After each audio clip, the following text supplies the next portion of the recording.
Oh, Kevin got hello? accepted. Oh, Kevin got accepted, or fine, it's fine. So strong. Okay. Oh, hello. Okay. Sorry for waiting you so long, and okay, I'm gonna just share this new link to the YouTube in somewhere. Like, okay, just wait for a moment. Hi everyone. Yeah, I'm Peter.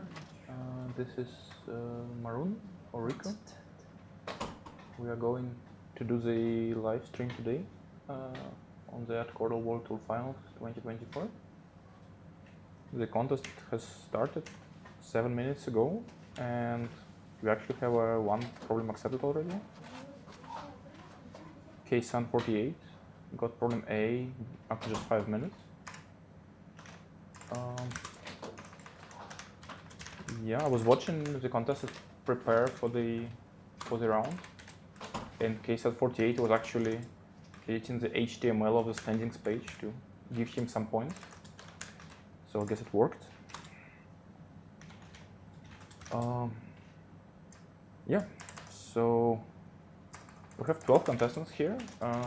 The best qualified through the entire 2023. There were five selection rounds called AtCoder Grind Contests. And in each round, people could score points, and then those points were added up. And the top 12 qualified for the World Finals here in Tokyo.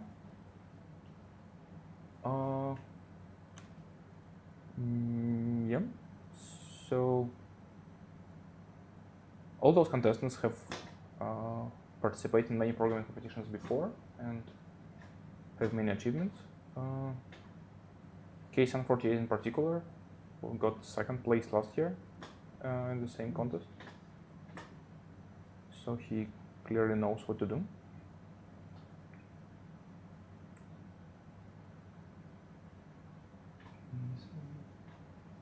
Sorry, I'm Mara and I'm here, but I'm just setting up something like. Yeah, of course. I guess I also should update my my blog post with a new link, maybe. Okay, I've uploaded new YouTube streaming URL to Coder Forces. So, and also, so when did the contest start? It started in 13:45. Yes. Do you hear us well? Like, I think we have set up our mics, but we restarted everything from scratch. So if you have any difficulty hearing us, like, you can just comment so that we can adjust the volume or something. So why does Q not show the Kevin submission? Oh, okay, that's weird. Oh, that's simple because we are not running the script of updating the queue. Okay, let's just run it. Oh.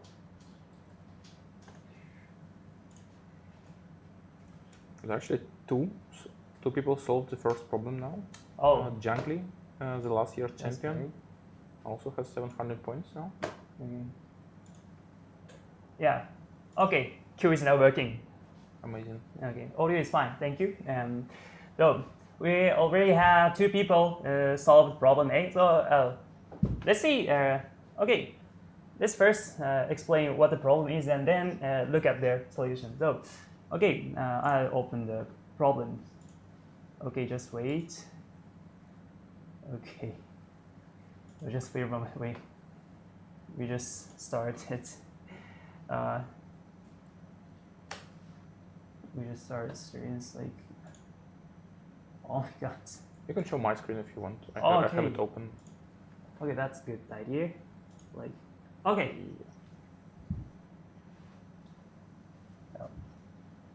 Yeah, Piotr and Marika, yes. So we'll explain what the problem A is. It is about slime movement. Like there are n slimes on a number line, and yeah, we are given their coordinates, and also we are given number k. And you have to choose k slimes, and then the chosen slimes will move as follows. So for each slime, that slime's velocity is defined by the weight of the slimes that's left to it and right to it. More specifically, let's R be the total amount of weights of slimes that's at greater coordinates than its own, and let L be the total weight of slimes that's at lesser coordinates on its own, and then the slimes move with velocity r minus L. So, and this velocity can be negative, so if r minus L is less than 0, it moves in a negative direction. And as you can imagine, the slimes will merge if they come at the same point at the same time. And the merged slime has the weight equal to the sum of the merged slimes, and also the merged slime will continue moving in the above rule. So the question is so the slimes will then merge to a single slime. Let us call that final slime, and let t be the time this final slime is born. And your task is to maximize t by choosing the k appropriate slimes. Okay. So intuitively, it feels like you should choose maybe a prefix and a suffix, but yes. maybe that's wrong. Yeah, actually that's correct. But since the n is 250,000, so yeah. You're gonna try all options for prefix and suffix. Okay. So wait. Oh, yeah, time until end is wrong. Okay, I'll fix it. Thank chat for the information. Yes, so I guess prefix and suffix sounds reasonable, and so basically if you just have two slimes, then they move towards each other with a speed equal to total weight, right? Yeah. So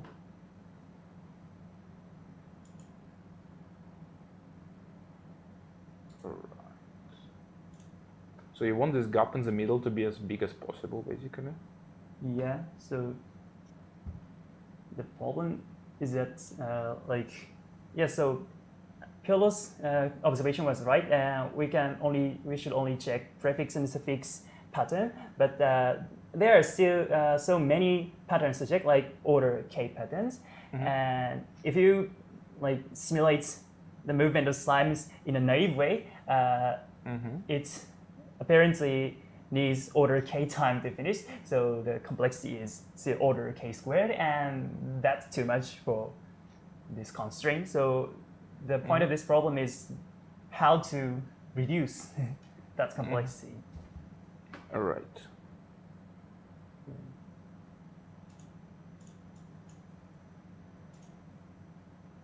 But I think also, if you look at a segment between two slimes, then I think what happens to it is independent to what happens to other segments, right? So the total weight on the left and total weight on the right are the same. Are they the same? No, it's not the same, right? So while they didn't merge, it's moving slower than after it does merge. Yeah. Okay, that's interesting.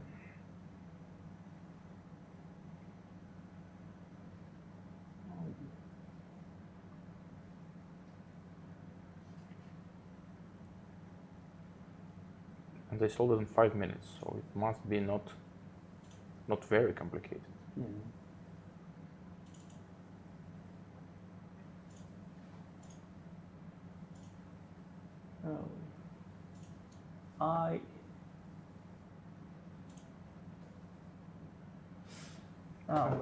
I just updated this.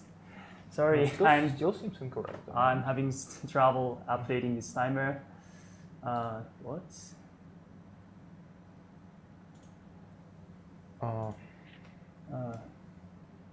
Okay, what was this? What this then? Updating it here. Yeah. Okay, it's working. Yeah, now it's working. Yeah. That's great. Everything is right now. Okay. That's great. So. But I guess it's probably still true that. So suppose we chose, let's say, x for the left part and k minus x for the right part. Now increase x by 1, what changes? Is not much, right? So they... Oh, Joe Gomez has submitted something. Oh, wrong answer. Okay, so yeah.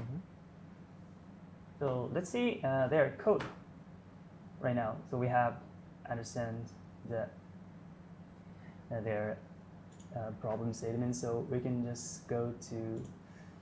Okay, sorry, it takes some time because we have to log into AtCoder with my account. So, oh, sorry for waiting. Alright.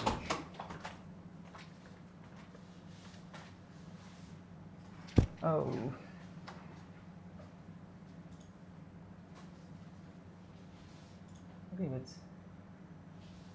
Okay, let's show the standings in the stream first. It's easier. Like.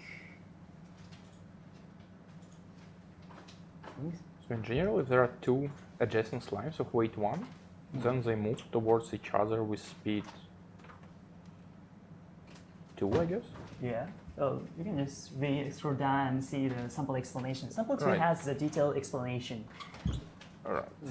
So they move towards each other with speed 2. So I guess then we need to find the smallest distance between adjacent slimes. And then this one will be the first collapse.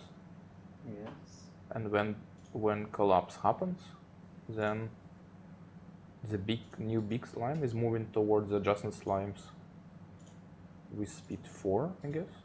Yeah. No, with speed.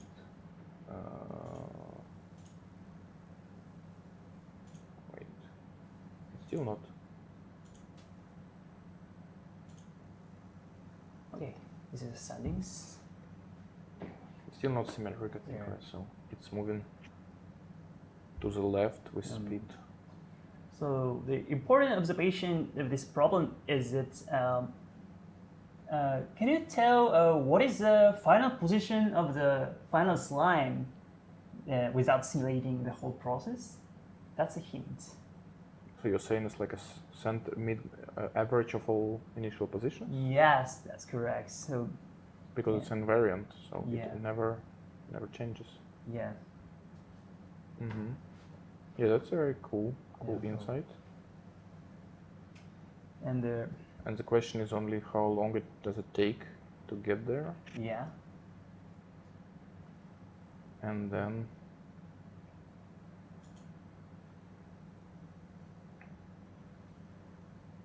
okay.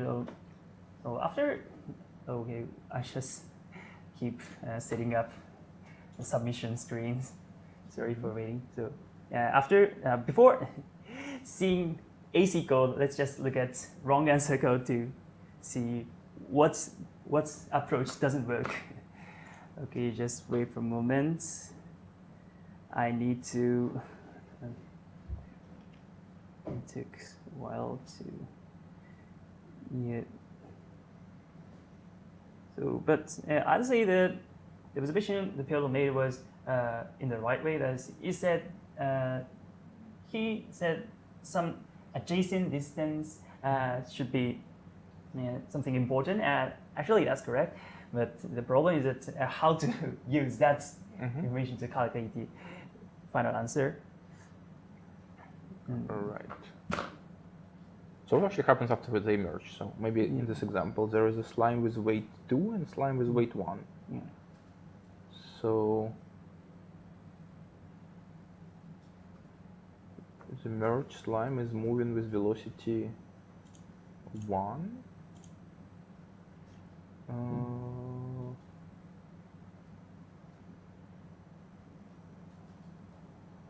Wait, what? Oh, we chose no 0. Yes, moving with velocity 1, and the other one is still moving with velocity minus 2. So the total.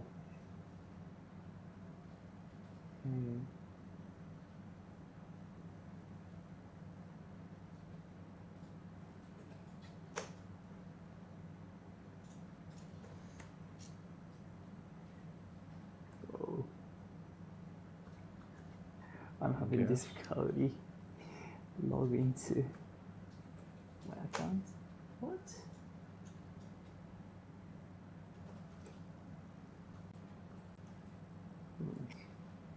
So in general, from the same observation, we can probably, no, we can't.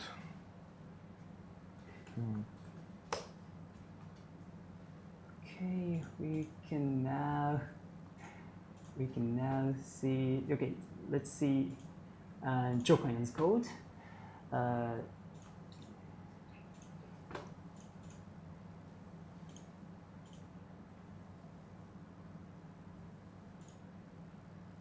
Okay, this is Chopin's code.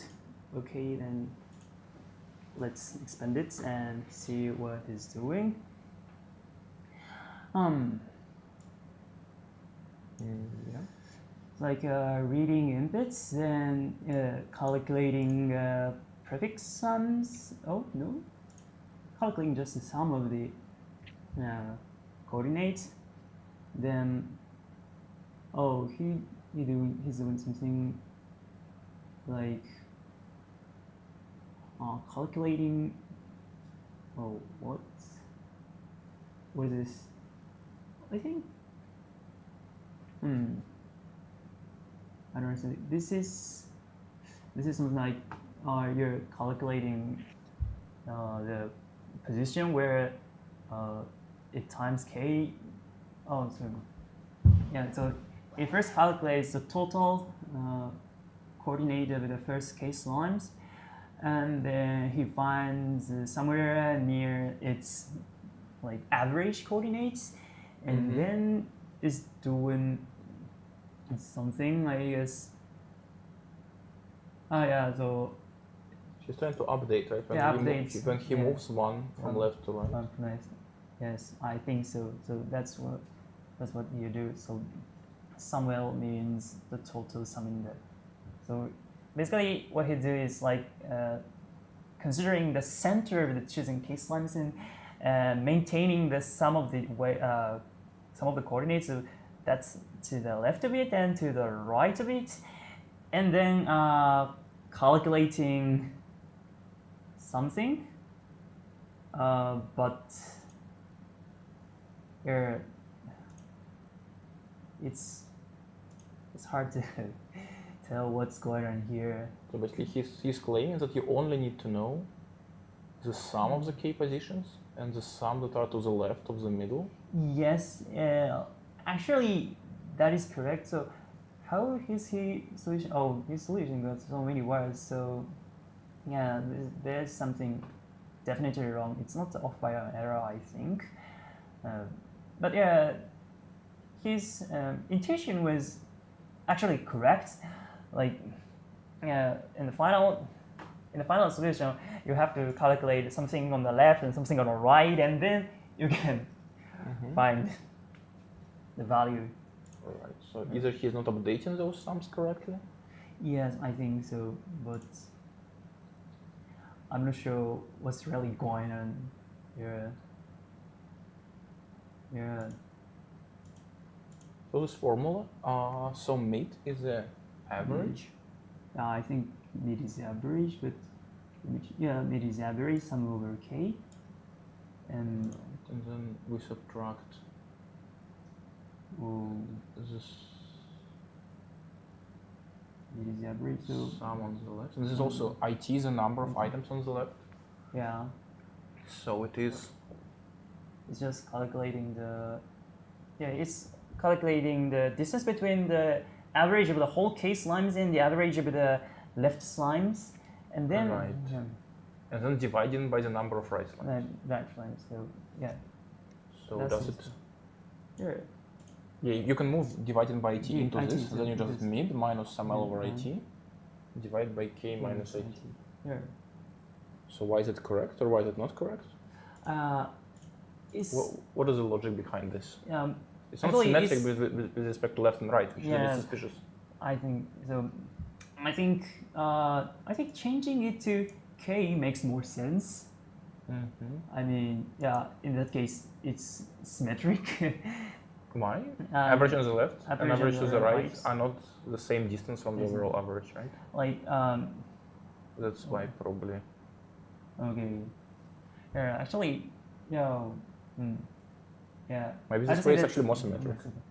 Like in the final, in the correct solution, one should calculate something like this, and the final formula is like something divided by k is the correct answer actually, and yeah, that's because. Well, there is division by k hidden and mid. By k, mid.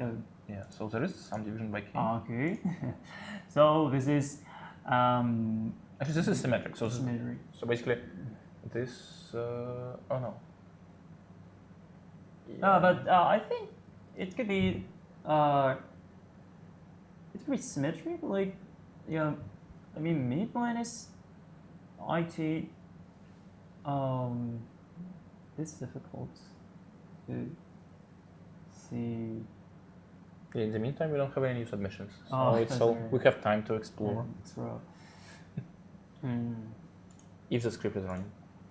I think it would be better to first understand the correct solution first, and then look back to different solutions. We can try this. Okay, let's look at correct solution from from Kevin. Okay, just a moment. Oh, he resubmitted and now it's correct. So now we can just diff, I guess. If that's. Oh, I cannot see the submissions, but you can, right? Okay. First, let's see what Kevin did. Okay. Yeah, this is Kevin's solution. And oh, very short, pretty. Right. And yeah, I think this is the intended solution.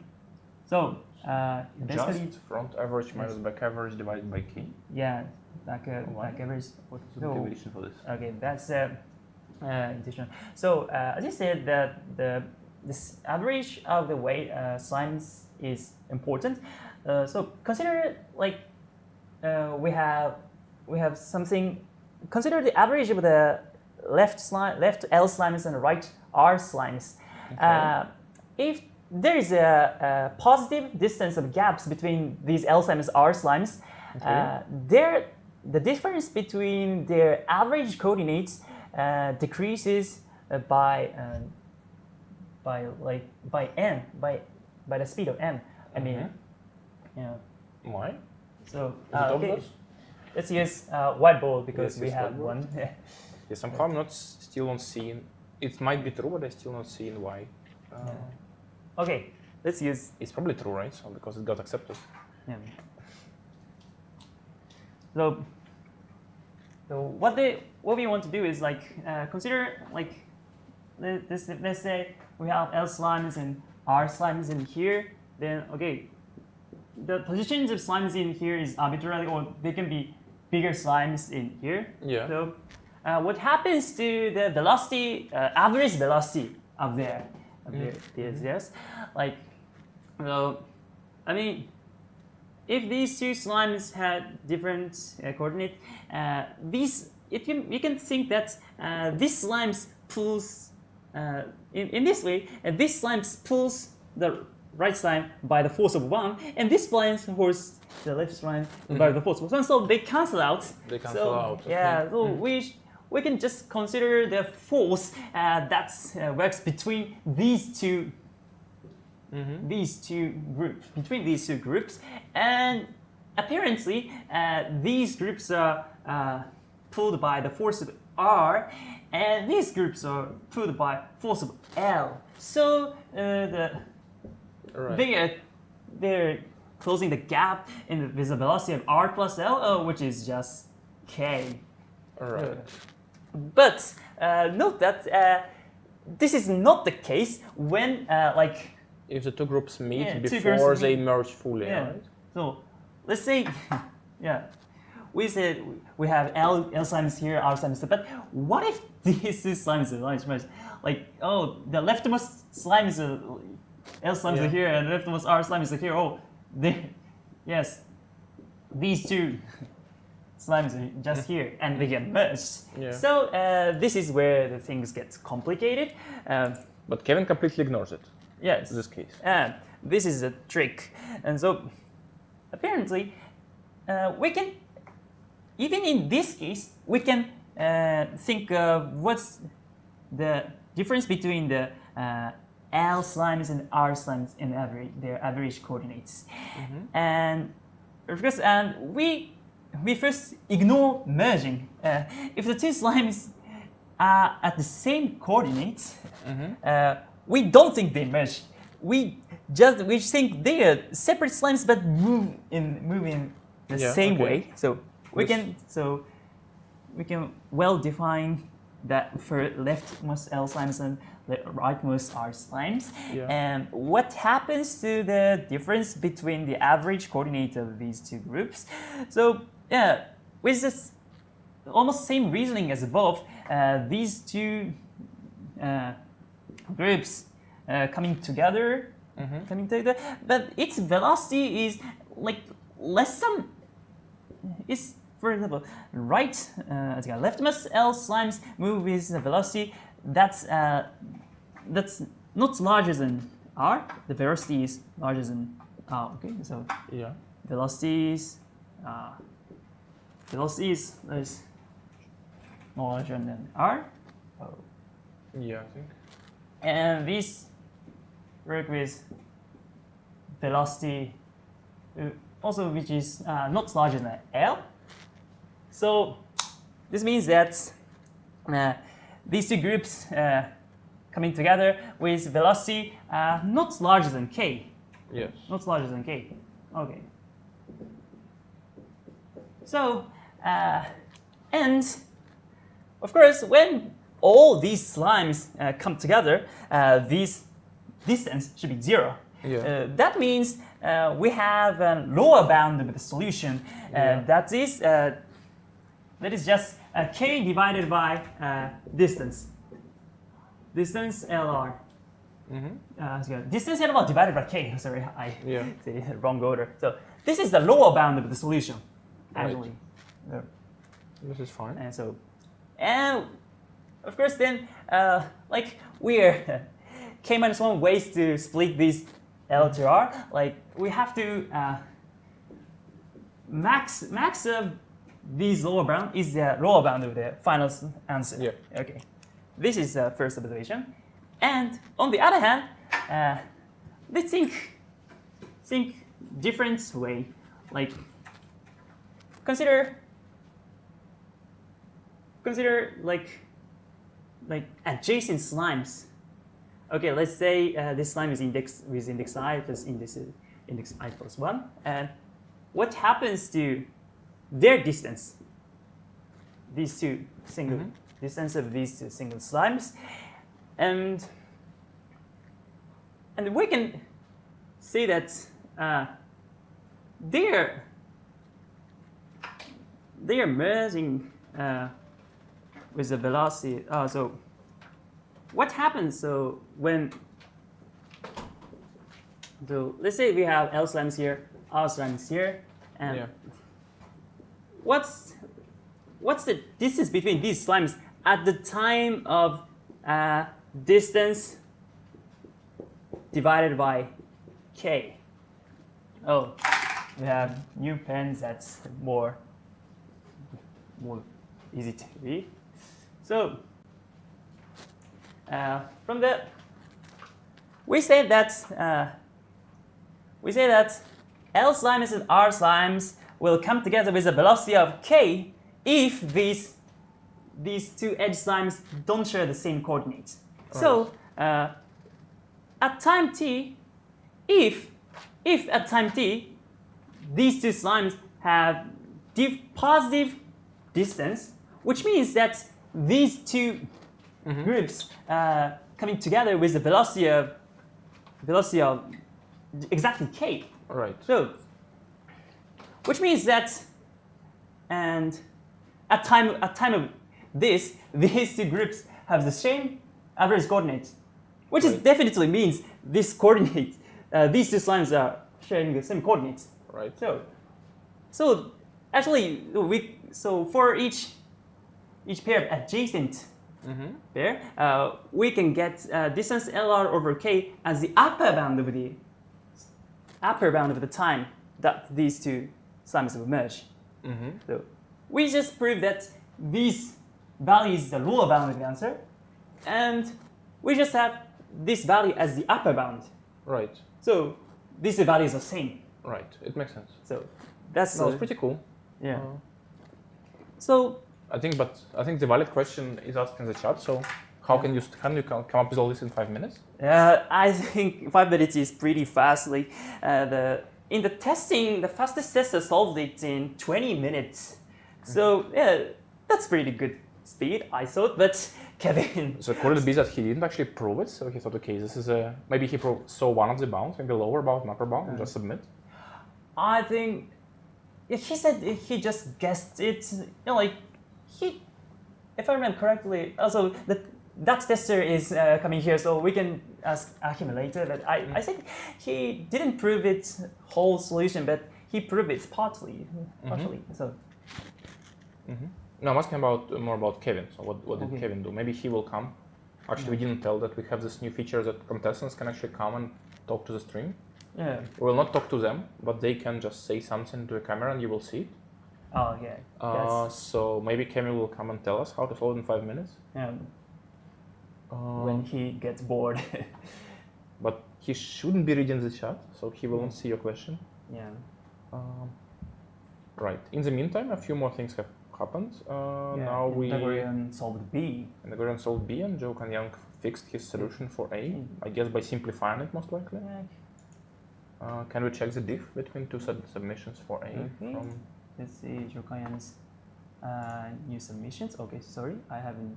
I'm not showing it. Okay, this is Joe Kanyan's new submissions, and sorry. Sorry, we can't see it, but fully rewritten, and yeah. But now it's doing the same stuff. Doing the same stuff, yeah. Exactly the same as the correct solution I explained right now. Right.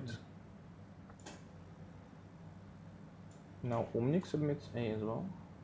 Okay, but before that, let's just check Jiangli's solution A for reference. Yeah, he's doing the same. Okay, okay, let's look Omnik's solutions. Oh, sorry. All right. Oh, but it's getting wrong answer.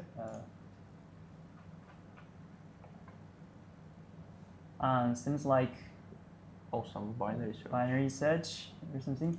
Yeah, binary search doesn't work. I think he just implemented a simulation process. Yes. And binary searched like the left and right number of slimes.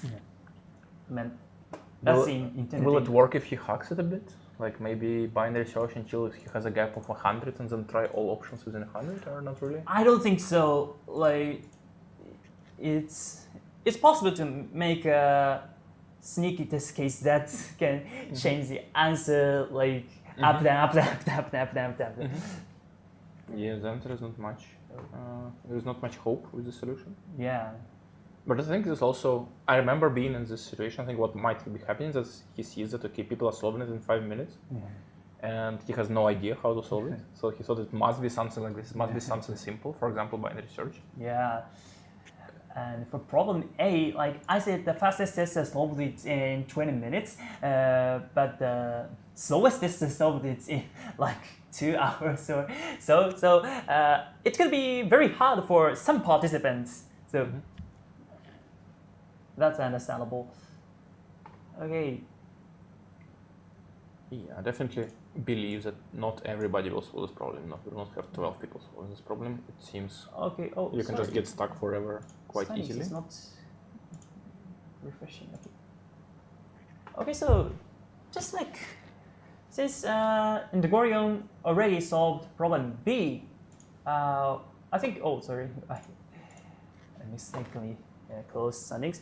I think it's good to explain the problem B. Yeah, sure. Okay, let's see what happens. Oh, the problem B is about some expected value problem, and you're given a string which consists of only zeros and ones, and what you do is randomly choose an inversion pair and then swap them. Inversion pair is a pair of integers I and j, such that the i's character is 1 and the j's character is 0, and of course I is less than j, and we call them inversion pair, and we will choose uniformly random inversion pair and then swap these two characters, and this process definitely finishes at some moment when the string becomes 0, 0, 0 and 1, 1, 1, 1, 1. And the question is about calculating the expected number of operations you need to perform to reach that final state. All right. Yeah. So I guess the question is, okay, one way to solve it would be look at concrete 1 and 0 in the initial string and ask, we either swap them 0 times or swap them once. So what's the probability that we swap them once? And then we just add up over all pairs, which is quadratic, but probably as long as we know the formula, we'll be able to compute it fast. Yeah. So actually, that's a correct approach, but so what we can do is... What's the formula is the point of this problem. So so there is a 1 and 0, so how we can not swap them, right? It means that we decide to either swap this 1 with some 0 to the right of the 0 at some moment. Okay. So I think the good start point of this problem is to consider a special case of this problem. Consider a string that consists of a single 0 and many ones, and the 0 at the back of the string. I mean, 1, 1, 1, 1, 1, 1, 1, 1, and then 0. What happens with this string? So, right. So 0 just moves to a random position. Yeah. Right. So this is like a harmonic number, probably something like this, right? Yeah. So this results in harmonic number, and also, like in this way, we have harmonic number. Yes. Yes. Oh, okay. I think it's better to explain why this is harmonic. Yeah. So it becomes harmonic because when we perform operation, we will definitely choose this one, and we will choose another 0 at uniformly random. So, for example, if we choose this one, one moves here, and but this problem has appeared many times before. So kind of the trick is basically we want to know, do we use this 0 or not? And when we randomly jump in, when we randomly jump over this boundary, we either stop here or move to here. So the probability is 1 over the position of the 0, right? Yeah, so that's good, correct explanation. So that's. But what to do now? We have kind of two directions, right? Yes, we have 1 and 0. 1 and 0. Okay, maybe I should stand up as well. Oh, sorry, the camera is too small. I forgot to show. Yes. So now we have some 1 and some 0, but something in between them. Yeah. And they can both move, right? So this can move here and this can move here. So what is the probability that when they eventually meet? Yeah. It looks like it depends on the position when they eventually meet, right? So, for example, if we decide to move this 1 past this 0, it will be 1 over the new position of this 0. Or when you move 0 here, it will be 1 over the new position of this 1. Yeah. So it's not so obvious how to compute this. Yeah, so this is the point of this problem. Not 1 over, but actually number of 1s to the left of it, right? Yeah. So it sounds like this. Yeah, actually, Pyotro's intuition was correct. And so actually, the most naive solution is just consider okay, let's fork the swaps of these 1 and 0, and actually we can just let's A be the number. Let's A be the number of 1s here, B be the number of 0s here, let's C be the number of 1s, this is D, and E, and F, and if we put the number of 0s and 1s in each position like in this way, actually we can find the probability that these 1 and 0 merges, but the problem is that we have so many variables here. Yeah. It's hard to calculate it. in a good way. Right. Actually, I'd say that I prepare 6 variables, but some of them are completely unrelated to the final answer. Right. Yeah, probably here we need only number of ones, and there we need only number of zeros, but still. Yeah. Right. So maybe choosing the tracking where the 1 and 0 moves is the wrong approach. Right? So maybe we should instead look at positions where the swap happens. So That could be answered here. That's actually the trick is that it's really confusing to consider the problem in this way. Actually, we are doing what we will do is essentially the same, but we have to view this problem in a bit of different way so that the problem becomes more clear. So, and okay. So actually what matters is just how many ones are to the left, how many zeros are to the right. So maybe what we care about. Number ones and how many zeros. And actually, that intuition is correct. But how did you reach to this intuition? Because in these formulas we only have this, we divide by the number of ones to the left or zeros to the right. Yeah. But I actually don't know why the middle doesn't matter. It's just probably it does. Or actually, in hindsight, they don't matter. And yeah, so but so what if you believe, so let's believe that only these values matters. What would be the formula for the probability of swaps of these 1 and 0? Good question. So I guess when the number of zeros is 0, then it should be 1 over the number of ones plus 1. And in the other case, should be 1 over that number plus 1. So we should have some formulas that works like this. So I guess maybe 1 over the product. So 1 over. So I guess in this let's consider this case. Let's have just ones and zeros. 1 and 0. So. Right. So for this 1 and 0, the probability that they actually swap is 1 over this product, right? So if this is A and this is B, then it's 1 over AB, right? Because if you make any other swaps, then they cannot swap. Oh no, wait, that's not true. That's true. Yeah. Right. So if make any other swap, it's still fine. Okay, yeah, it's not obvious even this. So let's say we swap this 1 and this 0, then now we just have 1 less 1 and 1 less 0 over there, right? So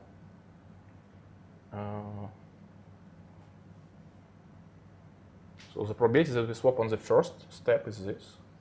Yeah. Otherwise, we have the probability that they are not actually affected on the first step is this,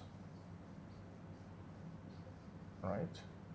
All right. And then times 1 over A minus 1, B minus 1, right? Because after if we swap 1 and 1, 0 here, then we just have 1 less. Yeah. Oh no, wait, we don't have 1 less because, yeah, I guess we have 1 less, yeah. So this kind of cancels out. So basically it will be something like minimum of AB divided by AB or something. That's correct, actually. So, very nice. So, because we have many of these components and they all add up some way. Probably there is a nicer way to explain it, given this. Actually, you have solved this problem. And so, for each pair, the probability this 1 and 0 swap is just mean AB over AB, which is just max AB. 1 over max AB. 1 over max AB. So, and you need to sum it up over all 1, 0 pairs. Not necessarily adjustment, right, over just all of them. Yeah. Calculating these values for every pair is kind of a standard problem. Right. Now this I could imagine can be done. Yeah. So with some effort. But I still don't understand why the values in the middle don't matter. Yeah, so I'll explain that. So let's see, the problem is about, like, let's consider the problem in this way. Let's say like anything goes, okay, so 0 1 0 1 1 0. Let's consider this string, and let's say 1 corresponds to the down arrow and 0 corresponds to the left arrow. Okay, so we have 1 0 1 1 0 0, and then okay, make a diagram like this. Okay, we have something called Young diagrams. Right. And what happens when we swap some inversion pair?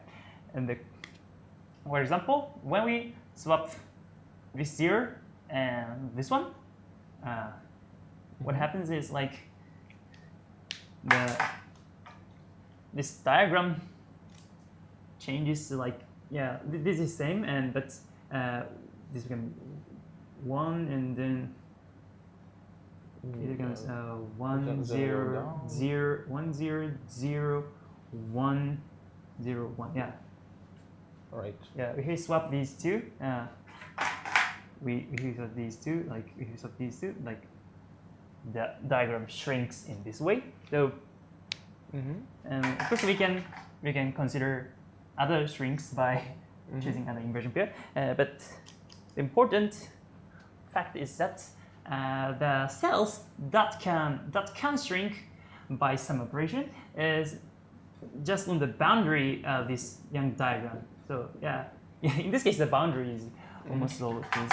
But like in general case, the cells that can decrease after this, like in these boundaries.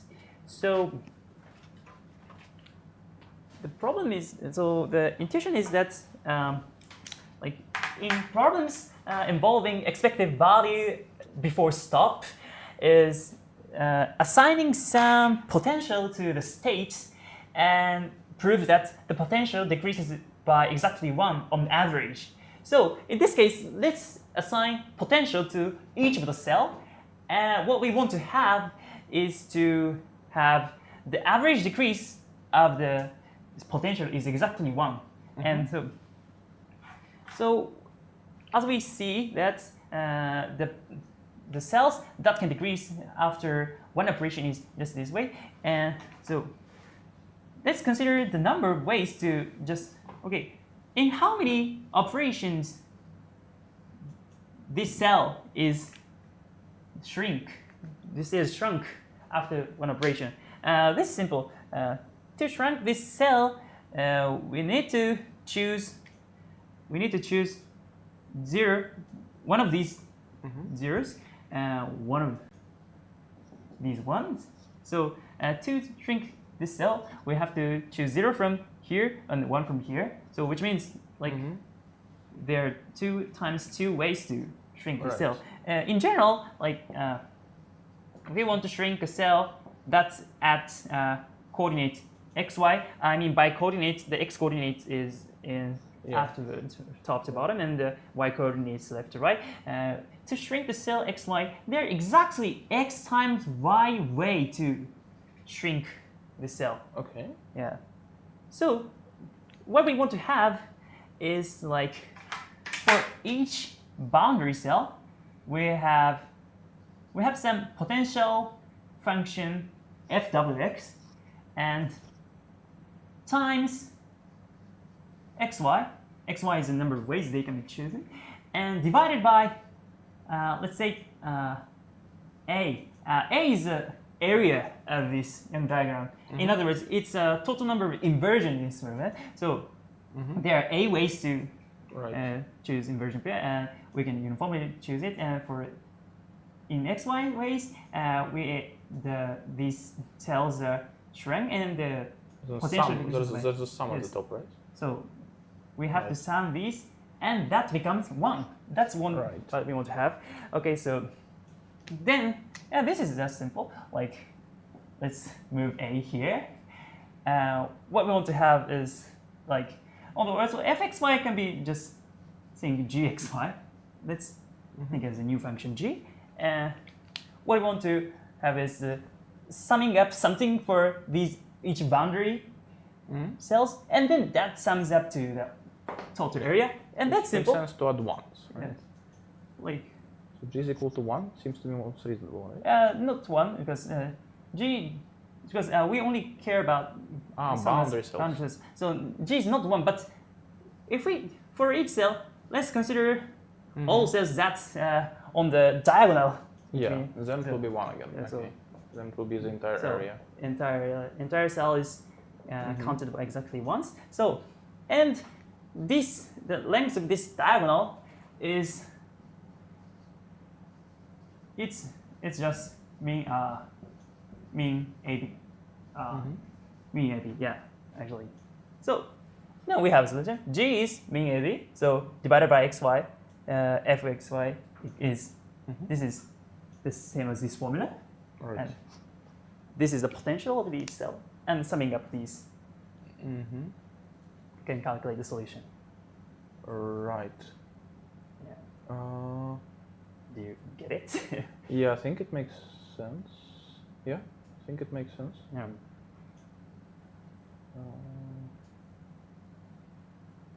But you sum up then over the Young diagram boundary, which means you actually don't consider all pairs of 1 and 0, but only Yeah, so something different. Something different. So yeah, that's something different. But yeah, actually, I said we can just think of string, but there's another way to consider this problem by, for example, one can think that. I think I should explain the solution without this. But okay, please continue. But yeah, like I said that we are shrinking these boundaries, yes? But the other ways to consider is like, for example, if we choose this cell, deletes all cells to the right of it and to the down of it, then move these cells to here. So in this interpretation, this is similar to what you say in this. Yeah. So can I think just this solution work without any unit diagrams? I'm not sure if it's easier to explain, but let me try. Okay. So let's I just hear it. Forget about Young diagram for now. Okay. So we just have a strings of 1 and 0s like you have in the beginning, right? So 1, 0, 0, 1, 1, 0, 1, 0, 1, some string. And let's just consider each boundary. Yeah. And we want to find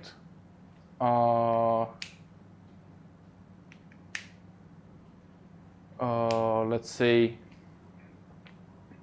what do we want to find? We want to find essentially how much does this boundary contribute to the answer.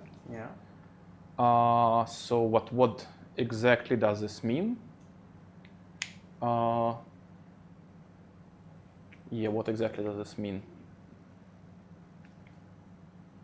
Okay, it's not super obvious. Wait a moment. Yeah. Don't worry, the contest is long and we have 4 hours to go. Yeah.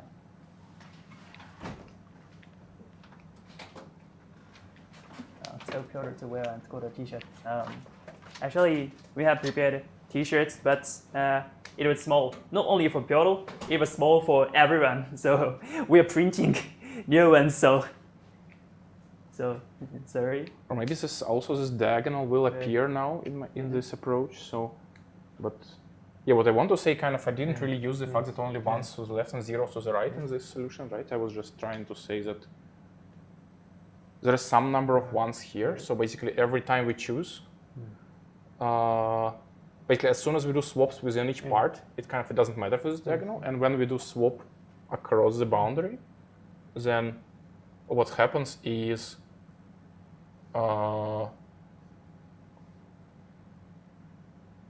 number of 1s to the left decreases by 1, and number of 0 to the right increases by 1. Oh, yeah. So the number of swaps crossing this boundary is always mean AB. Yeah. The problem is that we count each swap multiple times, right? So this is the problem. So if we swap like this 1 and this 0, it crosses multiple boundaries, right? So how do we deal with this?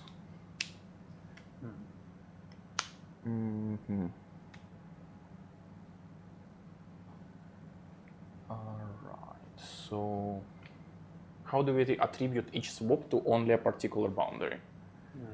So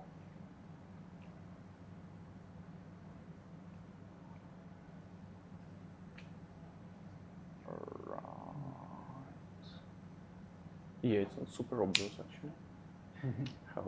How to say this?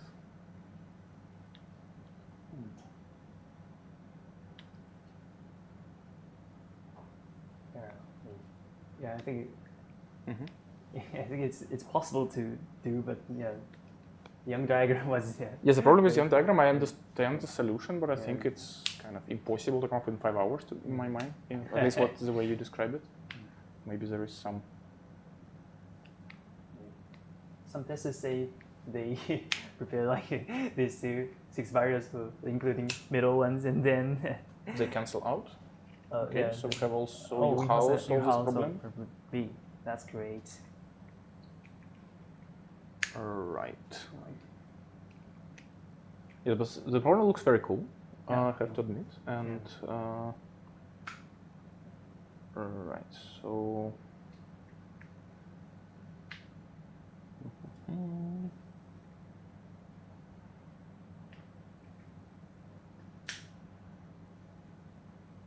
This natural way to attribute, for example, would be to say, okay, let's attribute a swap to a certain boundary if the 1 is exactly to the left of this boundary. Right? And then what is the probability that a swap will happen where, oh, but actually it can happen multiple times also.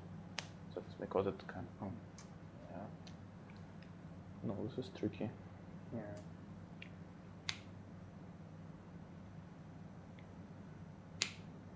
This is another AC and B, yeah.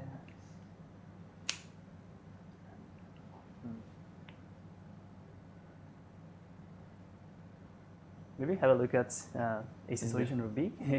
Yeah, but I suspect they also all look the same. Yeah, because you cannot do much else here. Yeah. You either have this. Again, if you had smaller constraints, you could imagine some DPs or something like this. But I had prepared. Originally, this problem prepared with n equals 5,000, but oh yeah, this is so simple. So when I first prepared this problem, I set the constraint as n to be 5,000, but then the testers found the order n squared solution, which is kind of based on DPs. I mean, like they formulated things like they noticed that the number of for a swap of a particular pair, they only need to consider the number 0 left to it and number 1 left to it and 0 right to it. But then they stopped thinking and calculated the probability by DP, like the DP AB, the probability that these two zeros and swap, and then they calculate DP and solve it. I just wanted contestants to notice that this DP value is really simple formula, so that's why I raised the constraint. So, all right. I think it's not the most difficult part, maybe even. So, once you notice this is true, then you can again consider a case like this, and there you can just compute it, right? So, the tricky part to note is that it's the only thing that matters. So again, actually the final solution is what? So for each possible split, you compute the number of ones here, let's say A, and number of zeros here, 0 and time A ones, and then you need to find the sum of 1 over maximum of AB, right? Maximum AB, right. over all possible split locations over all n-1 possible split locations, right? Actually, we have to find this pair in all possible 1 and 0 pairs, so like all possible 1 and 0 pairs, so you say n squared possible locations. Yeah, n squared locations. So. But why? Because on your Young diagram, there is only a linear number of cells on the boundary. Oh, because later some cell also becomes on the boundary. So. Makes sense. Mm-hmm. All right. Mm-hmm. So again, it fills.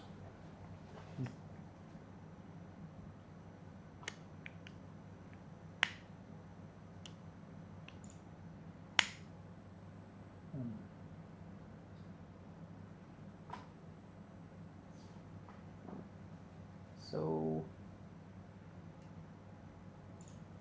is this endings here? Yeah.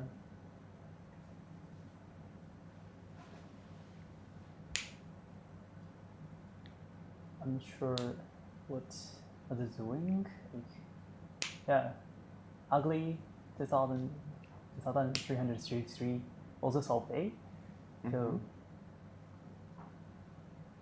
we have many solves in A. Yeah. Right, and I guess the way you compute the sum is you go basically just group them by the equal, where this is equal. Yeah. Right, so when you want to say that, basically you know the points where A grows, like here, up to here it's 1, up to here it's 2, up to here it's 3, and also here 1, 2, 3, and so if you move kind of 2 pointers here, then you need to multiply something like number of values where A is equal to 2 times number of values with B is at most 2, and plus, well, B is equal to 2 and A is at most 2, and minus when they're both equal to 2 because you counted it twice, something like this. Okay. That's one way. And if you think Young diagram, I think there is also a very easy way to like, so consider all the boundary cells. Like let's say this is we have max 1 over max AB here, and then the cell to the one cell up and one to the left. This says max x minus 1, y minus 1 here, and then this has minus 1, minus 2. So I mean, so if it pre-calculates like harmonic, for example, some harmonic values. You can do that as well. Yeah, makes sense. How hard are the last problems comparable to the first ones? I think solving the hardest problem requires like 2 hours in the fastest. Yeah. Or maybe, but if you're smart enough, actually implementing it can be done in like 30 minutes or so. But just considering coming up with the idea is not that easy. Oh, Dominic submitted another solution to A and he's getting wrong answer. Let's see what happened to him. Okay, he in his last solution did something like, oh sorry, what? Okay.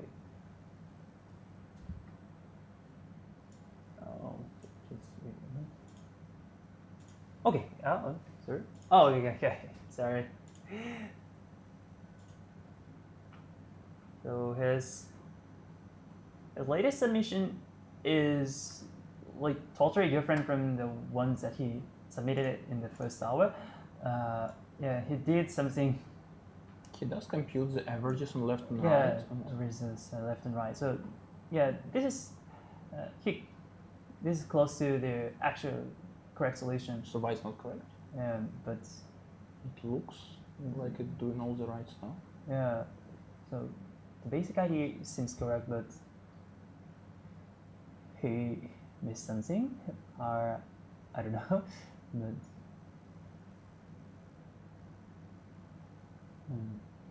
are they allowed to use prepared libraries? Yes, they can bring any libraries you want, and all the thing they can do is communicate with others and watch this stream and submit to open contest. That's what they shouldn't do.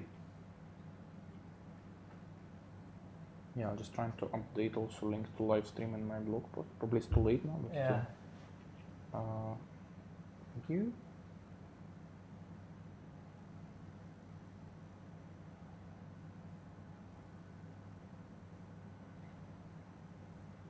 I guess it's kind of pointless to tell on the live broadcast that you should use a different link to watch the live broadcast, right? Yeah. You either are on it or not.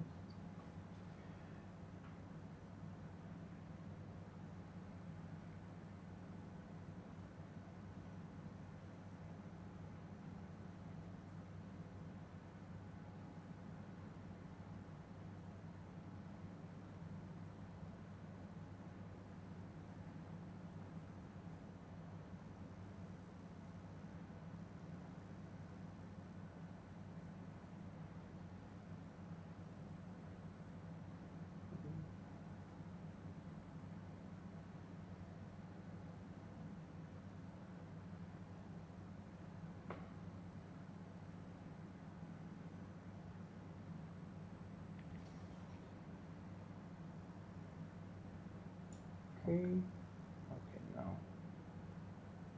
there should be correct live broadcast link in my blog as well. Cool. So we are 1 hour and 15 minutes into the contest. We have one problem solved by 6 contestants out of 12.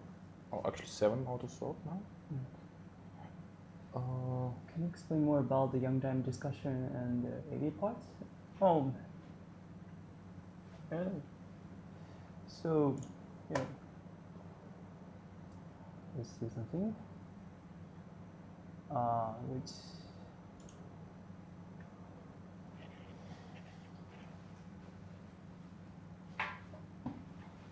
like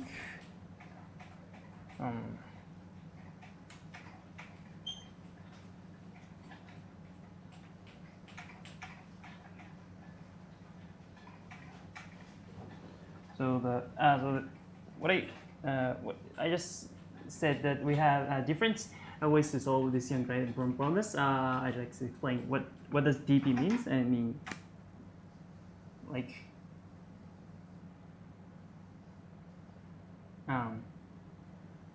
for example, if we choose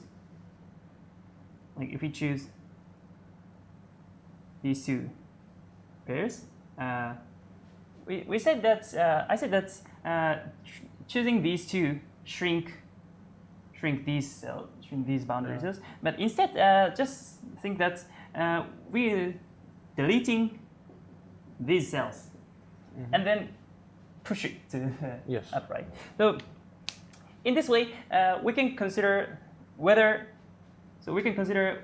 for each cell whether this is deleted by choosing this cell or by choosing the above cell or to left cell. So okay, let's consider what happens. So let's consider the probability that consider that this particular cell is deleted by choosing this, and in this case the shape of this diagram doesn't matter because changing this diagram doesn't matter for this probability, and also the shape of these parts doesn't matter for this, and only that's matter is the upper left rectangle containing this one. So yeah, if operation chooses this cell, which means these cells deleted, so it shouldn't be counted. But yeah, if we choose this shouldn't be counted. But if we choose something in here, these rectangles shrink by 1. So so this is how we calculate the DP value. Like I mean,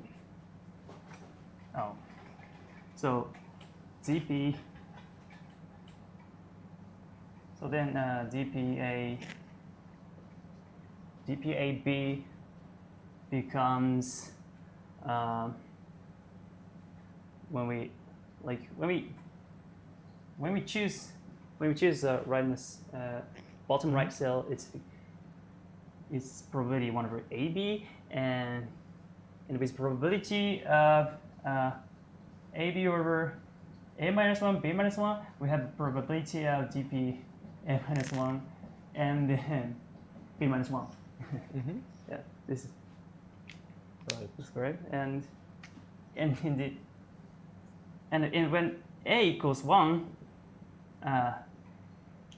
DP like 1 B is just like 1 over B, as the same reasoning we first mentioned for the problem is, as the same reason of this, we can think for A equal 1 B, we can think DP1 B1. So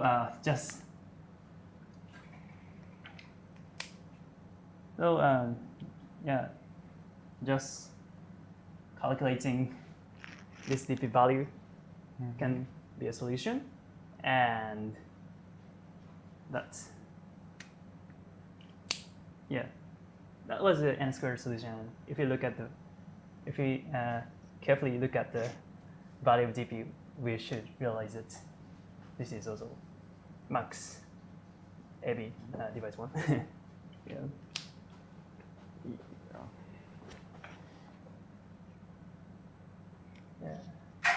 Okay. Oh, Zhangli also got B. Yeah.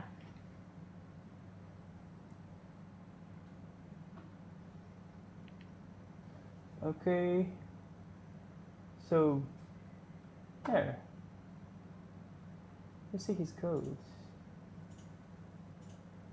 Oh wait. Oh, confession bits. Like, let me see the confession bits. 3 minutes ago, so I guess we can. Yeah, we can just.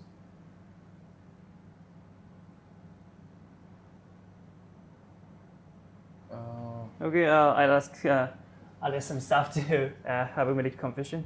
Okay, so now hopefully Umnik will come soon and we can hear his thoughts about problem A. Yeah. Which she got accepted. Yeah. Okay. Let's see what. Okay, this is a confession booth, and so. Should we erase the whiteboard before he comes? Yeah, he shouldn't see it in theory, he but shouldn't maybe. see it, and we have a partition, but okay, let's be safe. Yeah.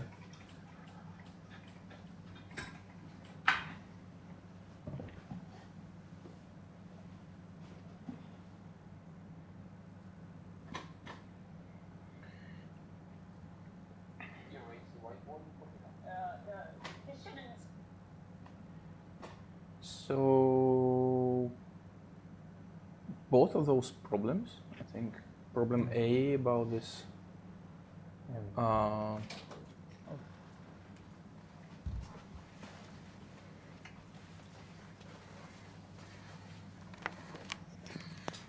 It's coming home.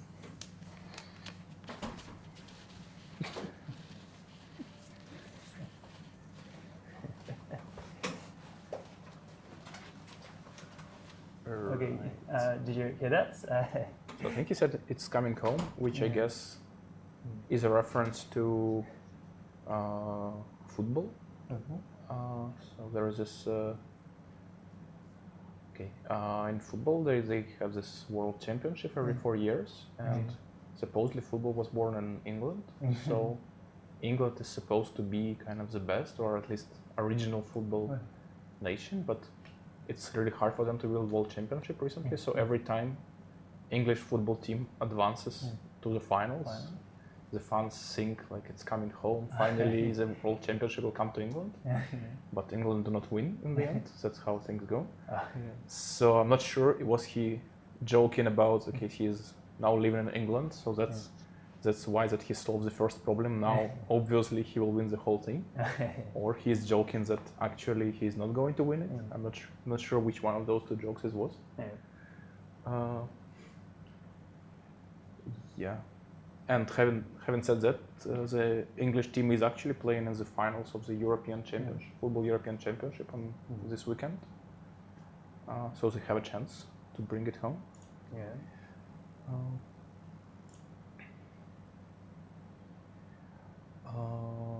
Yes. So yeah, I guess he was probably more happy than disappointed that he got this problem accepted in just 75 minutes compared to 5 for some others. Yeah. But what I want to say, I think these both problems are kind of, let's say, typical for AtCoder, which is you might have to believe things, right? So you might have to prove, you might prove the solution fully, but actually what probably the way to get accepted in the fastest way is to try some simpler cases, and then guess kind of what should be the final formula and how it should, how the final formula should work, which is, I think you could say that, okay, it's beautiful that it works, mathematically works out, this is the only formula. At the same time, you could also say it rewards correct intuition. At the same time, maybe it kind of punishes people who actually try to prove things before they submit. So what are your thoughts about this in general when you set problems kind of? Do you think it's a good property of a problem or a bad property of a problem that guessing helps? Like, yeah, this is, okay, but what? I think our microphone is live, people can hear us. Oh, sorry, stuff was We still see the confession booth. So, yeah, in AtCoder problems, in typical AtCoder problems, we have some beautiful structure. If one finds something beautiful, one can solve the problem by just believing it. So, that's kind of nature of this contest. Like, yeah, it would be nice if some problems seems to have a beautiful structure, but they actually don't have it in there, but it has hidden another beautiful structure. That would be nice, but it's hard to prepare such problems. Like, I'm just sticking to the beautifulness of the problem. All right. This is really calm. So got calm, like. So I guess you don't get to solve AtCoder contest yourself, but you're solving a lot of other competitions. Yeah, like. So which ones do you think are the most similar? Like which ones do you think have similar priorities when setting problems? If any?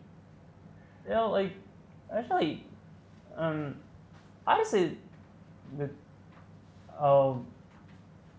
in China we have they have a judge called UOJ.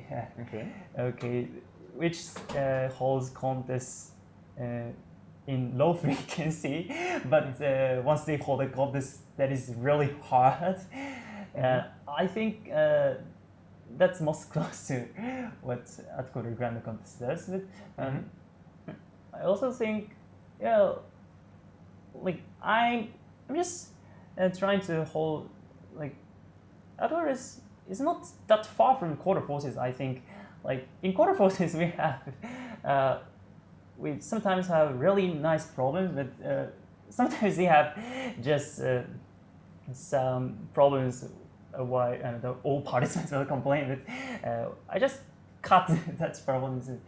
So I don't think AtCoder is so much different from other contest sites in that sense. Oh, Jokan also solved the B. Yeah. So we have 2 people on 2 problems now? Yeah. Jangli and Jokanian? Yes. Okay. And yeah, so still 4 people with no submissions. Having said that, the format of this contest is as follows. So you get points for all problems you get accepted, and then if you have the same number of points, the ties are broken by the time of your last successful submission, plus 5 minutes for every wrong submission. So unlike Codeforces, ICPC, and other contests, it is the same to submit problems as you solve it, or to submit all problems at the time you solve the last problem. You get exactly the same penalty time. Which means that some contestants don't actually submit if they strongly believe they will solve at least one more problem, because then first they don't give more information to other contestants, so which problems are easy. For example, maybe Toris has already solved E, but he doesn't want to submit because this will reveal it's easy, and then instead of he's working on A, and then he will submit them both when they're ready. That could be one option. And I think another reason people use not to submit is that actually you waste time. You submit and you refresh for 2 minutes before it finishes testing, so you cannot stop yourself from doing this. So by not submitting, you avoid wasting these 2 minutes. All right, so it might be that watching the scoreboard does not reveal the full picture in this contest. So I think some people don't care and they submit as soon as they have something ready to get this kind of gratification, instant confidence boost that, okay, I have this problem correct. But I think some don't, even though I think with such problems, like again, the problems A and B that we discussed, if you didn't prove it, then you kind of want to submit. So you don't want to you have an idea that might or might not work, and then you implement, and then just submit it in the last hour in the contest, figure out it's incorrect, but you don't have enough time now to fix it. So I think if you're in this state, then you want to submit to check your hypothesis. But maybe again for other problems like CDE, maybe in those problems, it's actually clear the solution is correct after you have it, and then you don't need to submit if you think you will solve one more problem. So we might have some surprises even in last minutes of the contest. But I think that in all problems C, D, and E, one can't be sure they got AC without submitting. So, okay, so I'm just considering to move on to problem C or D or E, but since there is no submissions, I think I think having testers, I think testers is really nice here. Like, since no, we can only talk about AB for. Yeah, we can chat about some other topics, I think. Oh, so I just remembered that we have. We have collected information of finalists, which should be updated on our website, but we haven't updated because, like, we first. This is like we have these information from finalists, and but when we said you should submit these information until the June, but only 3 of them submitted it. So, but we now have 7, I think, participants submitted it.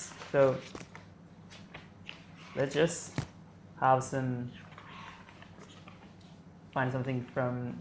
So for me, the most surprising answer in all of this was the question: do you listen to music while solving problems?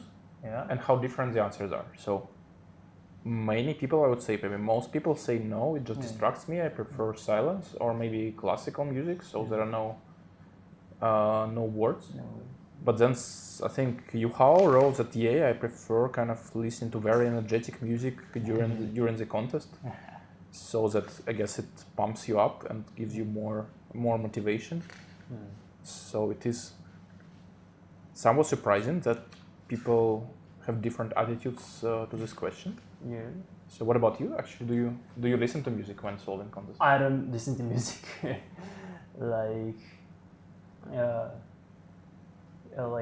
It just distracts me.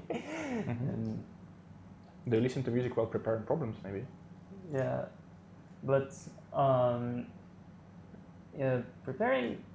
When I have something to do that needs to use my hands, but that doesn't require my brain to work. I listen to music and just spend some time. But if I, for example, like preparing contests, I have to think something, and then I don't listen to music in that case. So we're now seeing the contest hall, and Andrew is walking around the contest hall. Like, we can actually go a bit further to the topic of different problem styles. So I think one problem style that does appear on code forces and other contests, but rarely appears on AtCoder, is this. But maybe there was an example like constructive problem style, right? So when you have to come up with some structure, and there are really very, very many correct answers. So there is not a single approach that works. I think there was this problem recently about coming up with a number so that you multiply it by 2 many times, and always the sum of digits decreases. So this type of problem. So, and there were a lot of approaches. Probably all except submissions actually did something different. So, what do you think about such problems? I think, I think they appear much more frequently on other platforms. So, I think that's not always bad, but like from the preparation side, it's hard to estimate its difficulty of such problem.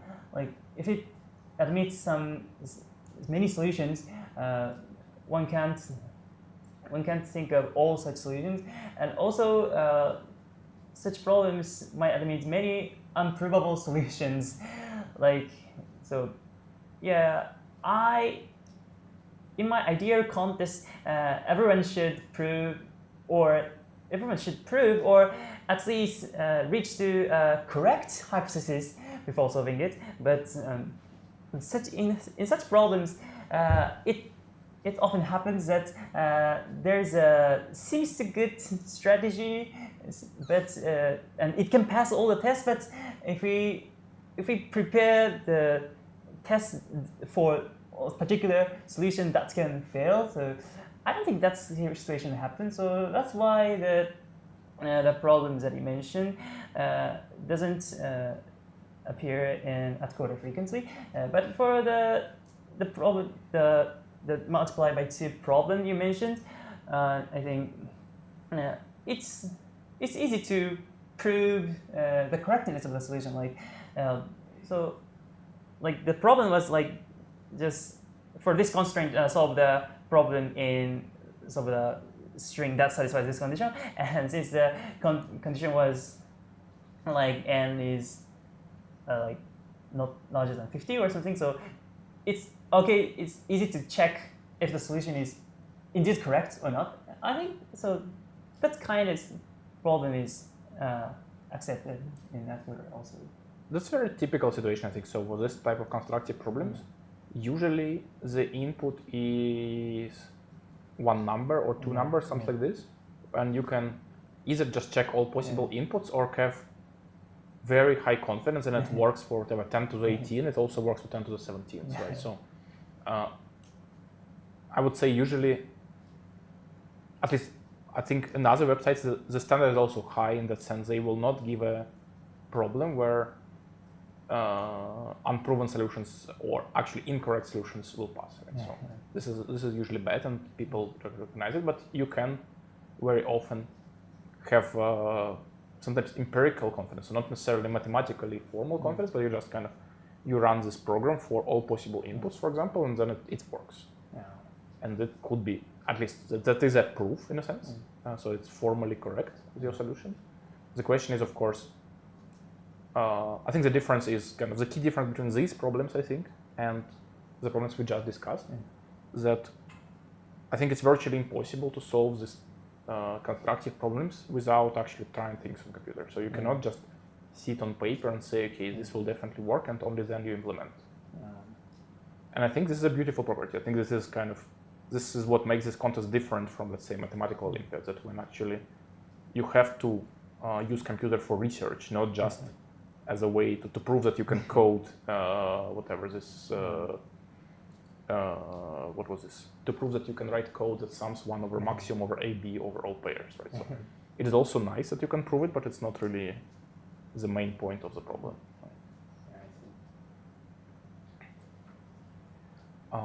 So I would suggest you try to accept more such problems. I think it can be fun if you get such suggestions. Okay, I'll consider it. Actually, we have a few submissions from such kind of problems, and so. Right. I think another new types of problems, which I'm not sure are supported by the platform, are these communication type of problems. When your program is actually executed multiple times, and it has to communicate with itself through a certain kind of limited space of possible outputs of the first run that are fed into the second run. So yeah, I'm not sure if AtCoder platform supports this problem, but I think it's also a relatively new area, and therefore there are very many interesting problems to try that have not been tried yet. Actually, we can technically possible to support this problem, but it's really hard.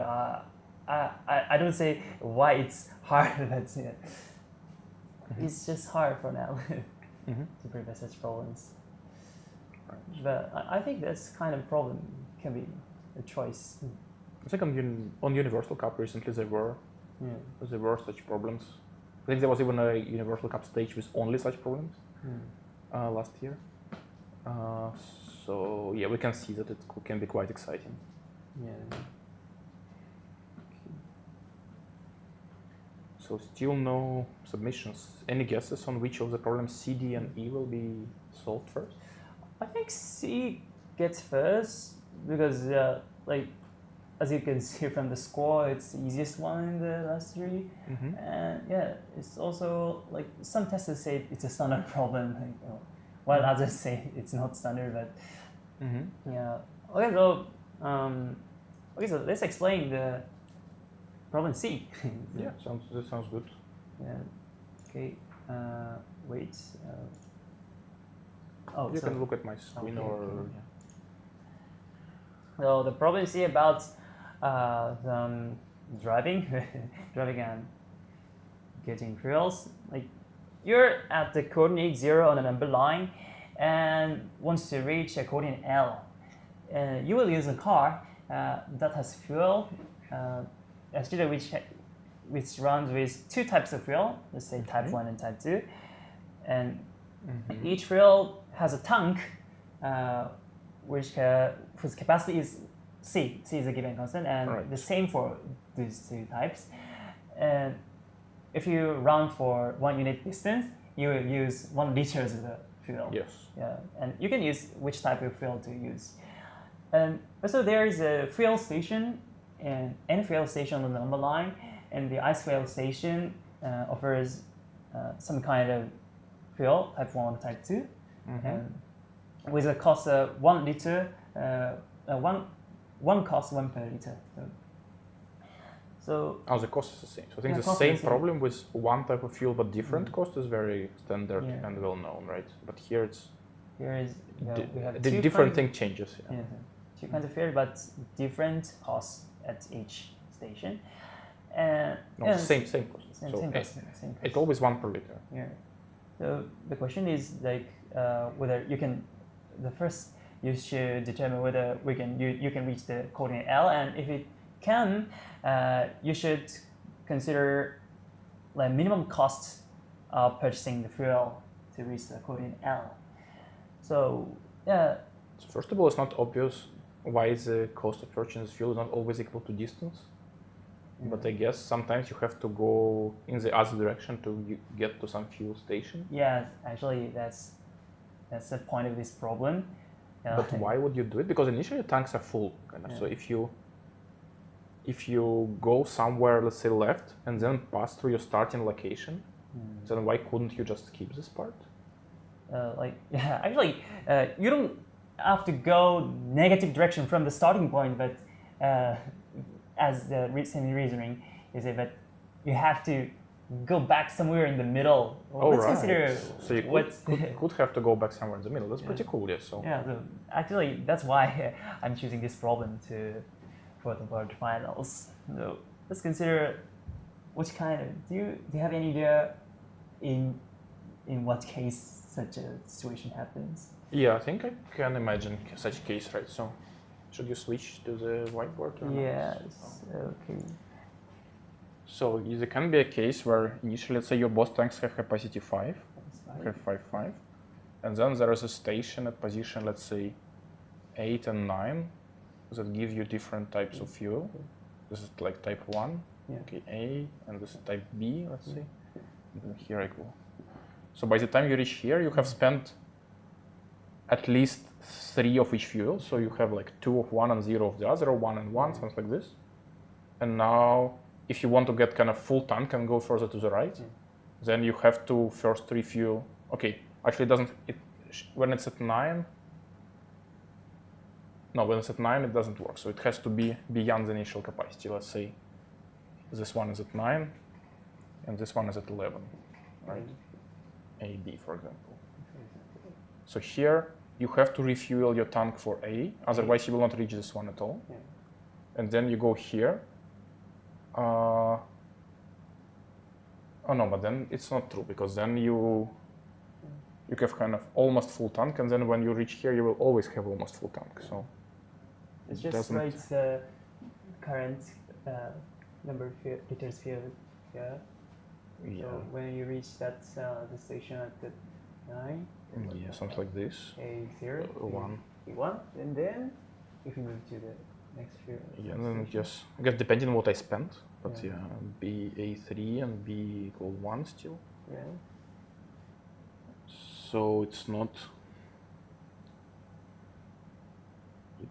super clear. So here it doesn't make sense to go back. We don't get much. So here you can get A3 and B equals 5. 5, yeah, After refueling, right? And we cannot get better than this. We cannot get more than 8 in total by the time we reach this point, I think. Or wait, we can, right? So if we go back now and spending only A, then we get, and then refuel here. Then here we have full tank now, and then we go right and spending B now, right? And then refuel here, and then we can get A equals 5, B equals 5 here. Yeah. So we can reach point 21. Yes, right. That's correct. So this is the cool. Yeah. And that's likely the only thing we do. So we never, if there are like 2 stations of type A, probably we always pass them in order. We never kind of go back from this one back to this one. Yeah, that's correct. Doesn't make too much sense to do it. Yeah, that's correct. We don't go back between two same type of fuel stations. So because it's easy to prove.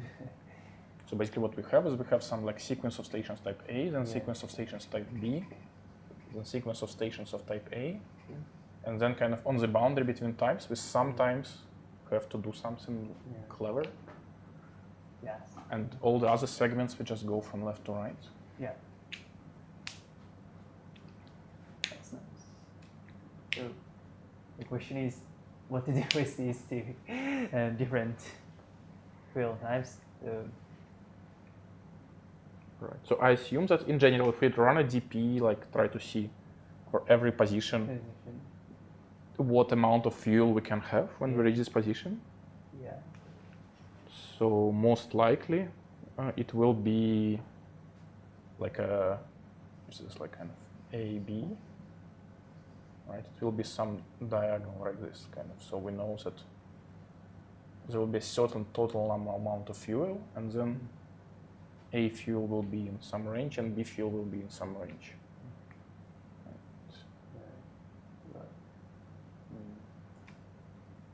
And here's total capacity, right? So something like this. Or not. Actually not sure. That's not wrong, but you can simplify the things. Yes. I mean, so the trick is that we're asking for the minimum cost of refill, but we can just think minimum distance of travel. Yeah, this is the same, right? That's the same Yeah. thing. So in that reasoning, we can think that whenever we reach a fuel station, we can fill the tank capacity to a full of that. Right. And then if we have spare capacity in the end, we can just kind of unfill it. So that Yes. means whenever we reach a fuel station, the state we should have is only one, or the capacity of only one fuel. So basically maximum B when we reach the Yes. station. Yeah. Maximum A makes sense, yes. So B and. Oh no, but we still kind of, we have to also, we also need to remember how much time we wasted. Yeah. So yes. Because we not just asked yes and no, we only, Yeah. I also asked Minimum cost. minimum cost, right? Yeah. So let's see what happens with such states. Right. Where do I see the standings? You can just go to the main contest page and you can see the standings, or you can just see this. This is the current standings. Yeah. So Shangli is the first, Chopin second, solving 2 problems, and Undergarden appears solving B only, and other solved A only. And we have 3 people that didn't solve anything. Okay. So again, if we move between two stations of the same type, Yeah. then what happens is, if this distance is less than or equal to C, then nothing changes essentially. So kind of we add this distance to the total distance we traveled, or maybe we can count just extra distance. Yeah. So we don't count just traveling to the right, we only count when we go back. Yes. That's And then total distance we travel doesn't change, and the capacity what we can have in the tank also doesn't change, and if it's all the same. And if it's more than C, then again total distance still doesn't change because we're only going from left to right, but the capacity in the other tank decreases by the delta, right? So it's like D minus C. If this is D, then the capacity of the other, so the amount of fuel of other type decreases by this amount. Yeah. The maximum amount we can have. Yeah. But also the question is, are those independent variables? Kind of the maximum amount of fuel we can have in the tank and the distance we travel. Maximum, are they kind of, they be stored independently, or is one a function of the other? Is not yet proven. I guess, given the AtCoder problem, probably they're independent. But yeah,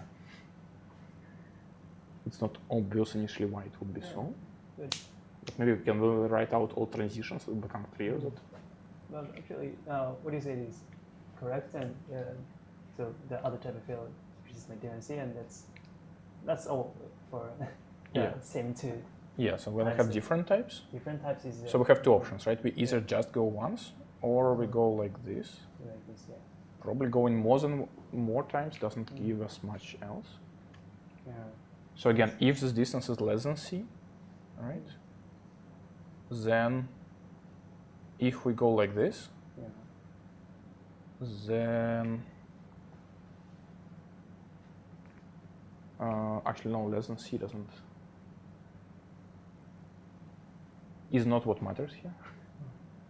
Right, so basically here, if we knew what is the maximum amount of fuel of the other type we have, let's say this was X, or okay, not X, probably, I don't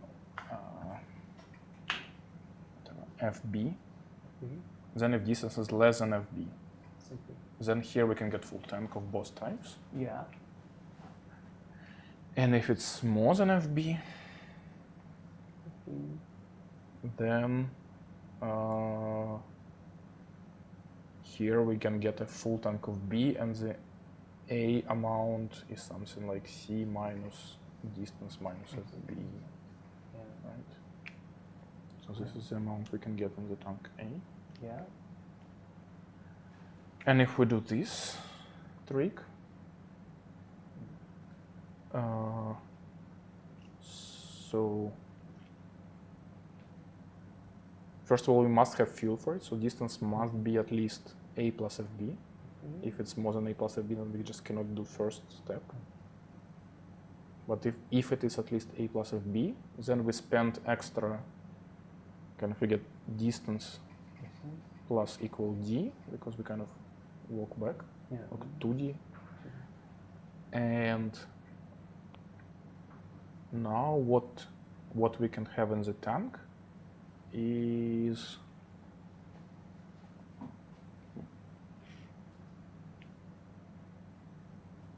oh wait, Kevin just solved this problem C. oh cool. So he was working on something else. Just look at the solutions. Right. Yeah.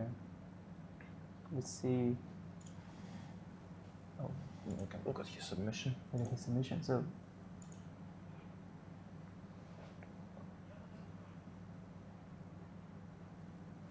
Okay. So he does have some like convex hull like thingy. Looks like Or like a stack. Like, So like a Pareto frontier, I guess. yeah, convex things is actually correct approach. So how many? There are only 5,000 points. You can actually afford to store something more complex.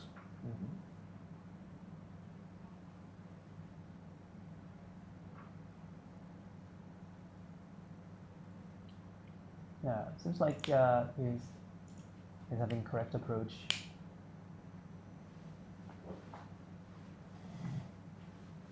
Oh, it's good.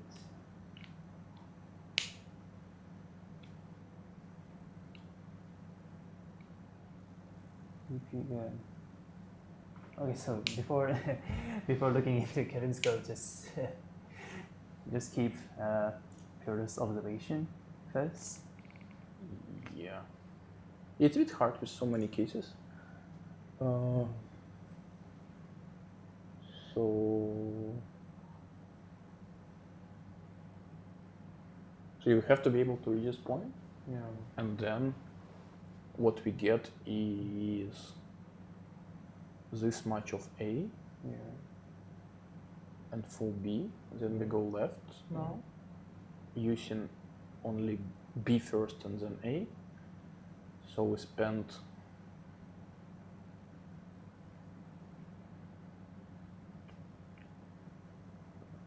no, it's not.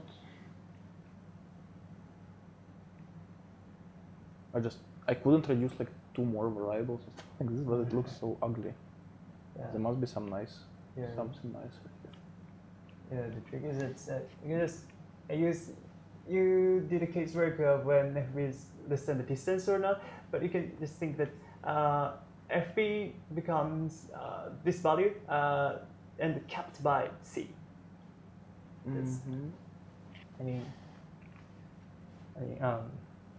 If these two fields have a different type and the distance is Z, and we have the field F liters of different type of this station, then F becomes F plus C minus D, and of course the tanks can exceed the DC liters. Actually, Why this is is the it- formula. Why is it true? Like, so let's consider this. We have F liters of another kind of this station. So we have C plus F liters of fuel in total, Yes, right. and we consume D liters. Right. So I if we consume the, well, let's say if we have A, then B. If we consume B liters of B liters of fuel first, then we have like F plus C plus minus D liters A remaining. But if that's larger than C, we have to calculate Right. by C. It So- makes sense. Yeah. So yeah, just doing it back and forth just does the same. I mean, plus C plus this value and capital by C is just like plus C I plus see. C plus C. So we might plus actually C. need to do it multiple times. Yeah, So- multiple. Because we add C minus D Yeah, every time until we reach C. yeah. So basically you're saying if C is less than D, then it doesn't actually help. So Yeah. So, we only do it for short distances. yes, that's correct. So. Mm-hmm.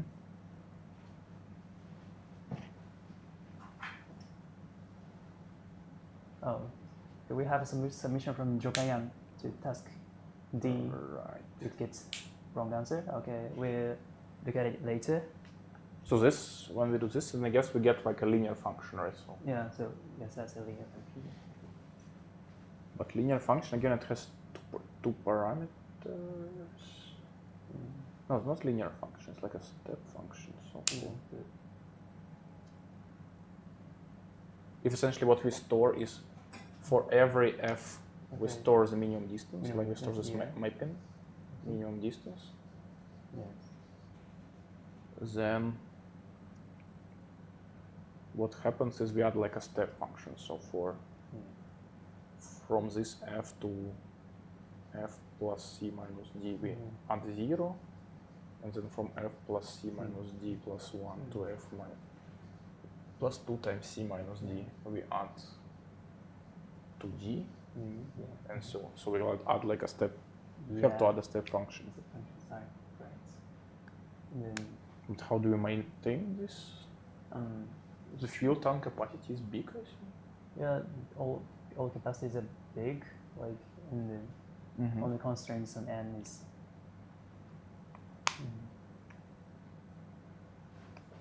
Oh wait, Jokayan submitted D, and it's getting AC, I see. I think. Cool. Okay. So D. Okay. Let's look at it later. Okay. But let's look at it later. Like, just we are talking about problem C. So. Right.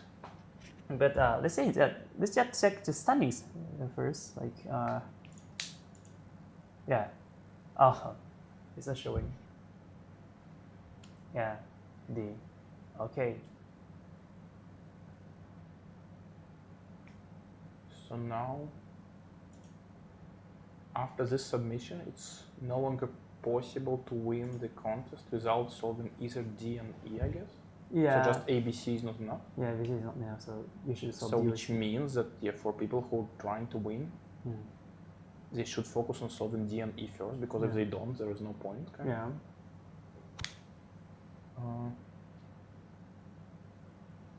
Well, you can still get second place, which is pretty good.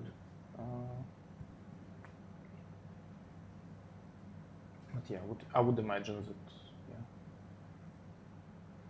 people who, like tourists, for example, who probably mostly cares about getting first place or not, would focus on solving D or E now. Yeah.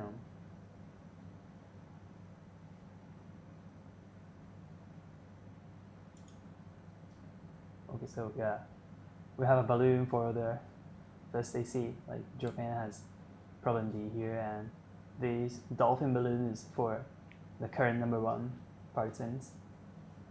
Yeah. AK incoming on words of final. Yeah, it can be, but let's see what it does on other problems. Okay, so let's get back to the problem C. So yeah, as Piotr said, we have to maintain something. What we want to do is to add this step function and maintain minimum of such step functions. Such step functions. So yeah. Super obvious how it works out. Like, it's better to write it in a diagram sense. Like, okay, I'll explain the idea. Like,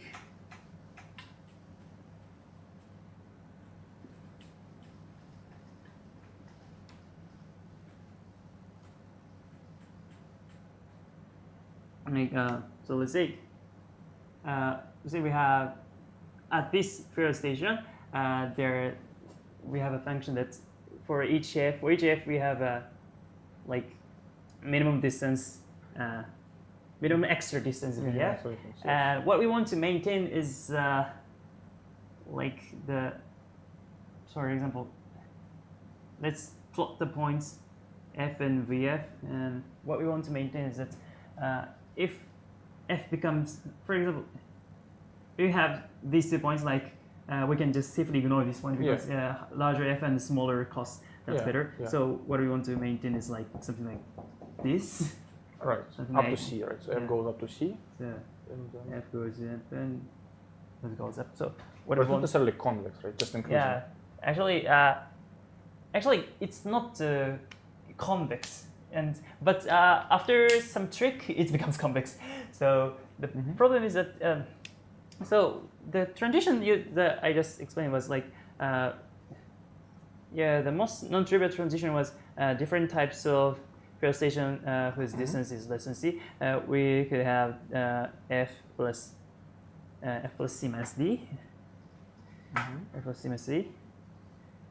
So the adding the first left and right movement doesn't count, and let's just focus on this this movement, back and forth movement, and we need to spend like 2d distance, and then we get 2c minus d frill. That's what we get. So it's like we're just, so this is something like I mean it's like it's kind of a completion of these two. Right. Yeah, that makes sense. We can take a arbitrary number of such steps, but only integer number though. Yeah. So if it's convex, the completion is just use use transition with like lower, and then switch to this one. Switch to this one, and so that's all. But the fact is that as you can see, it moves in 2d distance. So 2d distance, so which means it moves up by 2d, it depends right by 2c minus d. So which means that if this, this transition has the same value of x plus y. Right. So which means that we can easily define its tilt. So if it has smaller d, we have bigger field and lesser distance. So smaller d is better in both terms. So what we do is, so we can just use the smaller d first, and then like after completion, it's like we insert it and then delete everything, and that's we cap at c. That's the point where the things become complicated. Like, for example, if we have, let's say we have these, if we have these diagrams. Oh, we just solve. Well, we are sometimes reading your comments. Okay. I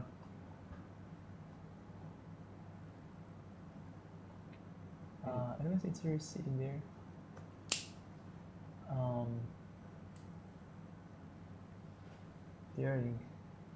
Is it possible to move the top right camera to the camera competition cam? I think it's technically possible, but let me try. Wait, oh no, sorry.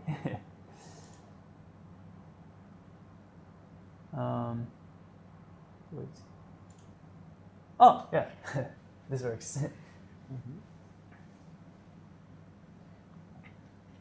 Okay, so the problem is that let's say we have like convex hull like this, and the capacity is here. So like we have to move this point to here. Right. So but we can't just ignore this point. We have to keep this point, because it can be the optimal answer. It can be the optimal weight. So we should maintain this. You may think that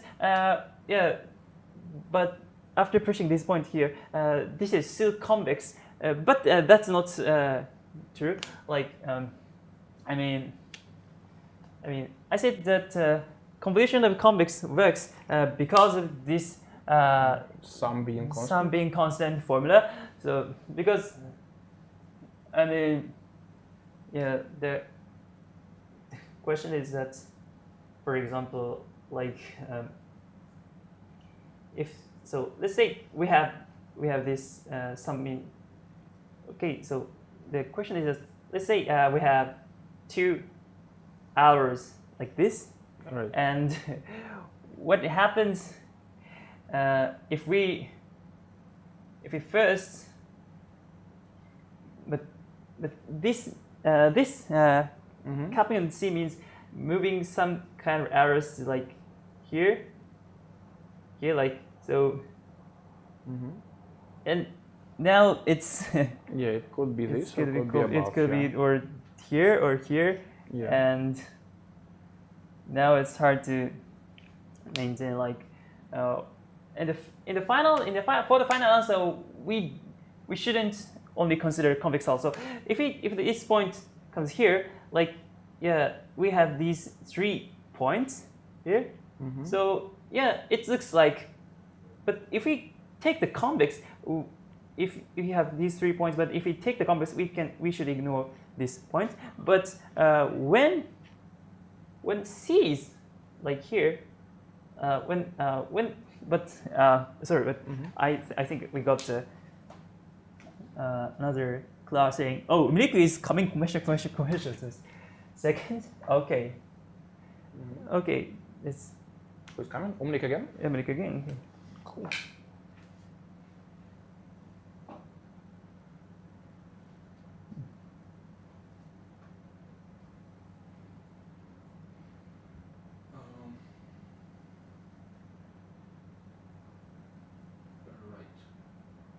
So actually this problem feels a bit more like a problem which you reward you work on it. So you dig to these difficulties and you come out on top. So there is no kind of magical observation. At least you didn't share any magical observation yet. Yeah. Oh, economics E. 100. 100.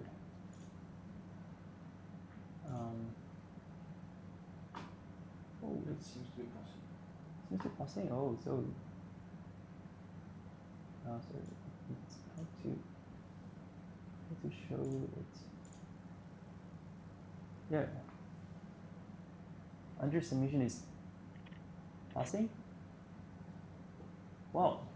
And the mission is passed. So E is solved as well. So all problems are solved already. Yeah. And it's still 3 hours remaining. Yeah.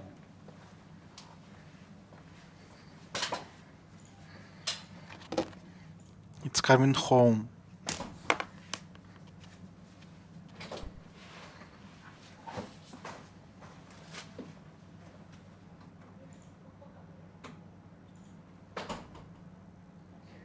So yes, he said it's coming home again because he accepted his second problem B. Yeah. And this time he didn't bother to raise the white. Oh, so There's not much there. Lita says Pyotr's mic is off. Okay. Oh, it's muted, so you should have pressed some wrong button. Like This one? I think it's Yeah. very exciting. Now it works. Okay, good. Thanks. Thanks. Right. All right. So but we're about to finish the explanation of EC. So let's keep going on C. Sorry for waiting you long for D&E. So the question is that if you want to push Now we need to switch the screen again to you so that we screen see the to- whiteboard. see the web. Okay. Which one? Yeah. So the problem is that if we push this view, the probability, then the thing is more complicated. Like we should not only maintain the convex hull, but also like some inner points, and that makes the problem more harder. But the trick is that because that if such a push happens, which means that it's always in the full capacity. So we can let's consider this. If a push happens, let's ignore this point, and then we have convex with each same x plus y feature, and that's easy to maintain. And so what happened with this point, which means that we can just always say this push happens at this moment. So we should start solving another problem from this point with full capacity here, and then let's go to L. Start new problem. So So then while maintaining some the capacity hits full capacity, then we should also change the put value that we have C, see. So this is like solving the problems anytime. Like the first, let's solve the problem from 0 to L. Then actually it's the opposite direction. So we can go from right to left, and then we can use this answer. Right? So when we computed the best with using the convex hull, kind of the cheapest way to get C here, then we could just combine with the answer. It can happen that we should first hit C here and hit C here and then hit C here and then. Right. So what we do is kind of dynamic programming, like dynamic DPI. DPI means at the station I we have a at the station I, and let's say we have a capacity full tank of both types, and what's the minimal cost, and we solve problem like n times, and each pass is just maintaining these convex hull. So and it's now quadratic and not cubic because you maintain this convex hull very efficiently. You just pop from the end and then add more segments. Yeah, so we can just some amortized argument. So this is amortized order n, and we can just use deck to maintain these. We have these. We have WHs of this type, and so you don't add edges one by one. Also, you can compress. Yeah, compress. Otherwise, it's a bit too slow as well. Yeah, it can become something arithmetic expressions, and so what we do is pop back, and of course, anyway, we have to shift these from back and forth, and then all operations can be expressed by just writing it in. So forgetting about this picture, essentially what happens now is we do this on the outside, we do this DP between points where we have a full tank of both types. Yeah. And then in between those points, what we say is that we just remember that we can have, basically we have this pairs of stations with different types, ordered by distance from closest ones, which are the best for us, to the bigger ones. And we know that we can use this one at most 2 times, and this one at most 3 times, and this one. And we kind of have this set of stored, set of things where we can kind of earn a bit more by going left and forth at most this number of times. And then we need to cap it, so that say, okay, actually we cannot use in total more times than to get back to C. Okay, it kind of makes sense. That's the solution. I think this problem is more actually approachable than the first two. So probably if I were solving this contest, maybe I solve this one, but not A and B. That's very easy to imagine. Then let's just, so now we are ready to read Kevin's solution to C.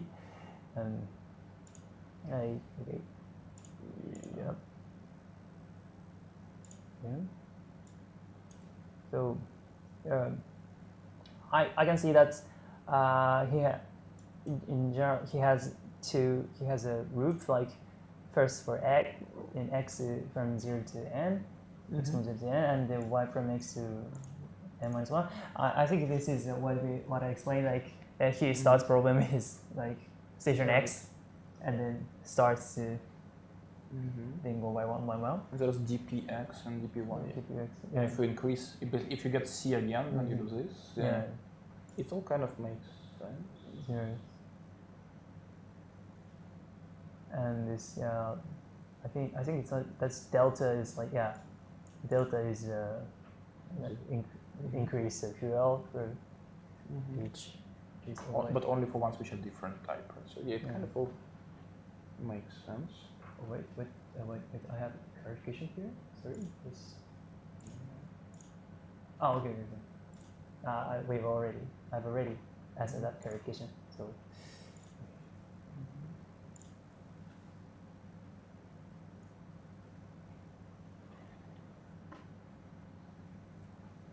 Right.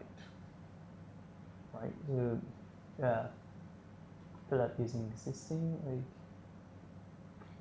balance delta on it. Yeah, like I'm not sure, but there's something like stuck. I mean, that stuck means kind of.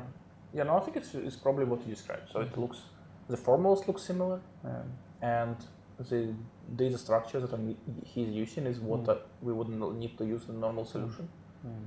So again, I don't think we can check like 100 lines whether it's exactly the same or not. But it looks very very similar. Yeah, I think it's correct. So I think one,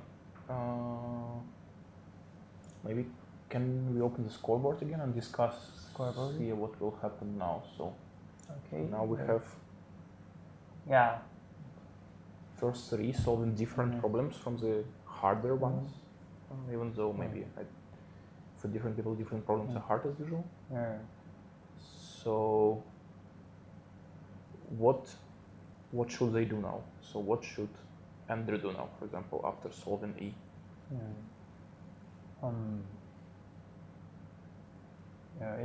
So the more you go into the contest like this with higher scores, the more kind of lower scoring problems don't matter. So for him, maybe solving B actually doesn't change anything. And likely doesn't change anything in the final result. So he should probably focus on C and D instead.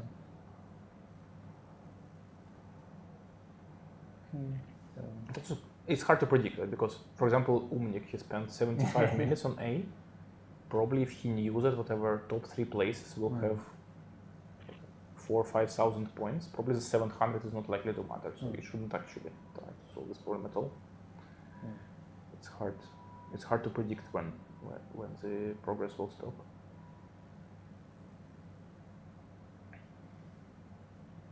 But I think it looks like in general the progress is a bit faster than last year. So I think last year in both rounds, maybe this would be the final scores, how the final scoreboard look like, and we still have more than half of the contest remaining. Yeah, it seems like I have overestimated the difficulty with the problems. No, I think you made it right. So I think this is much better than last year. Thank you. Okay, let's move on to problem D. Sure. Yeah. We can talk about problem D. Problem D. Okay, could you open the? Yeah, I did open it. Yes. So problem is simple. Like and permutation, and you want to. You have a permutation of one chain, and you can do like adjacent swaps. Right. And what you want to do is to make P almost sorted. Almost sorted means like there is only one descent in the permutation. I mean. So it's like essentially you split it into two parts, and each part is sorted. But splitting can be arbitrary. Is it American? And our test is coming here. So okay. Right, yeah, so let's talk. And then we can return to problem D later. Yeah, later. Or I can ask them about what they feel about problem. Yeah. D. Oh wait, but like we also have confession request from him. Okay, so busy right now. Okay, I appear to submit the E, but it's runtime error. I think. Let's prioritize the confession. Yeah, I think we probably because the contestants maybe they don't want to wait.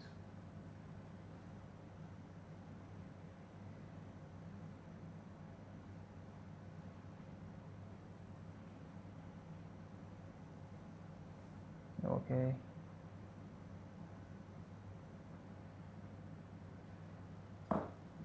Okay, so let's prepare confession books and be quiet. And there is the whiteboard because we finished studying this problem anyway. Yeah. But I shouldn't see this, but let's be safe.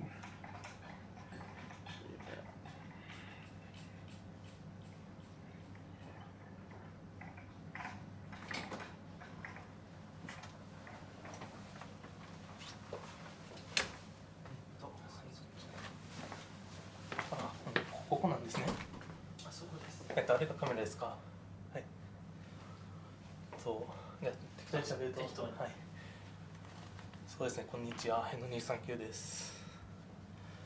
A と B を通したわけなんですけど、ちょっと僕からコメント欄とか何も見えてなくて、本当に何もない空間なんですが、A と B を通して、A がね、ちょっと時間かかりすぎちゃったのが重いけど、B はまあまあの速度で解けたから、まあなんとかなるかなって感じで CD を見て、CD 今 AC が1個ずつ出てるわけなんですけど、所感としては C は100分ぐらいかかってて、その解いた人が C は1個前の問題から100分ぐらいかかってて、なんか D と E 割とあっさり解けてそうな雰囲気があって、どうなんだろうな。時間的には30分ぐらいしか前の問題と差が開いてなくて、最初から取り組んでたら分かんないんだけど、結構あっさり解けてる可能性があって、なんか C1500 だから多分 DE に行くのが正解なんだろうなと思うんだけど、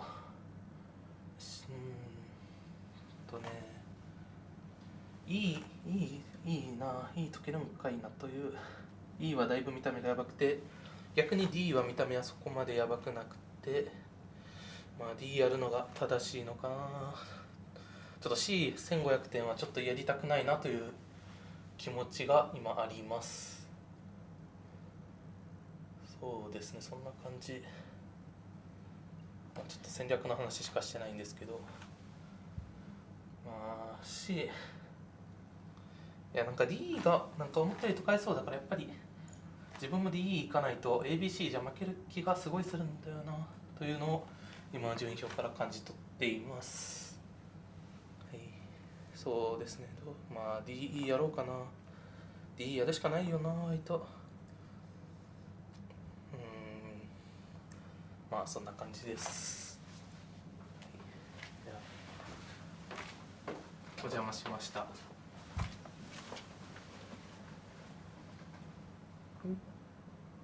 So yeah, what is the summary? Yeah, so he said, I just solved A and B, and I'm considering what to do for next. Like he said that since C and D and E has one solve, all of them is not impossible. But so he said that for problem C, okay, let's see standings. Like for problem C, Kevin took like 100 over 100 minutes, but for problem D and E, if they worked on problem in order, which means they solved it in like 30 minutes or so. So actually, they can be easier than C, and so he said he should work on DOE, and he says that E looks scary, and then and D looks the problem statement itself is standard, so it would be a nice idea to work on that problem. That's what he said. So and so D and E has also larger scores than C, so he said that definitely he should go for D and E. And So basically, instead of talking with the tester about problem D, we're talking with the contestant about problem D. Yeah, we can invite testers. Like I think they're coming. Go.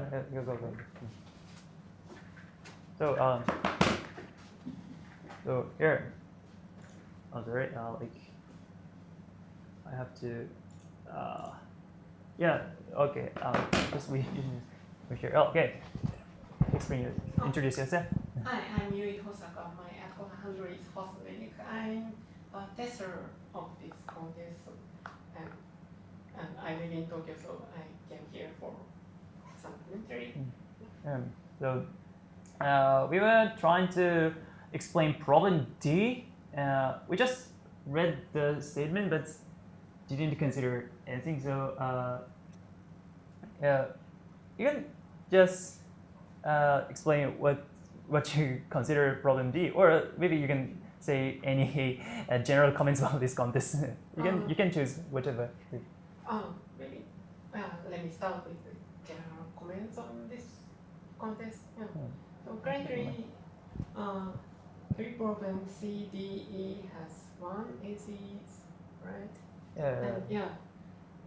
So it's somehow earlier than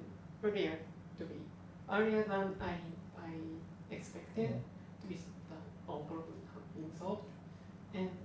But I think C is decent, somewhat easier than D and E, and top competitors like those can solve this area, I guess, with 1 hour or so. But C has fewer point values, so maybe they want to choose. Our D the and E. comment says you're not audible.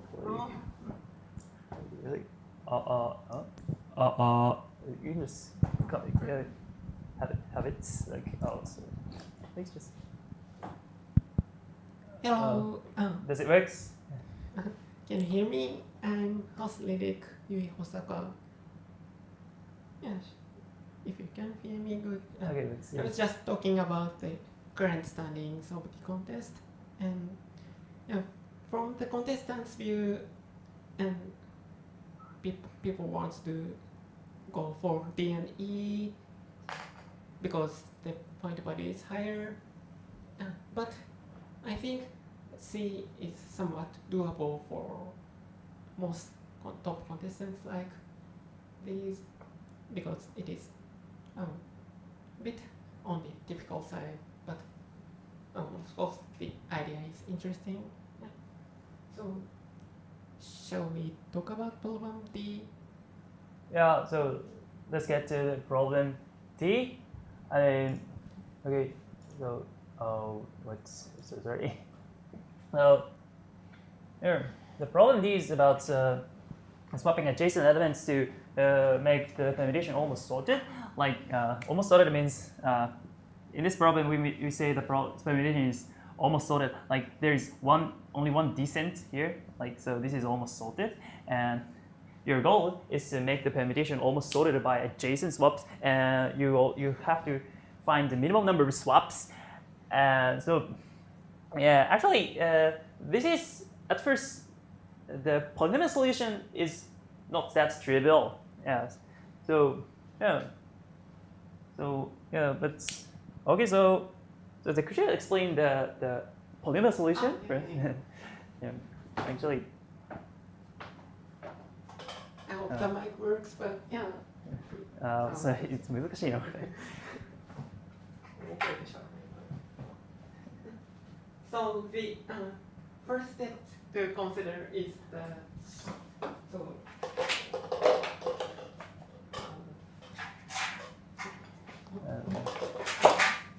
Okay. I think it should be long enough now. You don't have to disentangle that one, I think. Sorry for being long. Yeah, this is fine. thank you. So first, given a permutation, so we should decide which elements goes to left and which goes to right. And that's so what's the first better solution than brute force. So for example, say we let these elements to go to left and these to right. Then what's the cost for these operations is so among the inversion pair among L incur a cost of 1, and inversion pair among R also incur a cost of 1, and also if we have L to the left and L to the left are. Okay. So that also have a cost. So this way we will have explanation solution. Yeah, but this is also we should have we should seek a property about the optimal solution, and it should be like so.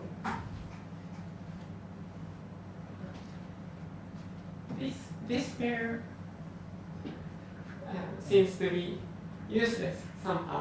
Like And the larger one, so the larger one becomes goes right, and the small one goes left. But then it's easy to imagine that inverting these L and R make the solution better. Like yeah. Actually, Yeah, actually we can prove that there's something R is to the left is N is larger, then we can swap some L and R to get a better solution. So if we plot the this is the index, and this is value.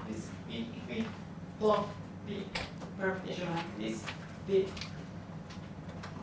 classification of L and R are kind of like L and Yeah. R. so Yeah. the elements in the top left are L's, and elements in the bottom right are R, and there's a boundary. Yeah. Yes. So and this gives some polynomial time solutions. One of them is like to consider minimum cuts. Yeah, this already looks like a graph. So and we assign L or R, and there are some conditions depending on the position of the elements and some cost for inversions. We can build a graph and the minimum, so that the answer is the minimum cut of the graph. Yeah. Another solution another polynomial time solution might be the dynamic programming for this line. And we can see that like grid db, and we can see that at some point the number of hours taken so far is the needed key, and we can write extra transitions. And I won't go into the details because this won't lead This to is the full solution. full Okay. solution. Yeah. Okay. Thank you. Yeah. So That's the polynomial idea. thank you. So yeah. So when testing, how did you do? So did you solve this problem during testing? Oh, actually I haven't.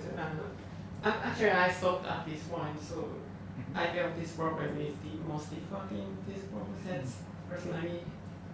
But we have already 2 ACs and problem D. Like Kevin also solved it. Great. Fascinating. So let's global minimum cuts.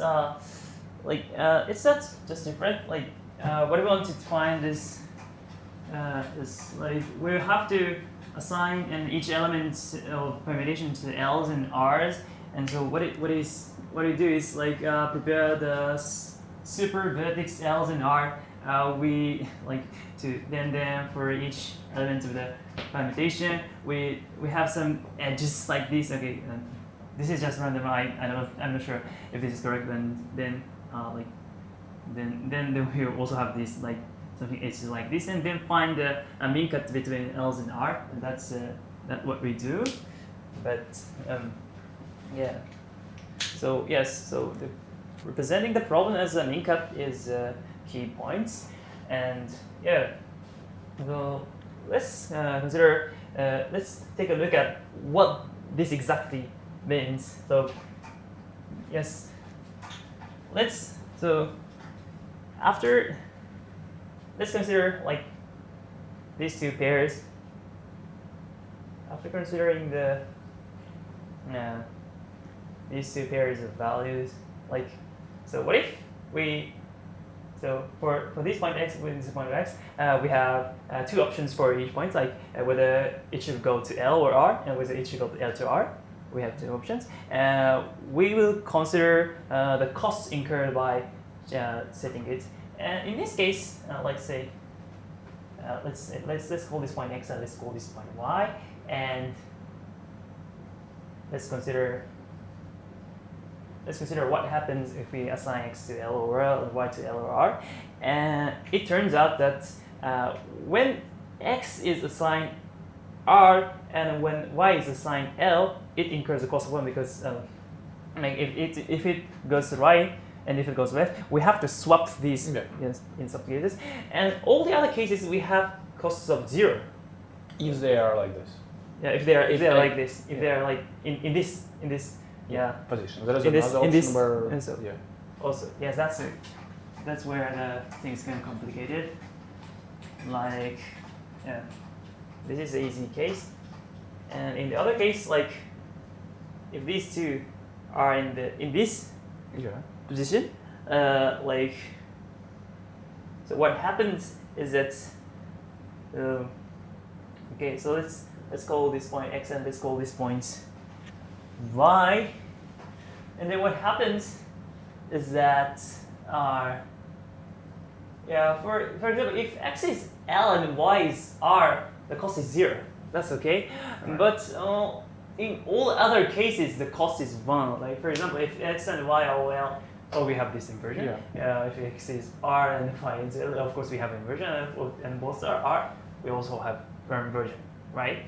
And the problem is that this is problematic because as she said, we're trying to represent the problem as a mean cut, but actually this table cannot be represented as a mean cut. I mean, like submodulation is this means that if it looks like that if x is R, it incurs 1 cost. If y is L, it incurs 1 cost. But this this can be decomposed into like 0011 plus 0011 plus 00 minus 10. Yeah. But you were saying that this never happens. So you never we never need to put. Yes, that's the point. So we can replace 1 with 2. Yeah, 1 with 2. Yeah, so that's the main point of this problem. To make this disappear. Actually, it is also tempting to replace that with infinity, but it's also hard. It doesn't work well. To infinity, that works. Okay. So, but so replacing 2 can lead to more better polynomial solution. Like we don't this one, so we can decompose these two tables as this plus this, and it can be just some easy constraints. Like for example, this table means if y is in L, if y is on L, it incurs 1 cost, which means that we have a cost of capacity, edge of capacity 1 from y to R, and this means that if x is R, then this is like L, and for this one, it means y. This means that we have a edge of like this. So we have 3 types of edges, and we can just compute the minimum cuts of this graph. But the graph is big. Yes, apparently the graph is big.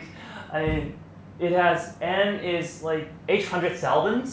So actually the initializing the graph itself consumes too much time. So what we do is like some more smart way to compute the maximum minimum cut, and the trick is that the first trick we use is that minimum cut is the maximum flow. Yes, that's what we do. But that doesn't help here because that doesn't seem to help us because the graph is so large. So we have to find a way to represent the graph in a more smart way. Actually, this looks something doable with some some data structure or something. But what we need to do is to make the graph more simpler. So the trick is that we said we should set this value to 2, and then find, and then we're going to do mcut. But I'd say as I said, this can be 2 or infinity or anything that's shown. So what if we set it 3? Okay. Okay. In this case, we also have 1 1 1 1 plus 1 here. All Right. And this has the same tip. Yes. Which means that now we have edges y to x only if y has larger values than x. But if we have Right. plus 1 here, we will also have this edge. Right. Which means that regardless of the Right. which x is larger or y is larger, we have right to left edge of capacity 1. Yeah. Right. And This how is- does it help? Yeah. It helps. Like, and then we can compute the maximum flow in this graph. So it's easy to compute. For example, for each edge, for each point, it's easy to compute the total number of capacity that goes from n and goes to r. So Yeah, this one. these 2 parts.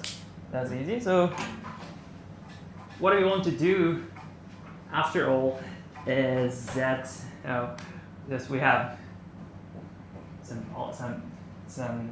but this we know the cost of L's, R's. We know the cost of all these edges, and also you're gonna have this. We have all these edges. All these edges. The compute. Oh, so this looks pretty simple, but this is not as trivial at this point. But the trick is that we're just considering some influx of each vertex.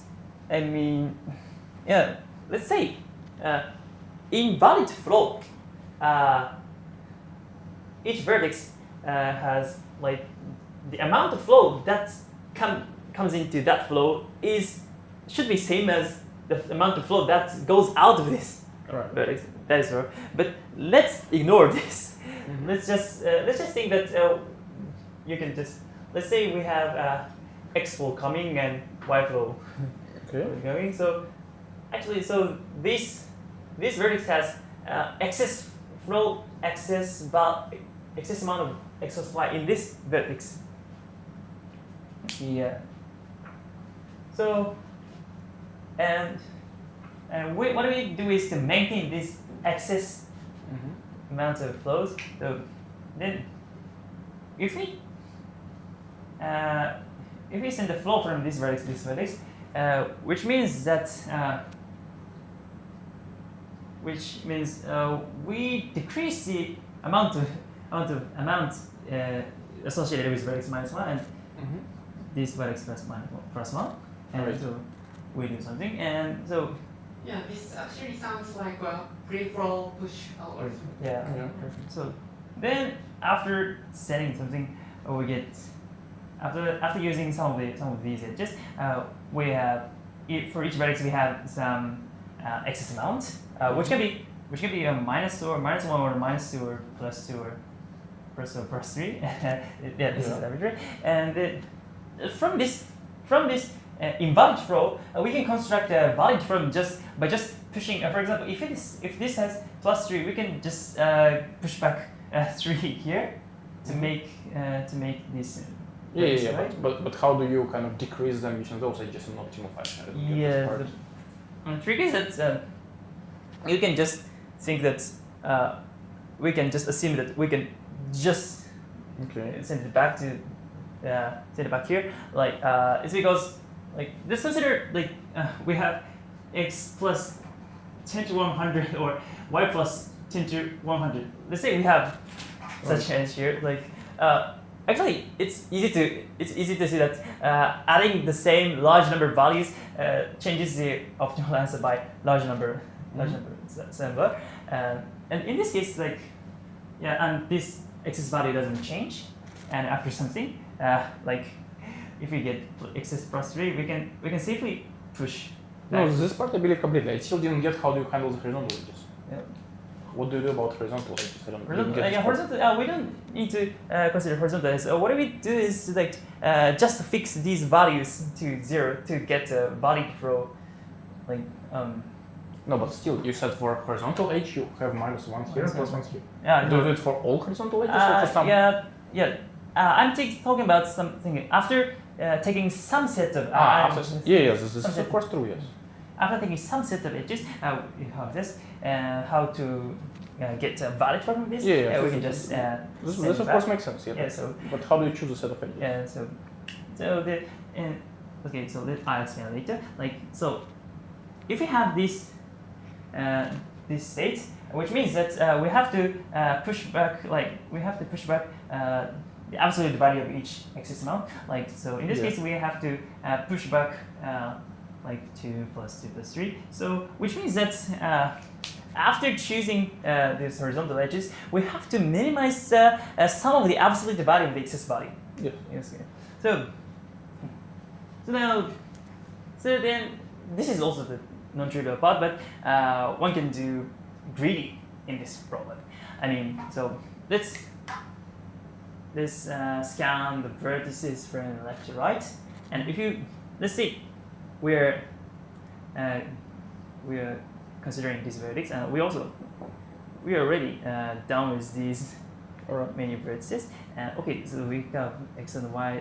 This vertex has value of x, y, and also note that we have value of like f1, f2, f3 here on the left, and let's assume that they're like increasing. And so the trick is that, like, for example, if f1 plus 1 is x minus 1 minus 1, we will push flow to this vertex to f1.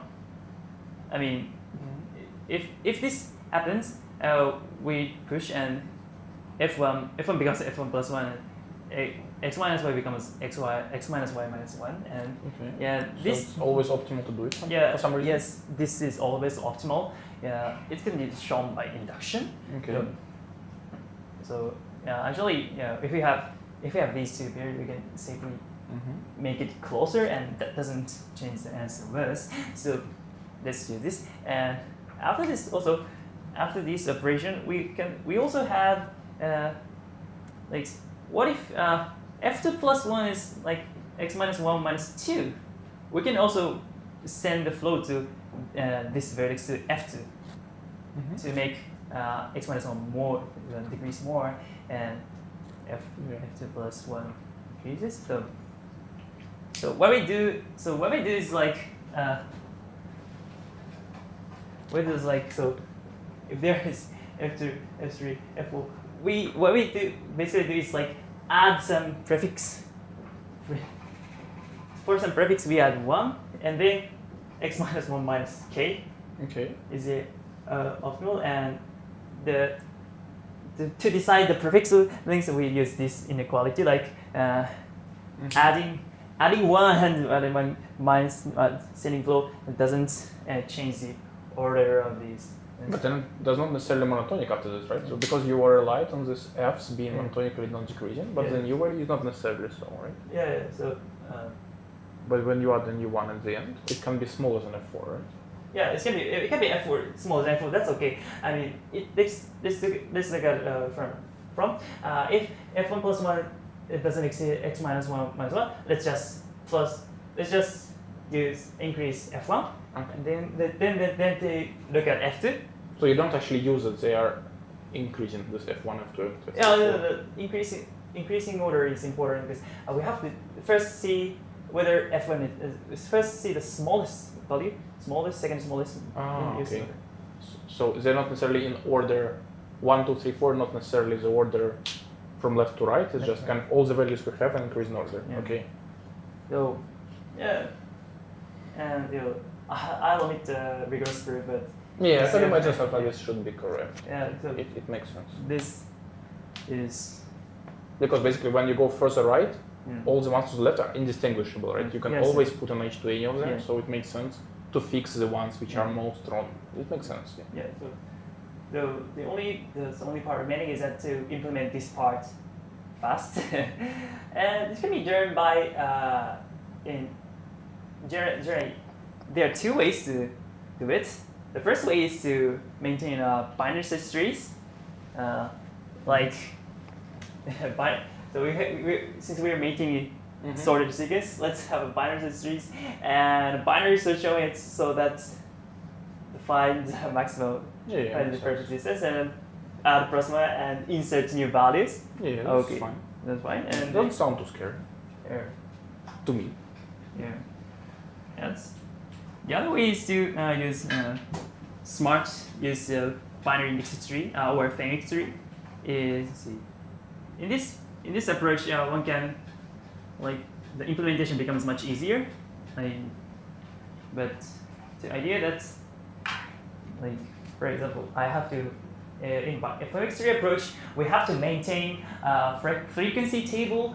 I mean that is we have frequency table CV, which means that which is a number of Fy equals V, a number CV. Oh, and then they collapse kind of. Yeah, so number is I, F equals V, and what we did, the most difficult part is like let's have this receive and adding +1 in the prefix means kind of like collapsing this vertex and yeah and so just get it together, so collapsing these. So yeah, you may say that but this operation is binary strings, but actually it's not. We can just maintain another binary phoenix trees called like anything name is relevant like A, and we say that we should maintain that all elements are alive, and if we collapse this point, you just say this point is dense, and with this structure you can maintain the sequence, and you can do any operation within the greedy in a reasonable time. I mean order and log n time. So as order and log n time per operation. So yeah, in total the solution runs in order and log n time. Yeah, that's it. So my phone showed me some Hello? Do you know what it says? I think that's. I think it's because we have rain. We have heavy rain. Okay, so here. there'll be heavy rain later today. Okay, that's good to know. There's a simple from the structure. I heard that there exists a simpler greedy solution. Super greedy solution, right? Really? Well, Actually, I haven't. You seem to take microphone again. I haven't understood the detail, but the cost regions, the version cost regions, in this solution, we change it to 1, 2, 3. But if we choose something, some good value, then the problem can be the total cost can be a nice presented by a nice formula or something, and so we didn't expect such solutions. so looks like hello. Okay, so let's look at the submissions and Yeah, that's inspect it. So I think this was actually pretty cool because Henry came here and explained why he should work on problem D. Yeah. And he got it accepted after half an hour roughly, which is exactly what he thought. The reason that others solved it fast, and he also solved it Very fast. brilliant. So he's kind of showing how he's moving forward, Yeah. which is very nice. Oh, Henry's coming next confession. So yeah, you can make it. Okay, so Henry's coming for a confession. Like,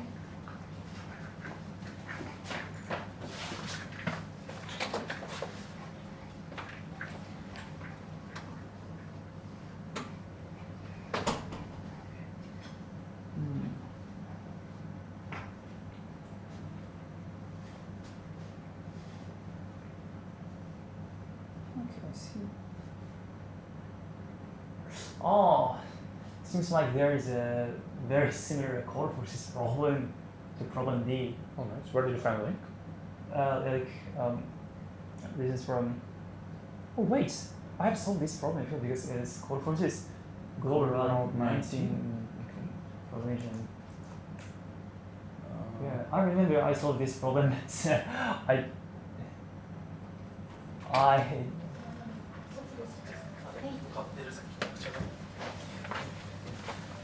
お邪魔します。持たないとダメなんですね。はい、持った方がすごいです。あ、さっき聞こえてなかったのかな、じゃあ。あ、こんにちは。N239 です。さっきも来たけど、もう一回来ました。そうですね、D 問題を通したわけで、まあなんかすごいラッキーなことに D 問題は、僕が解いたことのある問題に帰着できたので、すごいスムーズに解けました。で、C か E、残り C か E なんですけど、E が、僕のなんか順位表見た感じだと C の方が解けるんじゃないかなと今思っていて、ただこう1位の上官案に E を解かれると優勝の目がなくなってしまうんですね。E に行かないと、なんか1500で解きやすい C に行くか2000で解きにくい E に行くかみたいな選択を今迫られてる気がします。まあでも C の AC 数が1人しかいないのはかなり怪しさがあるかもしれないんですけどね。まあ、2時間あるんですよね、あと。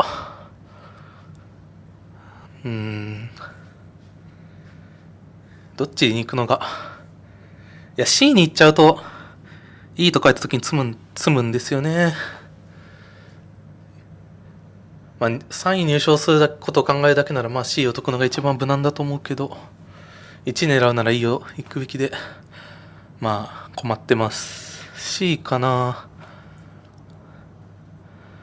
まあ C、まあとりあえず C を、まあ30分ぐらいは考えてみて、全く何も手つかなかったら E に行くとかなのかな。ちょっとね、アピアッドが E にだいぶロングアンサーを出してるのがかなり気になってて、E がやばそうな雰囲気を感じちゃうんだよな、という感じです。以上です。残り時間2時間頑張ります。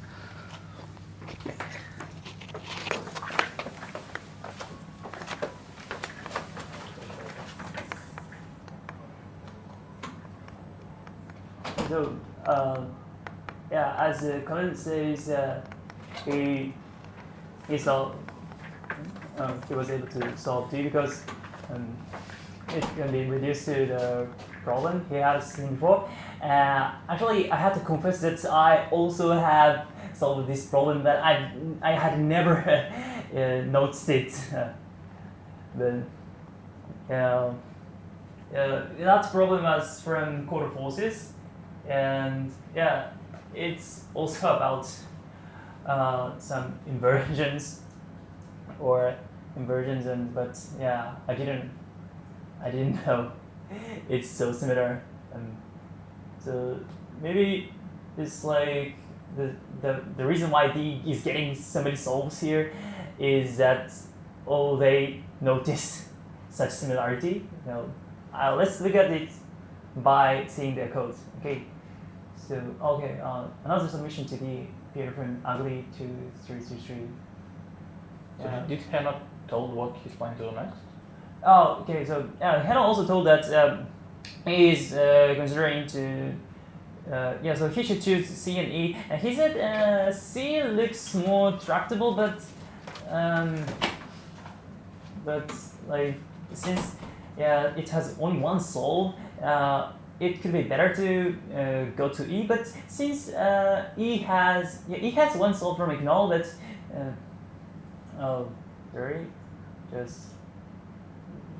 okay. So since Hannah has since E has only one solve from Ignore, but many incorrect attempts from Piat, he's worried that it could be very hard.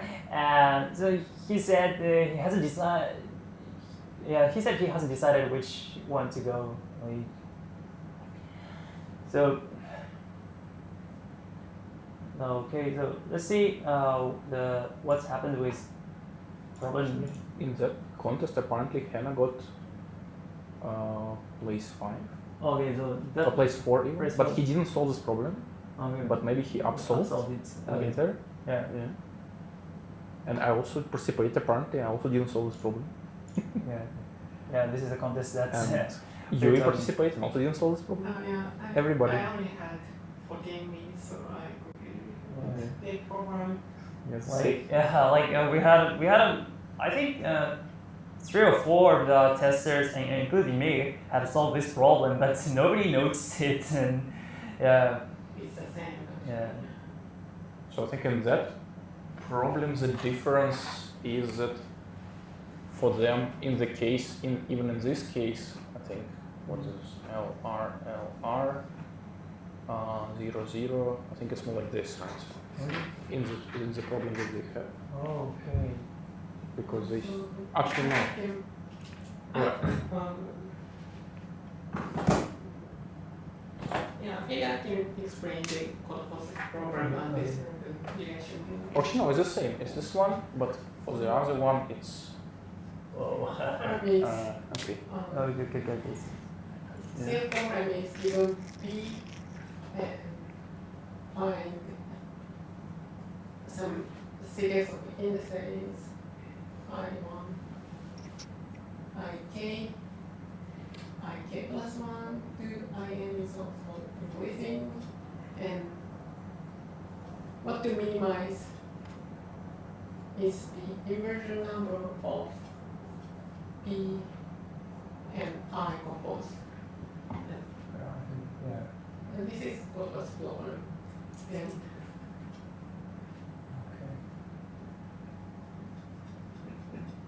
our problem in this contest was given B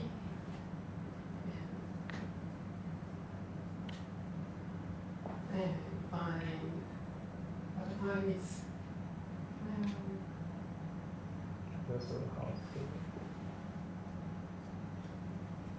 We also have to run the sequence of I. That's the inversion of I completed by.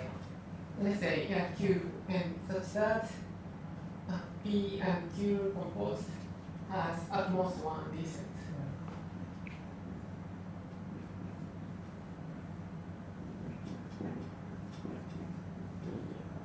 Yeah, this is the 2 programs, and let's make a distinction.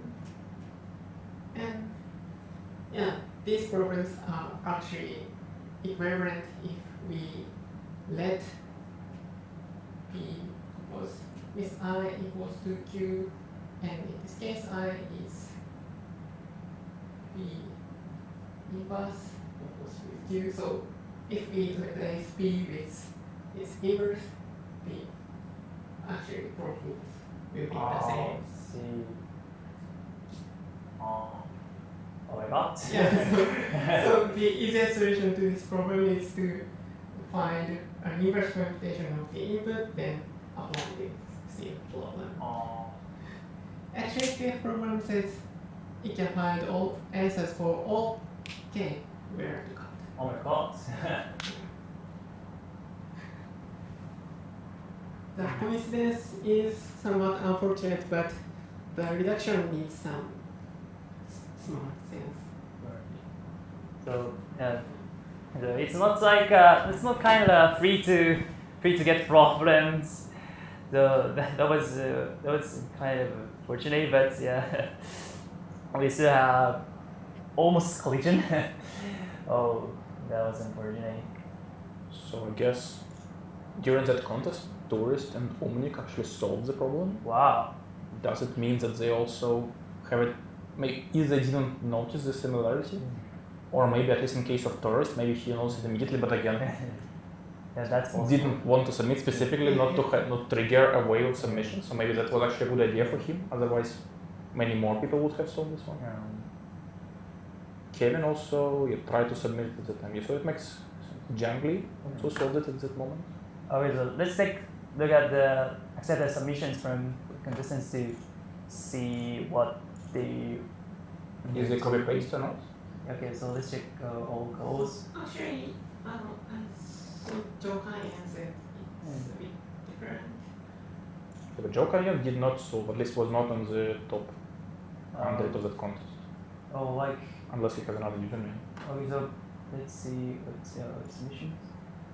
Okay, this is a Japan's code for from D. Actually, he did divide and conquer and find some array for each LR, and then take the minimum to print the answer. So it may be possible that he also finds for all answers for calculations. Nice. So Jokayan did everything from scratch and solved it that fast. Maybe that's brilliant.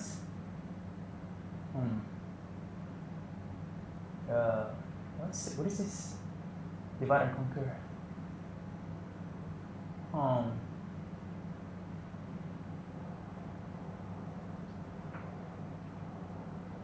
I don't know.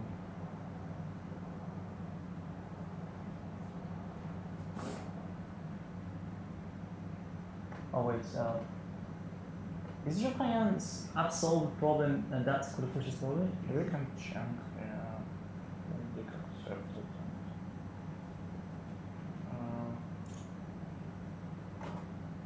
Okay, so Like all the one is Japan's. a few unsolved problems, including local bots. So maybe he solved the logo as well. It's a bit hard to say. I guess I can search for his name, but he has more than one. I think Org 7 should be fine. Is it typed Oh, no. correctly? Uh, This? Oh wait, it should be also W. This one, yeah. Meanwhile, Oh, PG. Okay. ah, What's meanwhile, some parent code is on bottom B, so everyone except tourist solved at least one problem. okay? Oh, so it His seems like solution there is Yes. much shorter, so Yeah. it looks like he did not notice the similarity. so yeah. So it seems like this is Jokayan's code from the cold forces problem, and this is Jokayan's solution for today's D. So these are much different. So actually, he didn't notice they're similar, but he just solved it from scratch, and then he solved it in like 30 minutes or so. I mean, yeah. But what is this solution? Do you understand the solution? I If it's don't equivalent, it I seems don't- to be so simple. I don't understand. It means that our problem also has such simple solution, right? Yeah. In theory. Yeah. Can we That's try brilliant. inverse input permutation? We should just inverse input permutation and call this, right? Yes, that's correct. Can we try it? Like, can we just copy? That's brilliant. Yeah, it's a I single don't- test for us. I don't- So what Oh. we're just trying to submit. I don't- Text submission. Okay. Test is 1 here, right? And then in this code forces problem, was it 1 to n or 0 to n minus 1?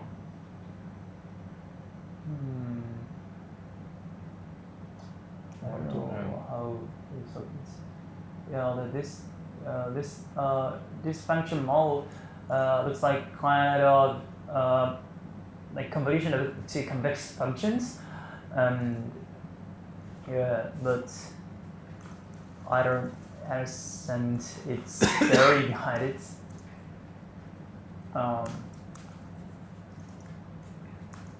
This is what we didn't expect. So we're saying that this should work. Let's try this, right?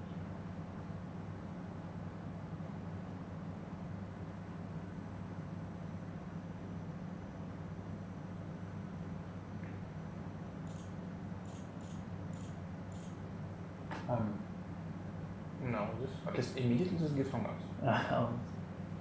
So just taking running his solution from that problem on inverse permutation gives an answer.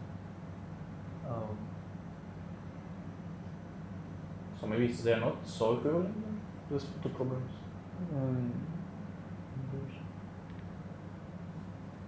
Like, I'm sure.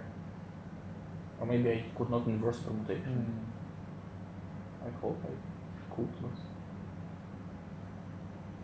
Oh wait, his array A is indexed from 1. Oh, I see. Okay. Wait, it should. This There is a button to edit.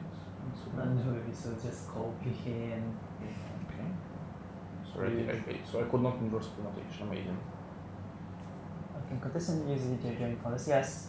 So if they notice they have solved something similar, they can simply get something new. Oh, but that's good. But great. In this problem, we have to find the minimum of the total cost. So, And the other problem? you're printing n values. Oh, I see. This makes sense.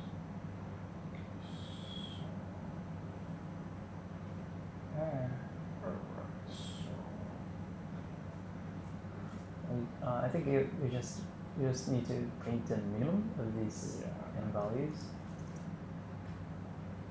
No, since minimum, the initial value shouldn't be 0. Like,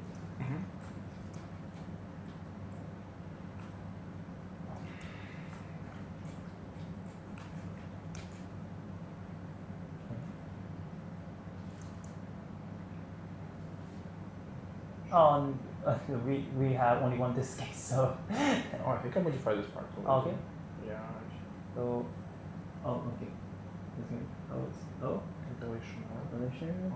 Oh, this is A's. A is not a vector. No, vector. Yeah. This is hard.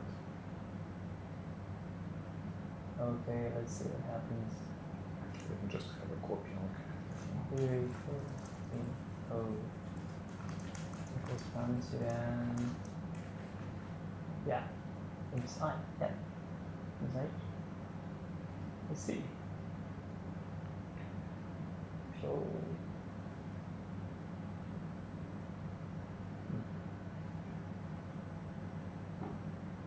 Oh, it's Nice. So it works. okay. Amazing. Right. But the solution is much simpler than you described. Yeah. So there's no greedy in a sense. There's Yeah. just something. Something super close. Like, I can remember the solution. So. But also it seems that he didn't notice the similarity, Yeah. judging by the. Okay. So let's see other submission and check if they notice the similarity or it's just solve it from Let's scratch. check what. Let's check Kevin's code. For example, like seems like I think he's calculating something first in permutation and then inverse it. I think Yeah, this seems okay. to be copy pasted. Copy pasted. So So Kevin did. Kevin just realized this is the same. Okay. Yeah, Kevin did realize this. I'm defeated. I'm pretty certain Yeah. Maybe it's still equivalent to your solution, but Yeah. nice way to do it. Yeah. I see.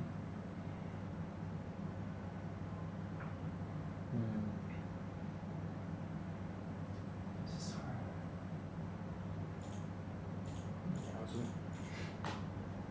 I think it's kind of in some sense inevitable. There is this. Maybe you heard about this book called Proofs from the Book, I think by Martin Gardner and somebody else, about mathematical proofs that are very beautiful. And basically, since the term comes from Paul Erdős, who introduced this idea that okay, some proofs are really were written by God or something like this, and we just have to discover them. And there's somewhere this book of real kind of the proofs of really beautiful stuff. And so this problem is kind of similar. So when kind of you do all those kind of difficult arguments and the end solution is like this, there's just not so many problems. So it's the more problem looks like so magical, the more likely that somebody else has had discovered it before, right?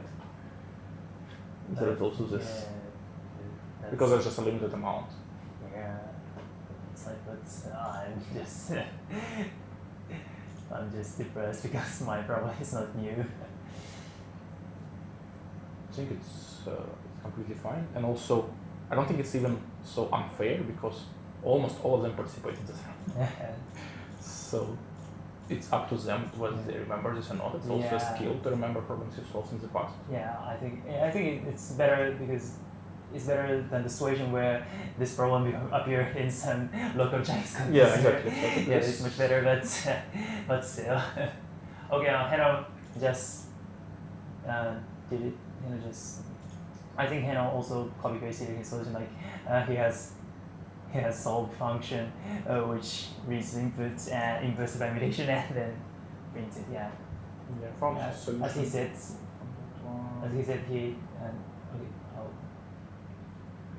he noticed the similarity between his previous solved problems. Yeah, he must have copy pasted this. So is his solution here? Yeah, here. Solution here. Yeah, it is the same. Yeah, It's the same as code sources. Alright. So then what happens with ugly 2, 3, 3, 3? Like, I think I also thought he did the same thing for like. No, he didn't have accepted submissions for the code sources problem. Oh, see. But maybe he's copy pasting somebody else's submissions also valid. You don't have to use your own if you notice the similarity. But I don't know. And it looks very similar to what everybody else is doing. Yeah, it's like this integer overflow maybe? Integer overflow, that could be the reason that in that case you can just What is S? What type is S? Yeah, this is long num. Okay,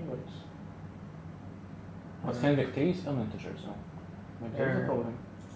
I don't know what he's doing. Like if, for example, if the tree's elements are just for calculating some inversion for some. Can we look at what is his wrong answer actually, or not? Like he has many wrong answers, and can we look at if here? Diff. I don't. The correct answer versus incorrect, or it doesn't show. Yeah, it doesn't show, and like yeah, I think he has copy pasted from something different. Like for example, his first submission says N444. This is weird because there's no such. Yeah, 444 seems weird because original code forces problem we had, and it's like at least 100,000, and so this shouldn't be copy pasted from somewhere. And of course, in this problem we had an 800,000. So I don't think he wrote this problem from scratch, but he copied this from another problem, and maybe that's not equivalent. That's equivalent. Can you show the scoreboard again? I think we have some interesting developments. Settings. So Jokanyan solved C. Yeah. Jokanyan solved C. So essentially, now if you want to win and you are not Jokanyan, you have to solve 3 and like both D and E both definitely. and D definitely, and then So 1 B and C. Okay. again, if you're trying to win, like whatever tourists or maybe others, no. For example, for Kevin, he should work on E kind of. There is no sense for him to work on B, I think, more or less. And similar for Henner, should work on E even if he doesn't like it. Again, if he tries to win, because it will not be okay. Maybe for 10 more minutes, it's still enough to solve C because Joe Kanyan has 10 penalty minutes. Yeah. But other than that, Okay, let's look at Jokanyan's problem C. I think that's. he also actually spent quite a bit of time on it, like more than an hour. So it seems that basically A, B, and D is about how long it takes you to get the idea, and it's sometimes short, sometimes long. Yeah. But C is just relatively long implementation anyway, and many places where you can make like all by one buck or stuff like this. But yeah, his implementation is like is cleaner compared to my solution actually. Yeah, but still pretty long. So Yeah, I think pretty long, you can see he did some debugging and stuff like this. So so C is more like if you don't have any ideas, then you can go for C. But if you have ideas, then you should probably go to D. I think Jokanyan's solution is almost same as the correct the internet approach like is just iterating I and then iterating J. That's from I1 and while making something. Okay. Yeah, so people are saying why Tourist is the only one without any submissions. On the chat. I think Tourist has something has implemented something, but He doesn't see any issue either. I guess for he's easy confident in his solutions, and then he doesn't need to submit unless again he thinks he did not solve anything else. But he'll probably looks at the scoreboard and sees, okay, if I don't have D and E, I have no chance. So I should wait submitting at least until I have D and E. Yeah. So yeah, that's probably what's happening. Yeah. Just I think most likely. So I don't think he will wait until he solved everything, but I think he will submit until when he has everything except one problem. So four problems at the same time or something like this. We also have submissions from the Knarl problem D, which got accepted, and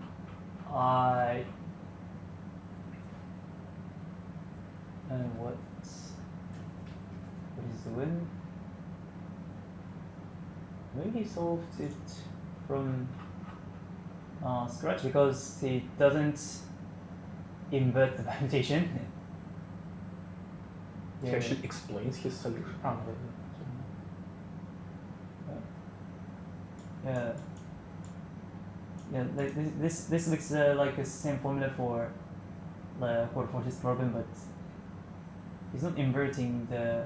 I think he just remembered I think if you look at his code forces code, it's not the same code, but it's like the same sequence of steps. Maybe he just remembers the solution. Yeah. But doesn't copy paste, it just re-implements. Yeah, that's possible. But but he since he wrote some brute force solution here, so he must have some trouble. Or maybe actually yes, maybe he did not remember and just Okay. Poor Andrew. He's still Maybe I'm calling for another guest. Okay, another guess. to Okay. explain. Thank you.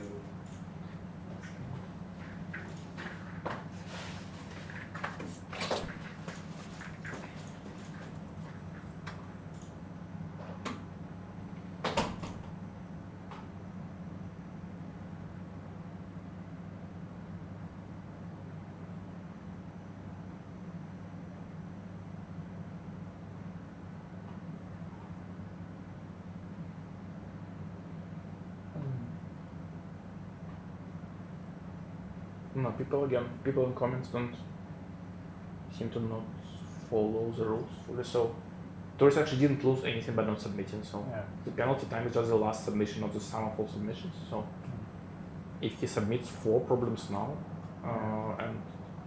and including D and E, then he can be first place now very easily.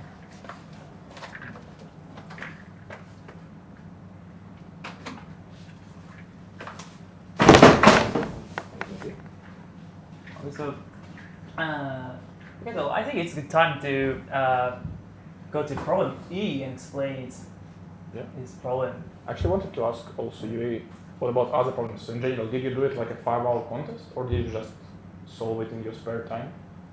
Did you do it? I solved it spare time, so I took much longer than 5 hours. And Samples. so you solved all problems except D in the end, or how was it? In the end, yes. Mm-hmm.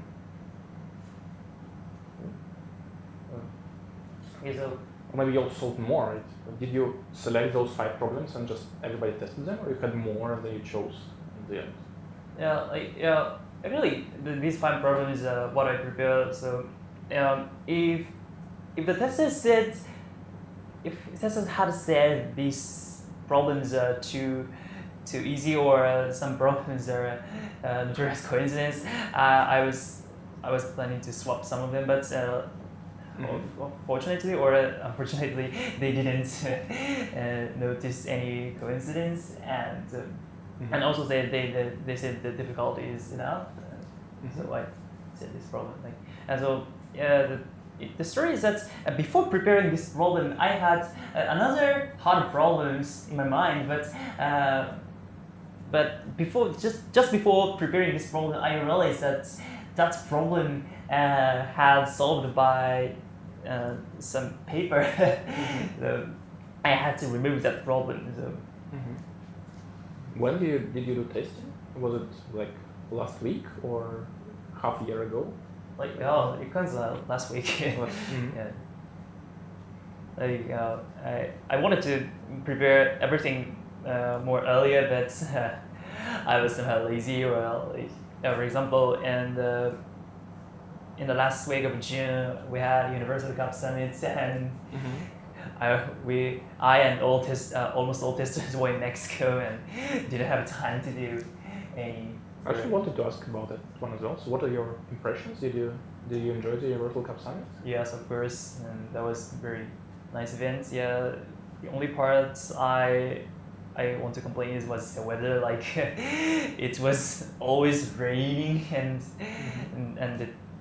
the hotel doesn't have roof on some parts. And when we want to move from my room to the contest hall, we had to go through the rain. But I can't complain because in the last year AtCoder World Finals also we had experienced a similar thing. Like this year we had to set up the contest venue at the same hotel as the contestant is staying at, but last year we didn't have room at this hotel, and we had to move another office, and it was raining. So yeah, that's kind of thing happens. What about you? Did you also enjoy the Mexico event? Oh yes, of course, it's great fun. And I also enjoyed training in summer. Yeah. But it was a nice outside. So there was only one contest there? Yes. It's surprising that it is not even the finals. Yeah. Yeah, but I think it's good to have more on set. So I think I always enjoy coming here to WTF, but also, I think it's great to have other competitions, especially since they're different formats. I think it's still AWTF is the on-site for the single-person teams. Yeah, this is the only on-site ones for single-person team. Right. At least only international offset. I think many countries have their own local competitions. I think in Japan there are actually quite a few. Yeah, not quite a few, but a few. A few. I think somebody was posting something about Swedish coding cup on Code Forces the other day, so I guess they also have something similar. Yeah. In Switzerland we don't have any. We only have a team contest, but we don't have a personal contest.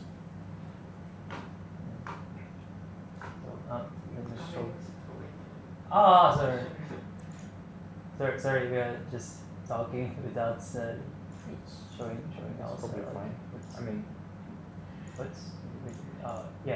this way they all see on screen, but For some Japanese kids, they went to the Japanese stream.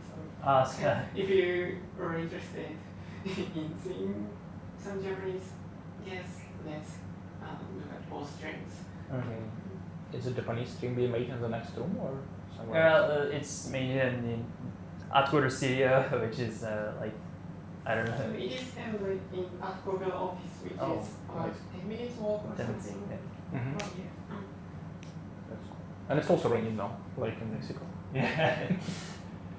So let's move on to problem E. Let's just explain this here. The problem statements first, and then right here. Could you open the problem? All right. Yeah. Okay. Problem is auto stumps. The problem is like this. You have a board with n rows and columns, and also you have n squared stumps, and each stump has a size of h by w. I mean h varies from 1 to n, and w varies from 1 to n. So in total, n squared kinds of stumps, and your task is to press these stumps one by one. You can choose in any order, and you can also choose its positions. And by pressing the stump area should be rectangular grid of the original ball. It shouldn't. It's within the border. It should be within the border. Right. And pressing the stump changes the color of all cells on that rectangle, H by W rectangle. If the cell has already different color, it is overwritten. And the problem is about just you had already pressed k stumps, and you want to press remaining n squared minus k stumps, so that at the final state you have every color shown. I mean, so you press n squared stumps, and the border has n squared cells, so each cell has different color. That's a goal. And also, it is guaranteed that in our inputs, it's always possible to achieve the goal. So, yeah. And the constraints is like n 400. So why is it guaranteed? It would seem that you could just run your solution regardless and check, because checking is not so hard. Yes, that's because our generosity. Like, yeah, as I said, you can just run the solution and check the answer. But yeah, it is possible that in some implementation, like we assume something that's true on valid inputs, but in invalid inputs, it causes runtime error or something. I see. Because technically we can just run everything in try sentence or something, but that's. It makes sense. It doesn't add much to the problem, and Yeah. it just adds more technical complexity, which, I think it's a very good way to set problems also. I think there was a slightly related discussion recently that problem called for, so that some problem somebody was saying, okay, but actually you're given n squared solution, but I can solve it n log n, but authors were saying, but it's the same solution, kind of there is no point. But they were saying, but you should always give the maximum possible constraints. I think it's not true, so it's best to just, there are some ideas that are beautiful and you want to share, but you don't necessarily have to squeeze the maximum out of the problem. So this is pretty cool. And this problem looks very nice. Yeah. So I guess after you press a certain stamp, you have to press at least h times w minus 1 different steps on top of it to kind of remove all the other colors. Yes, sir. And just so this is like the first step of this problem is just to think. Is it the only constraint? So is it true that if sizes of stamps such that we have enough stamps to press after the stamp for every stamp, then it's enough? Then it's possible? Like there is some there is some cases where so the ordered sizes is not the only constraint. Like also the actual H and W are important. Yeah, also the position is important. Like also wait, but while we're talking, the kernels of D and Indogorion is almost getting D.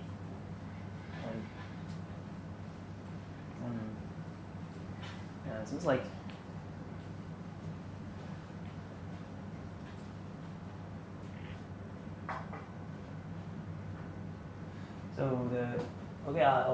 we have so many these. So the problem about so I'll first show some I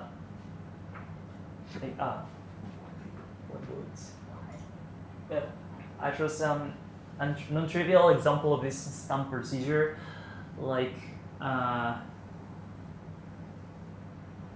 let's say we have a 3x3 board, and then just let's say we have in the first step we always have to press a stamp for size n minus 1 and n by n. Okay, let's denote its color to be 1. And in the second step, we should press something that could be like, for example, like 3x2 rectangle, like here. So we press rectangle here, and then the problem is like, for example, if that's only size example, like let's consider like pressing a 3 by 1 stump on the left.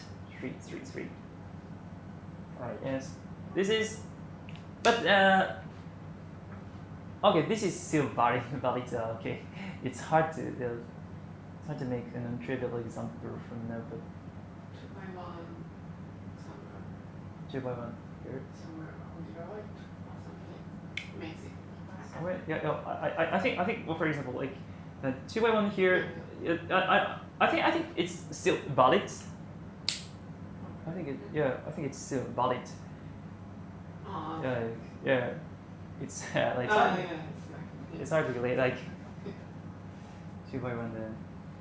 Yeah, it's hard to grade. Yeah, it's hard to grade invalids. Like okay, so. But I believe you. So I think it's kind of clear that it's not the only thing that matters. Yeah. But I also want to more larger grades maybe, and with 2, 3, 4, 5. Okay. Like okay, so the first sum should be like this one. Then the second sum, okay, this is the second. This is the second, the first, and then the third stump should be like okay. It's hard to tell like for example it's difficult to create like because let's say the third stump is like these two cells, so we have like these 5 the same policy, 5 the same policy, these 15 have the same color, and then what's to do? It's hard. I think you just have like let's say 2 by 2 fields and 3 vertical dominoes. And that's impossible, right? Yeah. Yeah, like sorry, 2 by 2. 2 by 2 fields and 2 by 2 the fields. 3 2 by 1s are oriented in the same way. Yeah. 3. Then it's impossible, right? What? Which version? Just like just 3 like this and 1 such stamp, right? And it's impossible to do. yeah, but in this problem, but we have one stump of one side, one dimension, like in. Oh, so they all have different sizes. Yeah, so in 2 by 2 we have like we have I didn't all realize these. this part. So they Yeah. all have different. Yeah. So is it exactly one of each size? Is it? Yeah, one of each sides. Oh, okay. So it's a different problem. Yeah. Nice. But in this case, one can guess that the stump size should be kind of decreasing. Yeah. But this is not the only constraints, but it's hard to create a non-trivial case in small rectangle. Like for example, like Oh, Tor started submitting. tourist from E, but it's getting runtime error. Oh my god. Hey, probably has many tempting solutions that doesn't work. So let's look at three solution for first, and then look if he's doing things right or not. Okay. Solution. You can see what's going on. Yes. Let's see what's going on here. How many runtime errors can you show? Okay. Many runtime errors. Almost all of them. Almost all of them. Like, yeah. Has some assert probably? Yes, there is some assert. Okay, so His code has RNG. Is it used? RNG, Yes, random he is using generator, RNG. he's assigned it to this. Well, I'm not sure what it's doing. No, but I think it's like some kind of hashes. yeah, so he's doing some kind of hashes. I don't know what's going on here. But what? This is Maybe completely he does something like do any valid move or something. yeah, but yeah. And then this assert, I guess, assert has at least one valid move. Yeah. Probably that's what causes runtime error, right? It Yeah. doesn't find the valid move. I think so. Well, I don't know what's going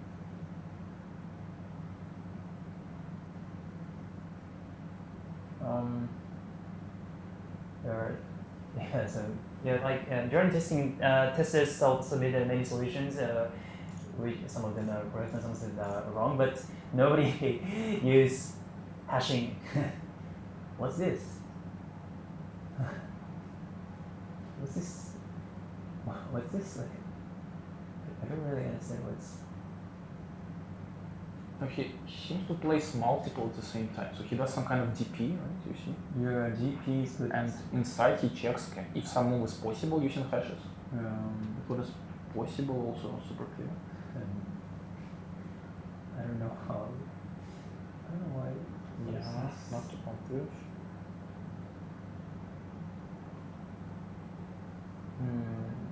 Just weird, like. What's this? Oh, I still don't have any here. Well.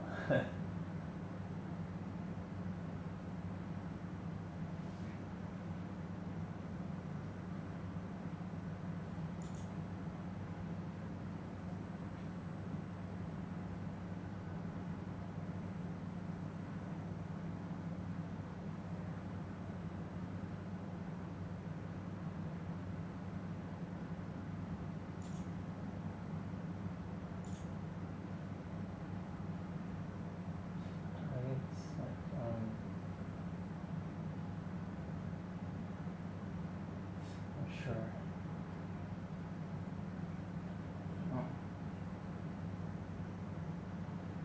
Is there a brute force that is commented out? That he actually. There's no there's no brute force or something. He just submitted it, but I'm confused. Like, maybe he had tested this code. Or maybe it is Just different. remove brute force. Yeah, that's gonna be possible, but yeah. Like unless it's hard to create non-trivial test case with small sizes, so it can happen that he tested Exactly, with all that's my really expectation. small sizes and he was sure that his works and he submitted and getting this runtime error. Right. Okay. I think.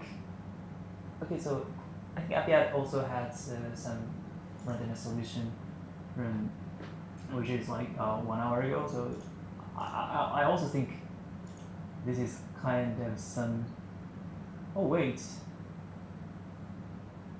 no, I don't see any. Yeah, this is there. Actually, he has 2 sets, and actually this is correct. So it's this problem. So yeah, he must be doing things right, but he got wrong runtime error and stopped for. How many runtime errors? Also, like all cases like Gennady, or maybe he just has some small bug. No, like yeah, he has 5. Yeah, Similar, yeah. okay. But I think API is much more close to the correct solution. Like yeah. Yeah, but we should note that there exists some two-sat solution which is far from correct answer. Oh really? Which I tried during the testing. Yeah. Oh wait, Yeah. you must need some.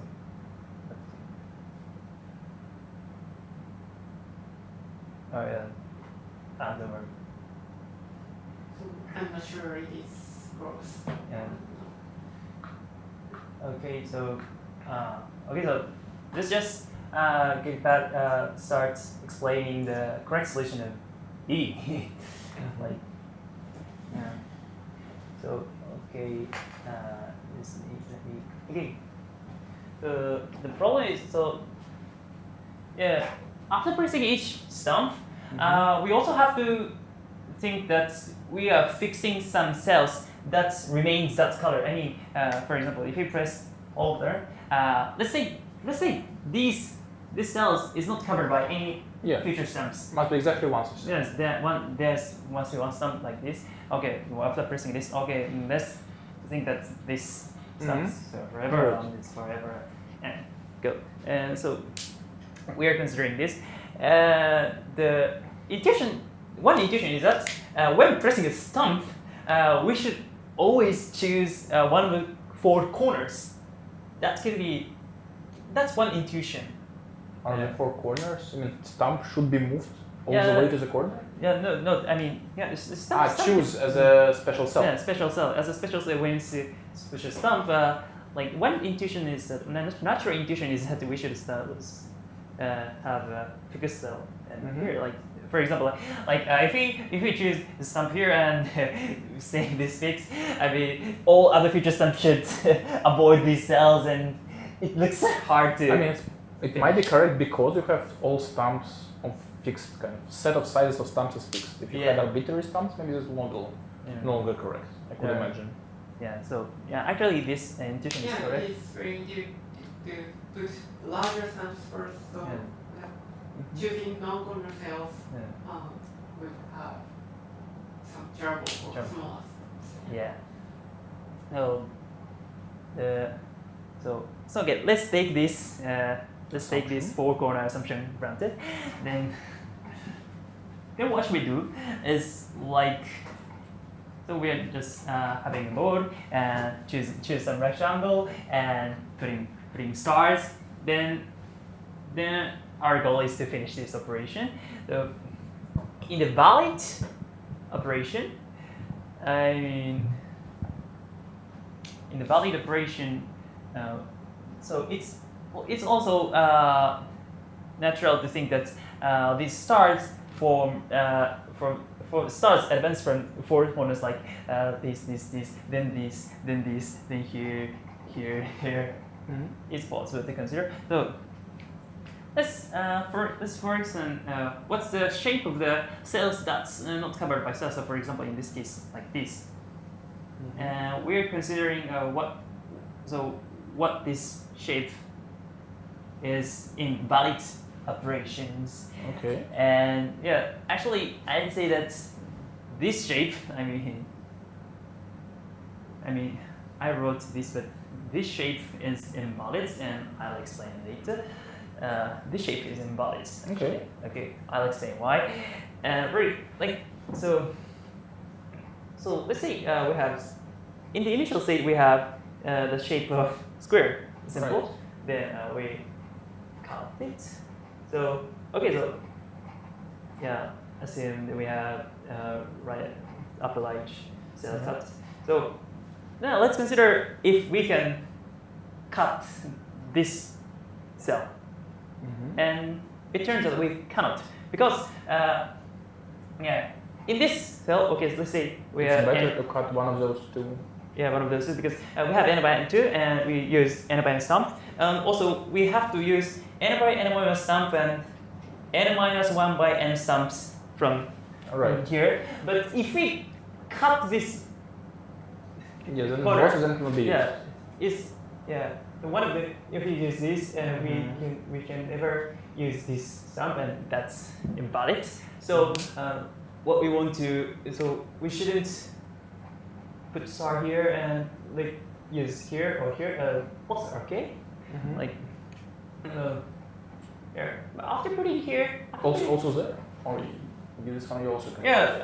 One can also find here, put it here, put it here, put it here, but not here. So yes, this makes sense. yeah. But let's say we have put here. After putting here, we are able to use here. Okay. Like so generalizing this argument, I'd say that we have this criteria, like at any moment the shape of non-star cells is of course it's a convex. I mean, convex by convex means we have a hole in a shape, and also there is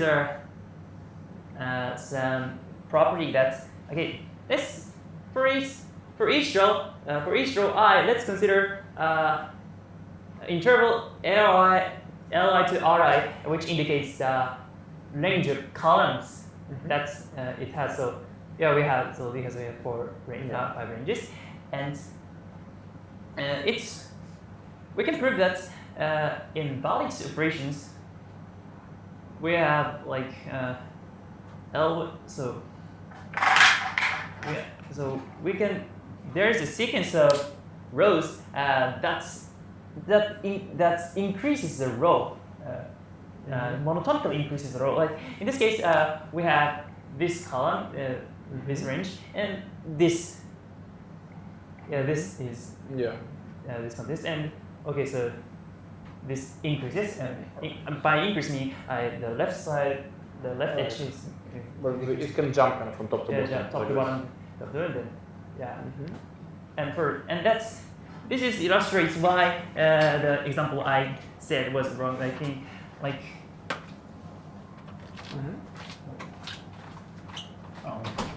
Yeah, in this example, like this example, like say. Or another solution by E, still on runtime error. Runtime error. Okay. So this illustrates why this is incorrect because we have two ranges and it's not monotone. It's correct. You're saying it's not optimal, or if it's violated, then it's just not possible to finish. Yeah. Guarantee. I think invalid is like if these conditions are satisfied, there always exists a stamp sequence that finishes the operation.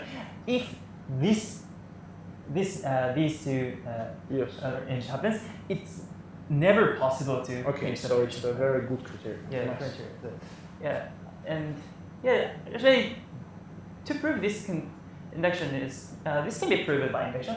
Like for example, yeah, we have this shape, and also it's like for example, let's consider the maximum rectangle in this shape. Like for example, this is the maximum rectangle, and this is also the maximum rectangle. All right. And let's say we cannot choose the cell which belongs to both rectangles by me. For example, if we choose this cell, like we cannot choose this maximal rectangle anymore, and that's bad. And so we have to choose somewhere. We have to choose a cell that's that's covered by only one maximal. Only one maximal rectangle. And here there's too many maximal rectangles. Yeah. So. But okay, so for convenience, let's say we have two shapes like this, and we cannot use, for example, this. Okay, so okay, I have to say that's max. Okay, I say that. And what happens is that if you change it.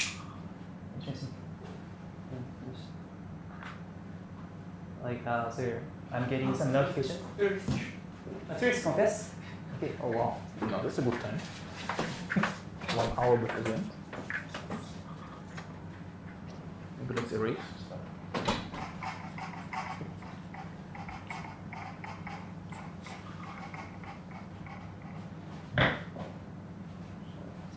Or he's coming to share his thoughts on what's going on.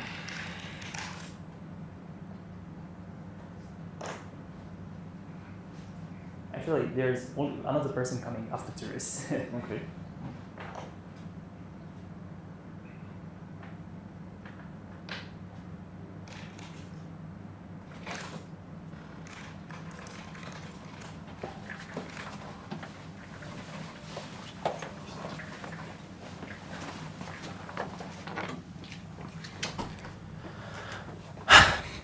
Hello everyone. So this is a very interesting contest. You can find me in the scoreboard in the honorable 12th place. You might have heard about my late submit strategy, where I just don't submit my solutions if I don't need to, or like if I'm sure, whatever. So this contest I'm adopting a new strategy, a really new one. So it's called never submit strategy. You basically don't solve any problems and you just don't submit them. Because like if you don't have anything to submit, you just don't. So it's kind of funny. So actually for all 5 problems, I have written some code at this point. So the way it went, it was like this. So I read problem A. I saw Kevin solve it in 5 minutes, and some other contestants solved it pretty quickly too. I spent like half an hour. I tried some solution. Like I tried to guess kind of. So it seemed like there was some invariant that I wanted to find. So for example, like the meeting point is probably the average of the initial points, but then I couldn't figure out how to find the actual time it would take. So I had some guess how I could calculate it, but it was incorrect on the sample, so I didn't submit. Then I went on to problem B, and I implemented some brute force solutions where I just look at the answers for some simple strings, like let's say I have A ones and then 0 and then B zeros. What's the answer? So we can look at those answers and maybe figure out some pattern or something, like formula we can find. So apparently there is some formula for these cases, like there is something connected to harmonic numbers or whatever, harmonic series, I guess. So it's just like sum of some fractions, and yeah, that works for that case. But then I don't know, I couldn't generalize it, like I couldn't find anything reasonable for the general case. So yeah, I don't know, I couldn't solve it either. And then by that point already some contestants solved 2 problems already, A and B, so it meant that I would need to solve something else anyway, something from C, D, and E. So I went on. I went to C. So for C, I have some idea what I could do. Basically, I think I know a polynomial solution. You just go with some kind of DP. You have some edges between neighboring stations, and they have some weights which can be positive or negative, and then like you need to go left to right, never go below 0. Sometimes you can go back and forth on the same edge. So you can do some kind of DP where DPI is like, let's say you stand at position I, and let's say your tanks are full. So what's the smallest time you can get to this position? And then you go right from I, and then like you go, and then sometimes when you realize you don't have enough fuel, it means somewhere before that position on the path you might need to go back and forth. So you find the best thing and you use it and so on. But like I couldn't figure out the details. So basically, the general concept should be this, but I don't know. I had some ideas, but I couldn't figure out the details. And then also by that time, some contestants solved C and D. So it would mean I would need to solve some other problem, like at least D and E, in order to be competitive. So I went on to D. So D, all of the contestants who solved it actually solved it pretty quickly. I feel like they only spent like maybe half an hour to hour. So maybe there's some simple trick. So it does seem like there should be some insight that simplifies it a lot. Like I couldn't even find a polynomial solution, but I implemented some brute force to see on the sample like what the optimal answer is, but it didn't help me really. And then yeah, I think in this problem, if you find some insight, you can quickly solve it. But yeah, I couldn't. And then I went on to problem E, of course, because like I have to try all the problems in this contest and fail to solve all of them. In problem E, I don't know, I have some DP. Actually, maybe I'm the closest in problem E.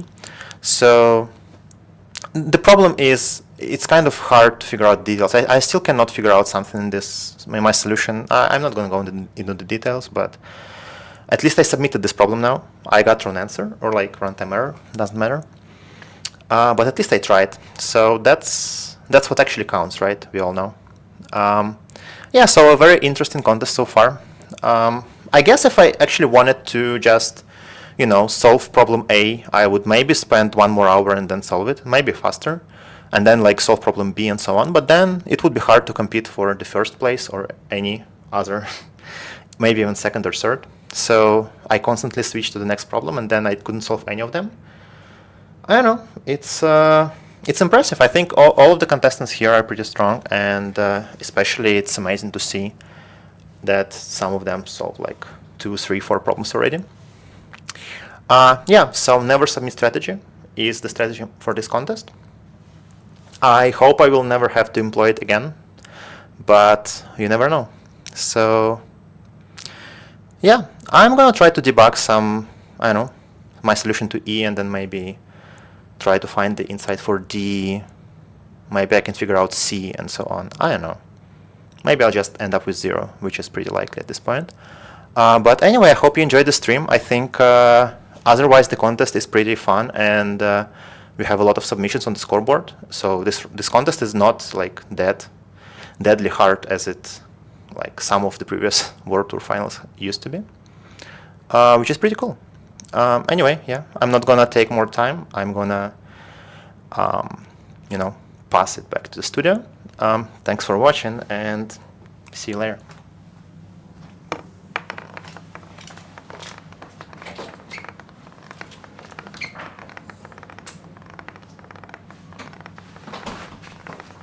Even before this is mentioned, we have another competition finals coming, so please, it's like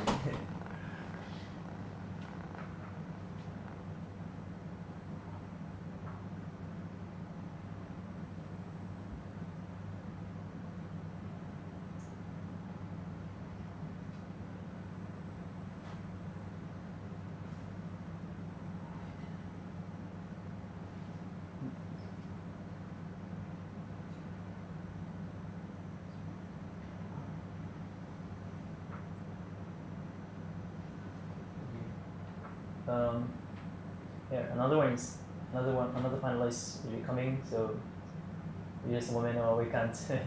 we want to talk about tourists, but since another finalist is coming, we should be quiet here. But,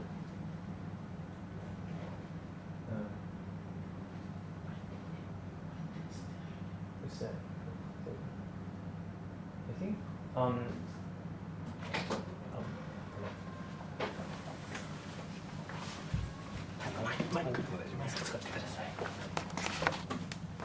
はい。のし91です。A 問題は、重心、重み付き重心が、等速で移動するだろうということで、なんとか通ったんですけれども、で、今 C 問題を考えていて、直感的には、2つ、径が異なるような2つの、隣接する場所を、往復することで、燃料が増えるんですが、1往復2往復とやるときに、それが回数が理想的なので、ナップサック問題のような、あれが出てきてちょっとどうにも、うまく変形できないなというところで詰まっているところです。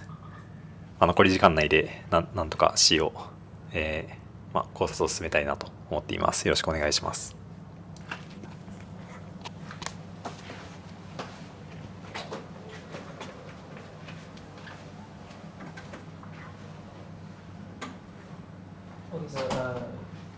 So first, let's summarize what Moshiki said because it's shorter. Yeah, he said he's working on problem C and he had some formulation, but he needs to maintain some kind of discrete points. We'll explain that convex hull becomes complicated when we push it, but I think he is trapped in that part and he's having difficulty making changes. Oh, okay, changes. More people come. Okay, yep.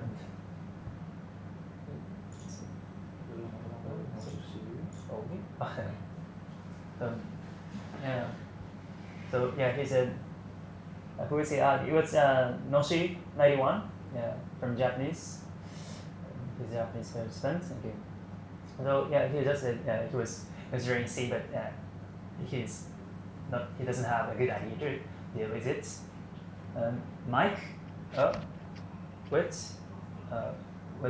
Mike is not working for.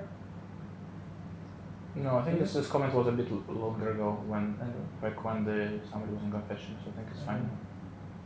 Yeah. So then let's return to his comments. He commented for all problems. So yeah, let's summarize it. He first said that in problem A, he said he should focus on the center of the coordinates, right? So he knows that it will end up in the mean of the inputs, but he doesn't know how to compute the time, so he didn't. Okay, so and he also said that he can solve it if he works on for an hour, but it doesn't look a good structure for him for now. And for problem B, he said he noticed some harmonic functions or something is related to this problem, but and he implemented brute force solutions to check the answer for small cases, but he couldn't find a pattern. Yes. And for problem C, I think he noticed that it's important to look the distance between two field stations with different field types, but he couldn't make it to a correct solution. And for problem D, he also noticed that there's something that makes the problem much easier, but he didn't notice it, so he couldn't prove it. And actually, that the similar code forces problem was solved by tourists, right? Yes. So I guess he didn't remember it. It was 2 years ago. Okay, so it's a long time. Okay.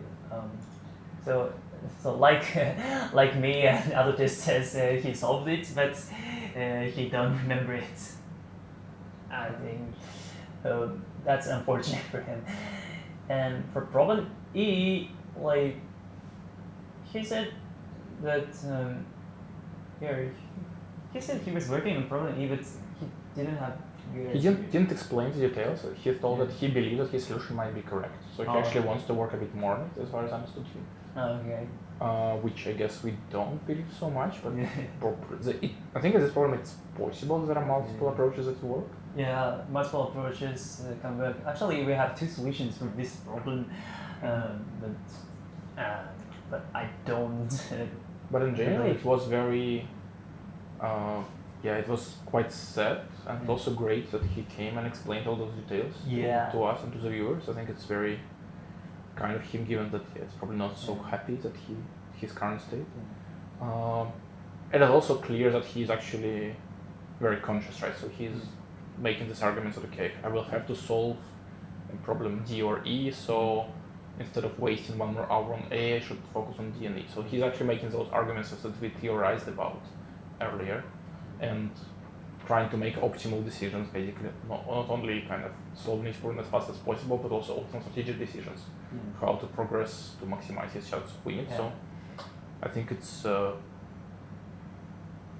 it's fine. So in general, it's even expected, I would say, that if you try to maximize the chance of first place, and your kind of expected number of problems you solve is constant, so you should kind of increase the standard deviation. So you either solve everything or nothing. So in a sense, the fact that he solves nothing, but he's trying hard, it means that he actually did choose the optimal strategy, in some sense. But it's still very sad that it worked out this way for him, and I hope he can. I think another thing that this maybe doesn't take into account so much strategy is that when you actually get a problem accepted, it is or just solved on paper, it is also boost, right? So it's kind of, you have more energy now, you have more motivation to solve other problems. So I think if you just switch from problem after maybe going 70% of the way, like he probably went in A and B, I think what he described, that he needs kind of one last observation in both of them. So it can be demotivating, right? So it's harder to focus on other problems if you are in this state. Like I remember in days I was just a competitor in AtCoder. I did some similar strategy in AtCoder Grammatical Dislike. I was solving problem A first as an appetizer, then I went to problem F, and then I fail or sometimes succeed. And I remember that day, and that strategy is, good for maximizing the probability of winning a contest. It's not always good to maximize the average rating, but it's good to maximize the winning probability. And it's also, for me, it was just fun strategy to take. Right. I think it was even before, when we had AtCoder, there was this kind of, I'm not sure how it was true, but this was everybody believes that all Japanese contestants solve hard before the medium. It's probably not true, because generalizing like this, but it was many Japanese contests who did this. I guess Yui did this and Makoto did this quite regularly. Yeah, actually, in the code contest, the difference of difficulty among the programs are not very big, and at least it will fit in a 75 minutes contest. So yeah, so at least it is expected to be solvable in short time. So yeah, it is. Yes, there's a reasonable chance to open the hardest program first. Yeah.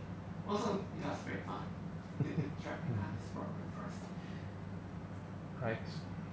Thanks. So, So with this information, who do we think has high chances to win now? yeah, I bet Joe Payan. Since, like, for example, every other people other than Joe Payan needs to solve.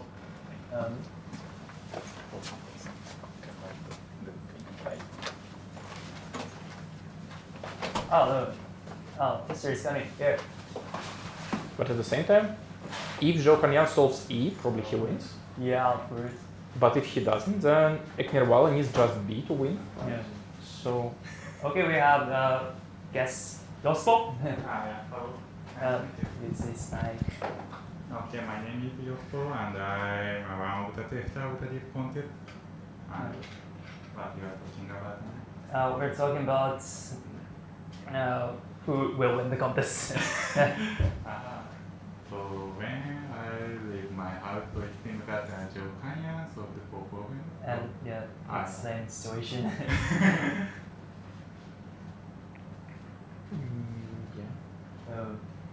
And actually, I think Japan has a decent probability of solving problem.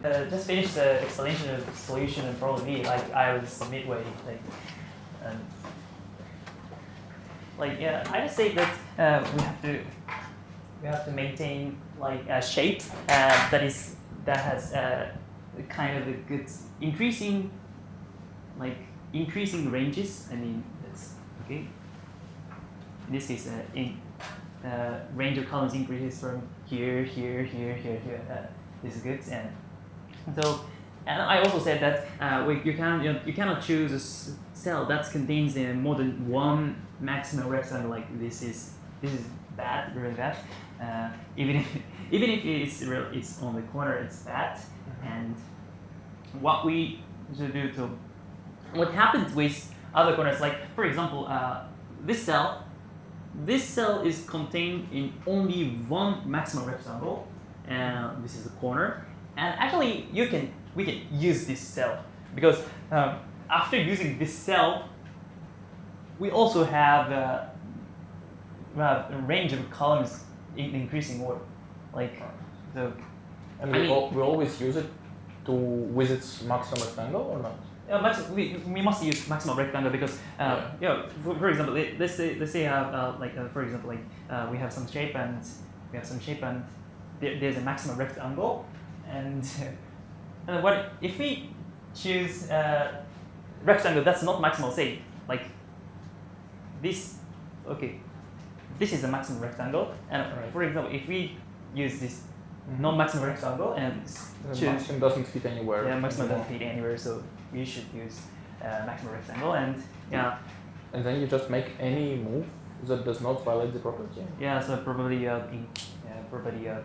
increasing ranges. So yeah, this is reasonable because like inner. Okay, so let's say okay, there can be something like this, but okay, so if we the fact this condition that's what Only submitted G, but it doesn't work. So, yeah, that was really mysterious. Okay, so the fact that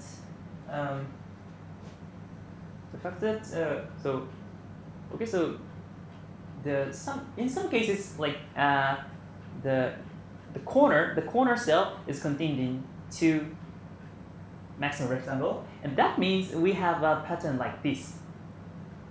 When we have a pattern like this, pattern of this rectangle with one cell, the other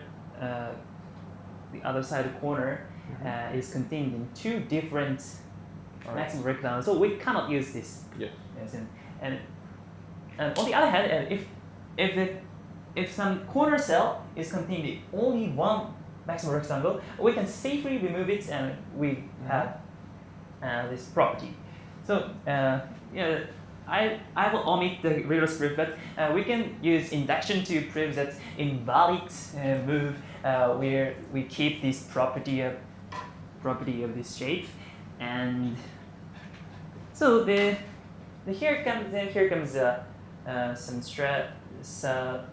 Then remaining task is to consider assigning star to each stump to make the remaining shape good. I mean, we are given the stump positions, stump sizes and stump positions, but we are not sure. We know that we said we press this stump here, but we are not sure which of the four corners are the star for this stump. Okay. Was the ones already pressed stump. But can you just simulate the same process and it's kind of the same? If one of the corners is the only one with this rectangle, then you assign this corner. Yes. Otherwise, it's not valid move. Actually, there's much more to consider. Like, for example, obviously, if some corner is overwritten by another stump in the future, like in the given case, this cannot be used, obviously. But in other cases, like, we have to be careful. Like, for example, it's hard to provide so let's consider this example, like 3 by 3. He accepted. Oh, you accept He was right. He was right. Oh, okay. He was close, isn't it? Oh, okay. That should be the completely different solution that we have. Amazing. Yeah. So confession clearly helped. confession. It's wrong answer. It's wrong answer. Okay, so okay.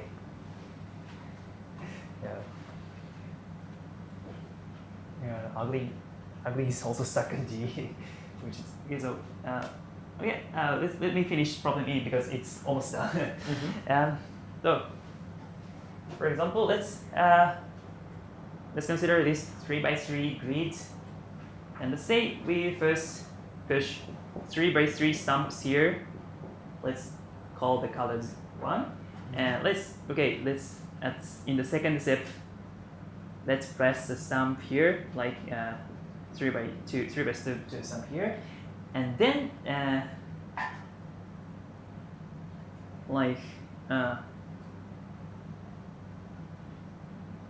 2 by 3 stump here, and then put 2 by 2 stump here. So then what happens here is that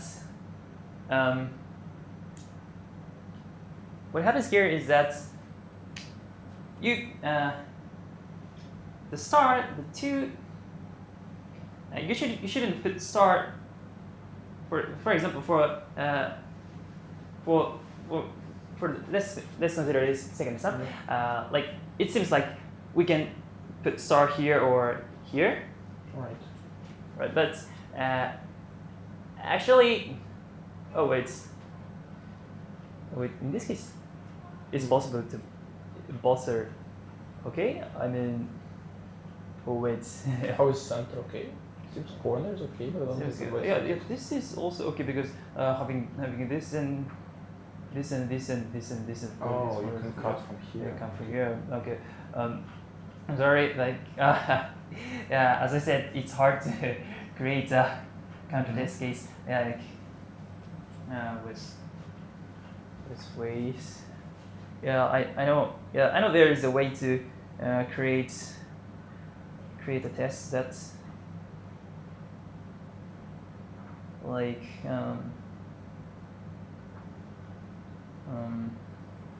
oh yeah. Okay, so let's just okay. What? I think I have that one. Yeah. What I wanted to say was like if you press the stump, here and what? No new changes. It's still judging, basically. Probably. Oh, it can rest. That could be first place, I think, if it works. I don't think so because. Oh, He's first place now. It's first place, right? Yeah, of course. Because he does only colors of C. Oh yes. Oh, great. Sorry. Ignore is close. Okay. And so, what I want to do? So when you press the stump, okay. It just is problem E. When we press the stump and we want to put the star in here. We should have like stars here, here, here, here. This is a constraint. Like if we put stump here and want to have a star here, we have stars on the same column or same row, and it should be clumped. So this is a constraint, and actually this is a sufficient constraint. And here comes the trick. So we have like let's say this means that for each stump we have 4 choices. Maybe some of them are unavailable because it's overwritten by other stumps, and we have 4 choices. And it's like if we choose here, we also have to. We also should have here, and here, and here. So it's kind of like it is now a 2-sub. It's not 2-sub now, but yeah, it's like we have many trees. Another GC is coming. Okay, so we have at most 4 choices, and for each one, if you choose this one, and you have to choose this one. Yeah, we have many choices. Yeah, we can get it. Here it is. Just wait a moment. I'm finishing it. So the trick is that instead of thinking we have 4 choices, let's think that we have 2 choices of the left or right, and we have 2 choices of top and bottom. So we have 2 choices. So binary, like this can be true, false, 2 binary Boolean variables, and we can express every constraint by 2 sets. But even 4 choices you can express with 2. Like if you have 1 out of 4, you can say just if you take 1, you must not take any of the others, right? Yes, but we have to have a constraint that one of them should be true. Okay. That's that's difficult. Makes sense. So that's why I said 2 set is the intended solution, and Appiah's solution has 2 sets. So I first saw he's working on the right approach, but the host vertically said there's some solution that involves 2 sets, but that's completely different. So that can be that solution. Okay, let's look at other. Chat to Yoshida, so I think we didn't give you a chance. Okay, sorry. If you have some, never mind.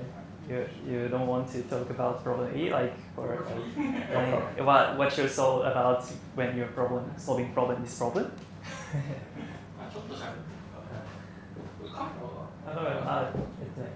Sorry. Okay. I must be I'm a tester of this World Final Contest. I like AGC 066, so some of you may see my name in there. When I solved the contest set of a problem or 5 problems, the stamp problem is put at problem level B, but I couldn't solve it in about 3 days. Some of testers solved that problem, but I suffered that stuff. I couldn't solve it. I think the problem E is very beautiful problem, so I recommend to the problem as the boss problem of this contest. Do you enjoy it? I hope they enjoy it. Thank you. Or any other comments? Like you can see whatever you not probably, but you can see anything. In the 5 problem, my favorite problem is problem B and problem E. Let's try after this YouTube live. Thank you. Thank you. So you're writing AtCoder contests AGC somewhat regularly, like you did the last one, and then like 3 contests before was also your own? My AGC contest. Yeah. I write 3 contests. I think this once in this year and once in last year and once in 2 years ago. So how, I want to create more AGC problem, but it is very difficult. yeah, I was going to ask how you come up even with 5 in a year. It's Yeah, just randomly think about some problem setting and just solve it. So I can create problem if very lucky, but many failure.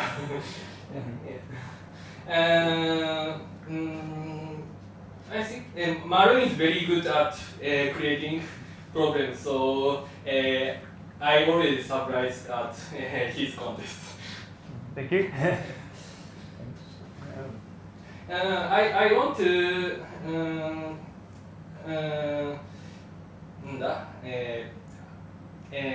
AtCoder. I like AGC contest, so I want more AGC contests. So if you can create contests, please send your problems to Maroon. Please. I'm always want to do ACC problem submissions. So the problem about ACC is that ACC becomes less frequent, so the importance of one ACC becomes greater. So I have to be more careful when setting ACC problems, and that means more high rejecting rates, and that means less frequent ACC. So that's kind of a cycle. But I have to make some improvement here. But yeah, thank you for complimenting AGCs. So okay, and so now let's see. So given that we have now understood the solution to E, let's see the solution to E that's accepted or like anything. Okay, so let's. Okay, let's see. Oh, sorry. We have to say. Actually, both accepted solutions look far from related solutions. Oh, okay, I see. maybe it's also good to look at Zhou and Yang's wrong solutions. So first, let's look at. First, let's look at ignore solution because we haven't seen that. Okay, sorry. First, let's look at ignore solution because these are first LC submissions and we haven't all discussed it yet. Oh, what is this? This is. Oh, okay, I don't understand anything. Yet. Like. What is this happening?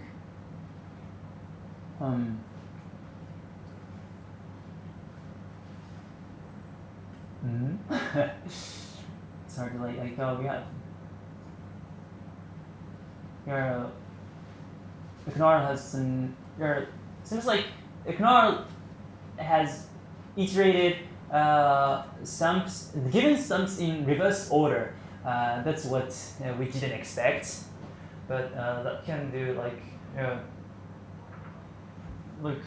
I think he scanned already pressed sums in reverse order, and then checking the constraints that I explained in some clever way. I don't know the details, but yeah, like he's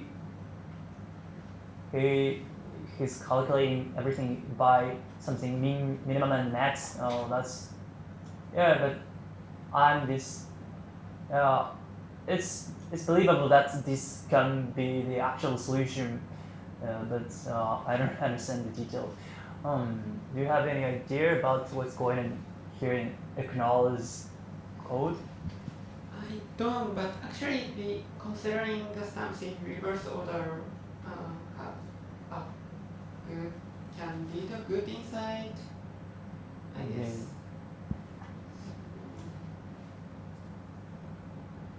Going from the reverse order, the problem becomes to enlarge the union of rectangles one by one.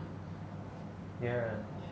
It might be easier to Well, when I was first coming up with this problem, I thought that approach didn't work because we have finally we have n squared stamp sequence, and we are given the prefix and scanning this prefix in reverse order means that we're like seeing the stamps in like cutting the middle and then taking the prefix, and I didn't think that would work, but like Ignore just did it, so this is really surprising to me, and yeah, okay, very well, very nice work, well done. Okay, so let's look at. Okay, so we appeared solution was using the two-set but not accepting. So let's look at your solution. Like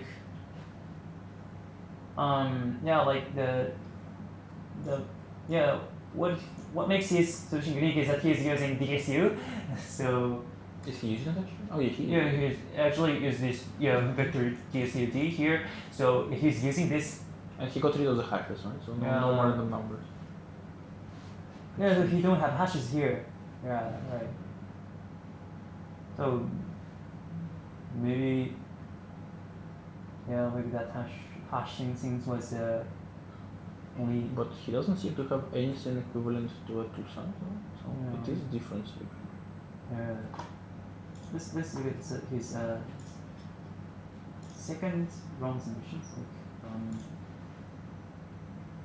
What? I think it was more complicated. More he simplified it. Yeah. So his second incorrect submission has like so many mimics here, also a hash and also a DSU. So like his second submission has every ingredient, and his last submission has just removed hash put, and it's not correct. This is pretty cool, but I'm sure what's going on here.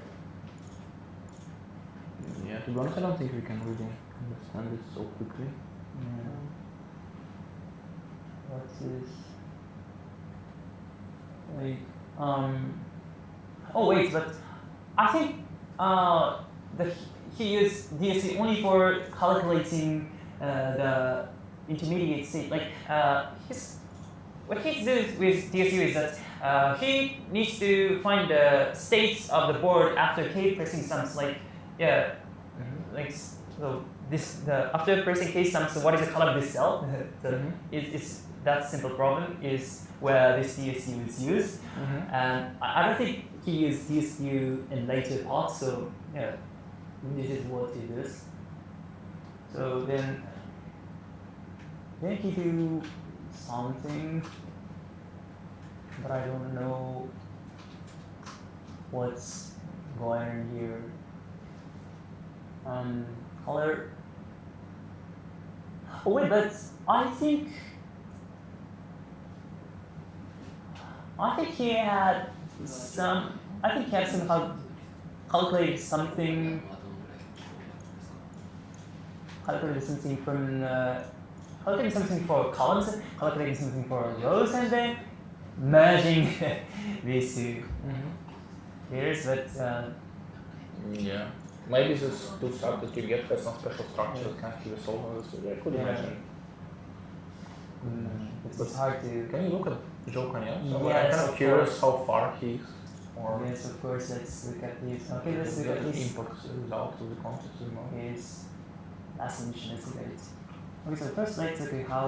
Okay, it's almost all wrong answers. Then what happens here? Okay, here's DFS. Right? Here's DFS. Yes, it's actually linear. Linear. Like what? Like equals DFS for h degrees or h decremented or w decremented. So it's like trying to find the sequence of sums are.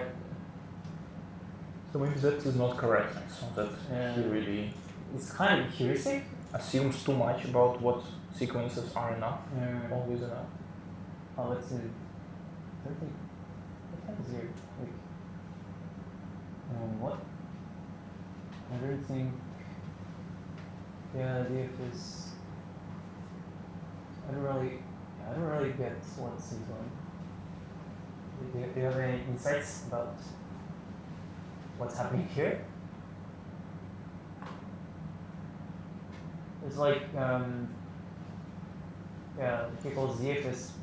Yeah, like DFS is just the DFS, just linear time because one DFS calls at most one DFS, so it's just linear. But I don't know what he does here. Here are the sequencing comments are. Why AWTF runtime error on D? We saw his solution that he has a assert that he finds some next step, but runtime error means I think it's almost equivalent to wrong answer because he cannot find the next step. I think that's the solution. But I'm not sure. So where do we have some assert?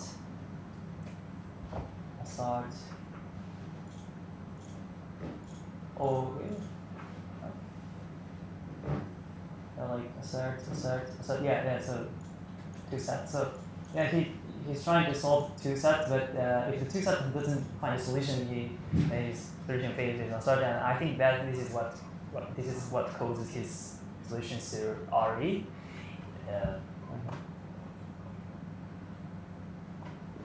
So for Jokan's solution, I have no idea what's happening here. Do you have any idea what Kevin is doing? Is he trying to solve D or E? Kevin, this. Do we have an idea? Generally is trying to see what's Kevin. Because I think kind of realistically, for the first place, it seems that only the first three have a chance. So Andrew, if nothing happens, and then either Joe Canyan or Kevin solve E, then they overtake Andrew. Yeah. Kevin's. Like here. Because all others need two problems to overtake Andrew, and it's very hard. 20 minutes. Yeah. So let's see settings. No. Yeah. Can we show Kevin on camera? We have this contestant cameras that we never used, I think, so far. Okay, so this is Kevin's camera. Okay, so it's Kevin is like here or yeah. Oh, okay. So we can see that drinks behind contestants. We can see a small part of Kevin. Yeah. Okay. Okay. Maybe I can just maybe I broke something. Okay, it's hard. It's Never hard. mind. Right, At least he's on his computer. He's not walking around. Okay, I can just make the contest screen big. Maybe. Yeah, here. So He's Kevin is like working. He's the last one on the left. Right. And Joe Kanyan is writing on paper, so he probably tries to come up with the correct solution. And Tor is good from out from D. Yeah. A lot of things happening. There are 17 minutes remaining in the round. Also, to submit a debug, he's getting word.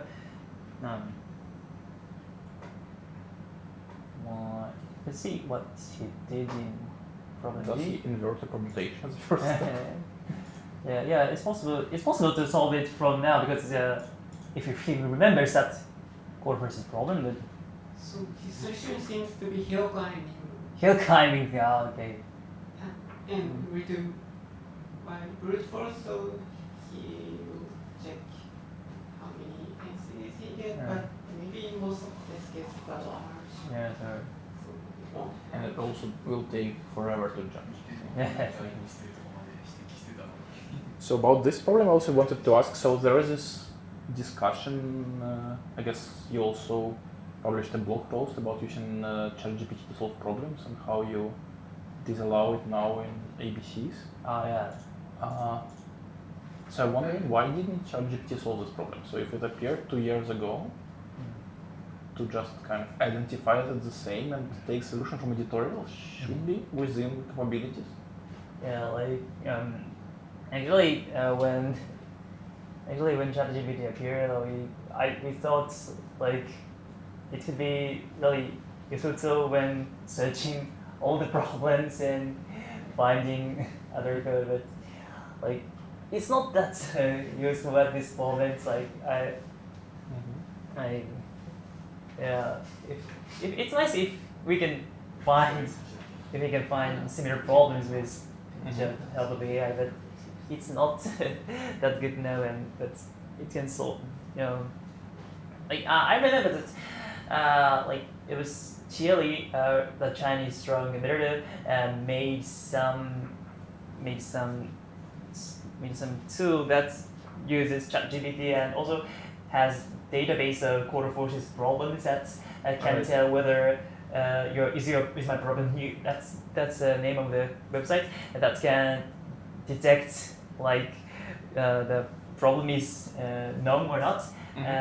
Actually, of course, I use that tool to check if my problem is new. Actually, for this contest, and yeah, they didn't find anything. So so it's not so easy to. Yeah, it's not easy to find like say for example like in this case like we have to invert the permutation, but ChatGPT couldn't think that way. Yeah.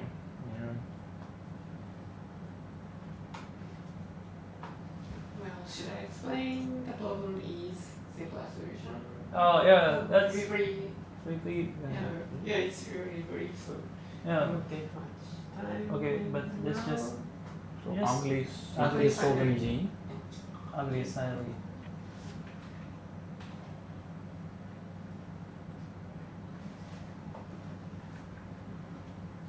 Yeah, ugly is now So it's fine. actually but okay. So can you switch camera to the whiteboard again? Yeah, okay. Just a moment. Oh, you did already. No. Yes, okay. So should I explain the easier to implement solution for problem E?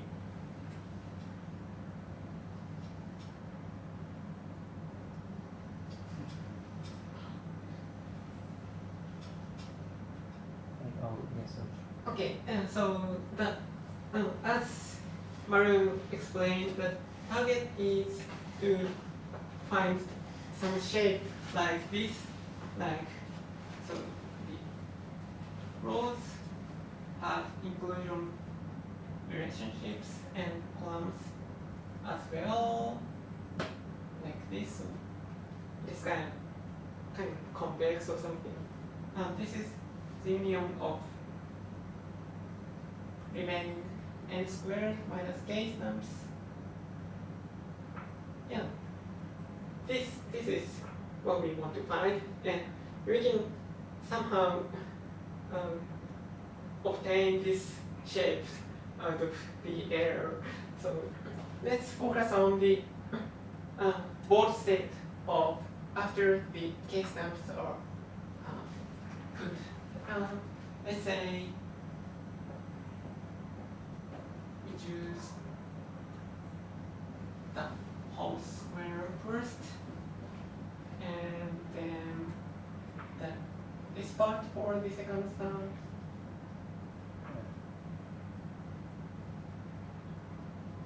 Also, is my phone okay?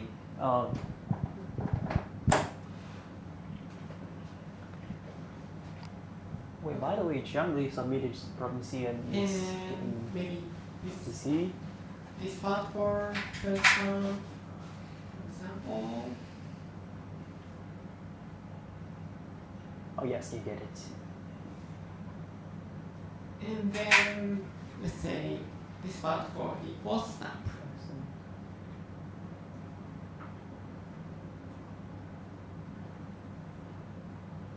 And then maybe fifth stump here. Yeah. And then, so we can guess that this row looks like the center of the row because it put the latest stamps. And the next one is this row. Yeah, this is only intuition, but then third and fourth because the numbers are large. And for columns, these are look equally good. Let's say this is first, this is two, and this is smallest. So if we somehow manage to find a comparison function between two rows or two columns, and it is something, the relationship is something like this. So in this case, actually, this is first and this is second, third, fourth, fifth, like starting from the middle and going up or down to cover all the rows. So the comparison function I found is that for rows x and x for prime, let's say this the both status is xy. So row x is 10 minutes later. greater in some sense if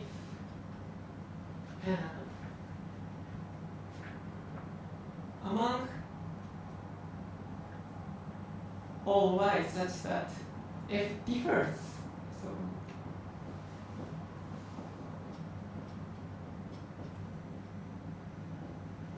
and take y maximizing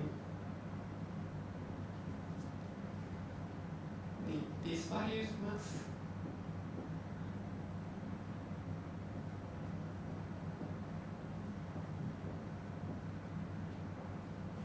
Then the row x is larger. So in other words, let's say we want to compare these two columns. Oh, sorry, the columns are for the same. We ignore the same values. We ignore the same values, and we find the largest version differs is the right one is larger. So we try to say this one is larger. And in fact, so it is not even trigger that this comparison function is well defined, but we can prove it is nice. Oh wait, tourists coming. But anyway, tourists solved EVA, so this is okay. But just be solved. This is almost the solution. Yeah.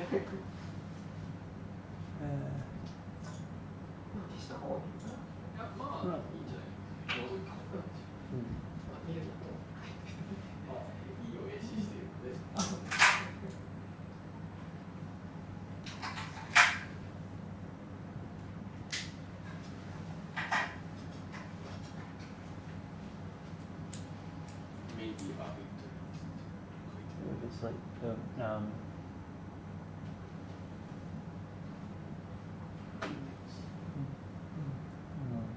That he's coming and submitting.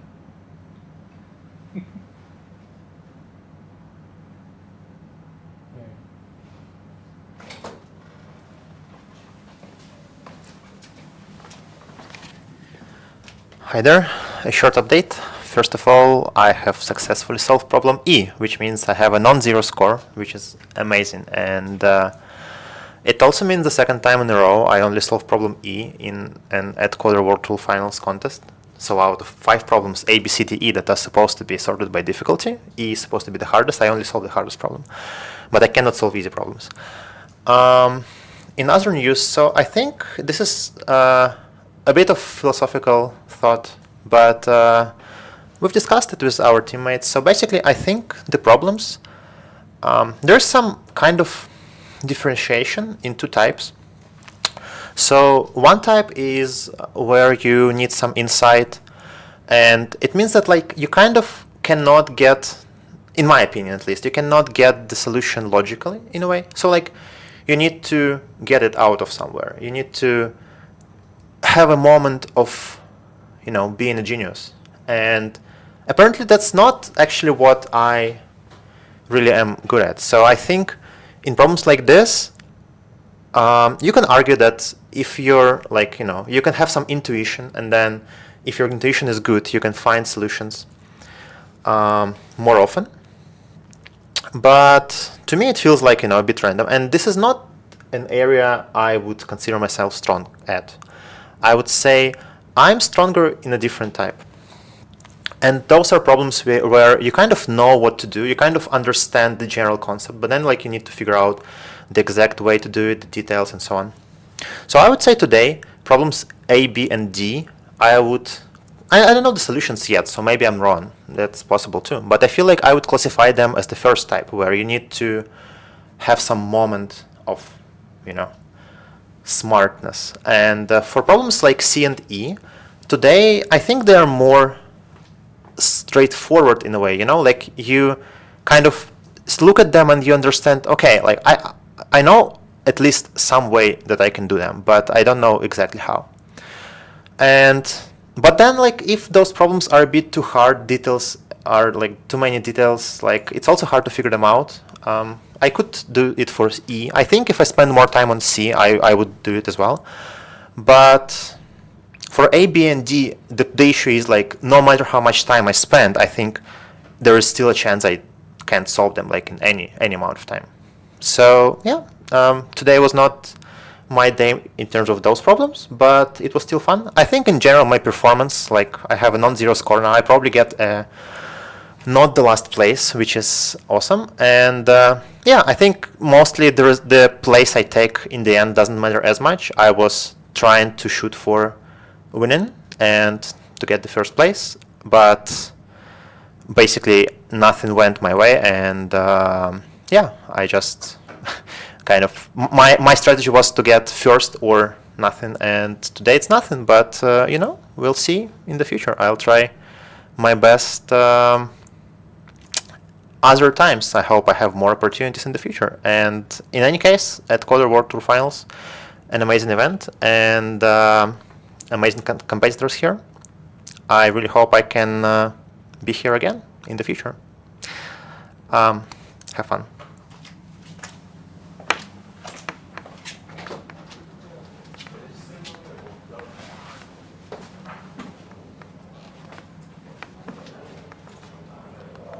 Yeah, really nice. Yeah.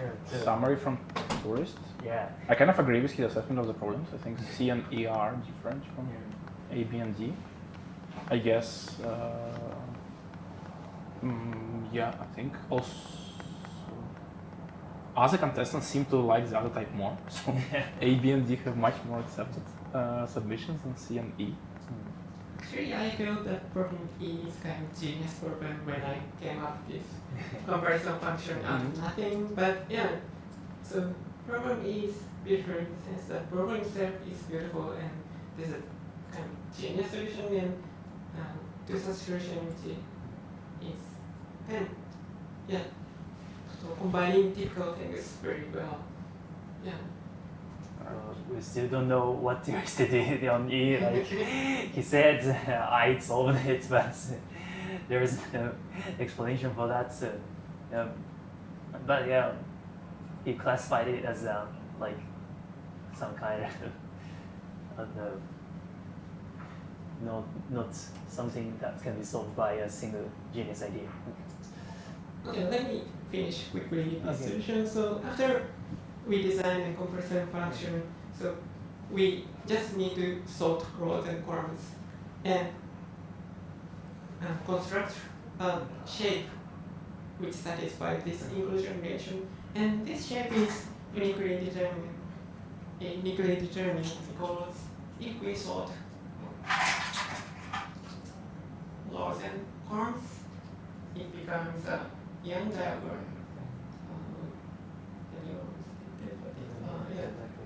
Yeah, but and it is exactly the set of HWs for unused sums. So yeah, after we design the comparison function, it is easy to put the remaining sums. Yeah, that's my solution. And proof is not obvious. So yeah, maybe you can see editorials when it's up. Thank you. Thank you. So we have 1 minute remaining. Yeah, 1 minute remaining. So, and it seems that nothing else will happen, but yeah, of course there's always some surprise coming. Okay, let's focus on standings. Like, Kevin was actually working on E, so he submitted E. So I guess he's also probably creating Gennady mode and trying to win the round rather than trying to maximize his points. yeah. But actually B doesn't give him, keeps him in the same place, so probably there is really no point in working on it. Probably is a strategy for him. And it would give him first place, problem E, but it seems that they are not. In this problem it also feels a bit hard to have progress. At least on our test cases, they're all very complex it seems, so we cannot look at, like, if somebody passes 70% of those cases, they are on the right track. They either pass nothing or everything. Finished. So yeah, like I think yeah, the Johan has submitted something on the last minute, last second for, but given the number of other submissions he has, it doesn't sound likely to. Okay. His last submission is also wrong answer, so yeah. But the queue stopped refreshing automatically? Oh no, it is refreshing now. Yeah, it's key, so. Which means the current scoreboard is the final one? Yeah, the current scoreboard is final, and the winner is Knar, second Johan, and then third is Keizen48. That's pretty good. So, okay, so. We have a new champion? Yeah, Knar is new champion. His previous best result was 14th place last year. Okay, so Kevin got 2nd place last year and 3rd place this time. Yeah. Jokan Jan was also ninth last year. So good progress. Okay, so thanks for watching the stream, and we're planning to stream the award ceremony. Like award ceremony is not the ones that are so special. Like I just say the winner is Knar and I'm just giving a medal. So this this is just a simple ceremony, but we'll stream it later. And thanks for joining us. Yeah. I hope you enjoy this. And thanks a lot to problem setters, I guess, to Riku and to testers, to everyone. I have to thanks a lot discuss with contestants. So thanks a lot for creating this great contest, and so organizers, of course, for organizing this stream and for organizing the contest. Okay, And so as Tori said, I really hope there are many more. I don't know. At least I can come here at least 20 more times, because I think that's how often I came to World ITPC World Finals. So it has to be at least this much. I have to like please wait. Like sorry. Okay. I just leave this leave this screen here. Like we had prepared something that says, "Oh, please wait until blah blah blah." I don't know how to show it. So do you also maybe we switch over the microphones, or do you want there will be some noise otherwise in this room? At least if we leave the room, we can probably do this. Yeah.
yourself, you get to pick one more. It has to include this, include this interval, include this interval.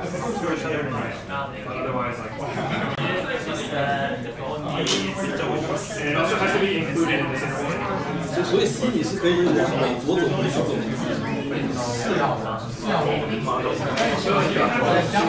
Like this problem, like you're like for this problem, you don't have to. The point is that like there's just this arrangement that must be satisfied. And if it's satisfied, then it's satisfied. Like there's no other like constraints. So you just like represent these things like You can see it from the time limits. So like I think the solution is much more thoughtfully convenient. What's the name? So we have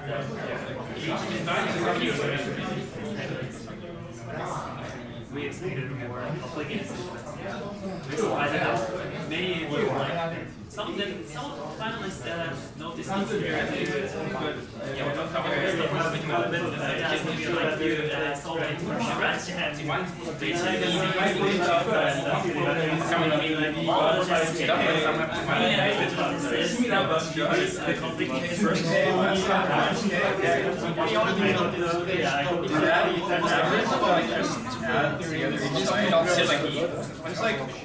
First K, last time K, together.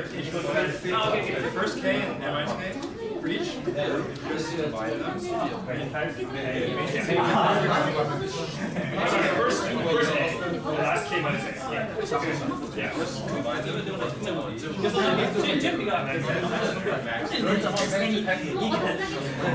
Yeah. その確かに準備ができたんならその僕はいつでもできます。Take the mean of it. Like you do not care about the so what's your Because this like this thing has a property that like movement. Like it's just like everyone has something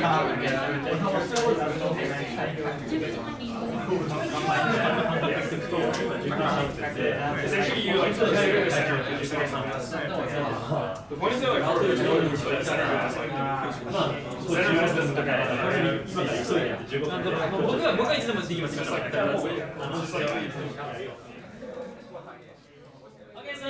Please sit down. We need to be quick because the contest is delayed, as you know, and we'll do quick award ceremony from now.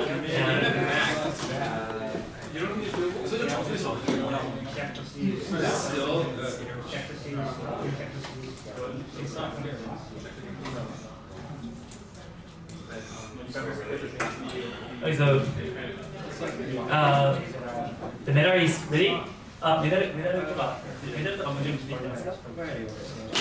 Yeah, also in this race, I don't really have good idea. Okay, so But I like miss both of these things. Like at first I thought you buy it. At first I thought you could. okay, so we're gonna start our ceremony very quickly. Please see like we're having. You don't have to worry that. Please have to say it's basically like 5 minutes. So. Okay, thank you. So we're gonna first say honorable mentions for like honorable mentions to goes to like yeah. Melshi, 91, Solomon, Hapier, Eminem, Tourist, Endorion, Zhengli, Ali, so 333, and 239. Okay, congratulations to coming here and thank you. Okay, let's get to so now the third place award goes to K-san 48. This time we have a medal for you.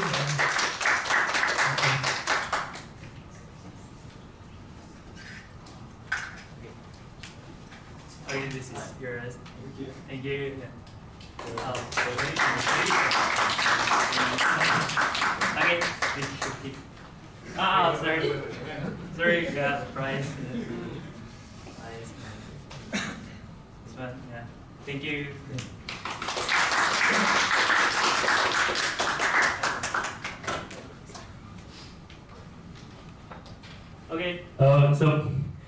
And the second prize goes to Joel Kyan. Please come here. Congratulations. Do you have any comments? Performance are very good. Thank you. Thank you for enjoying the contest, and here's your prize card. Thank you. Thank you. Okay. Congratulations.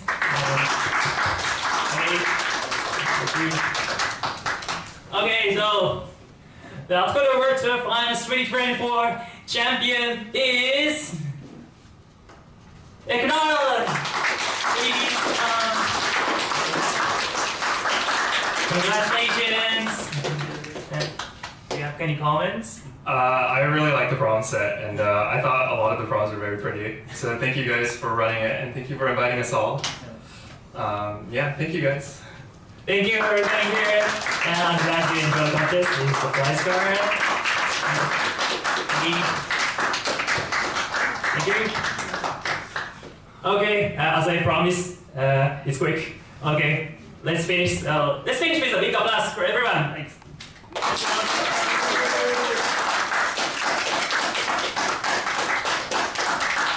Okay, so now the awarding ceremony is done, and you can just talk to friends. Oh. Thank you. Thank you.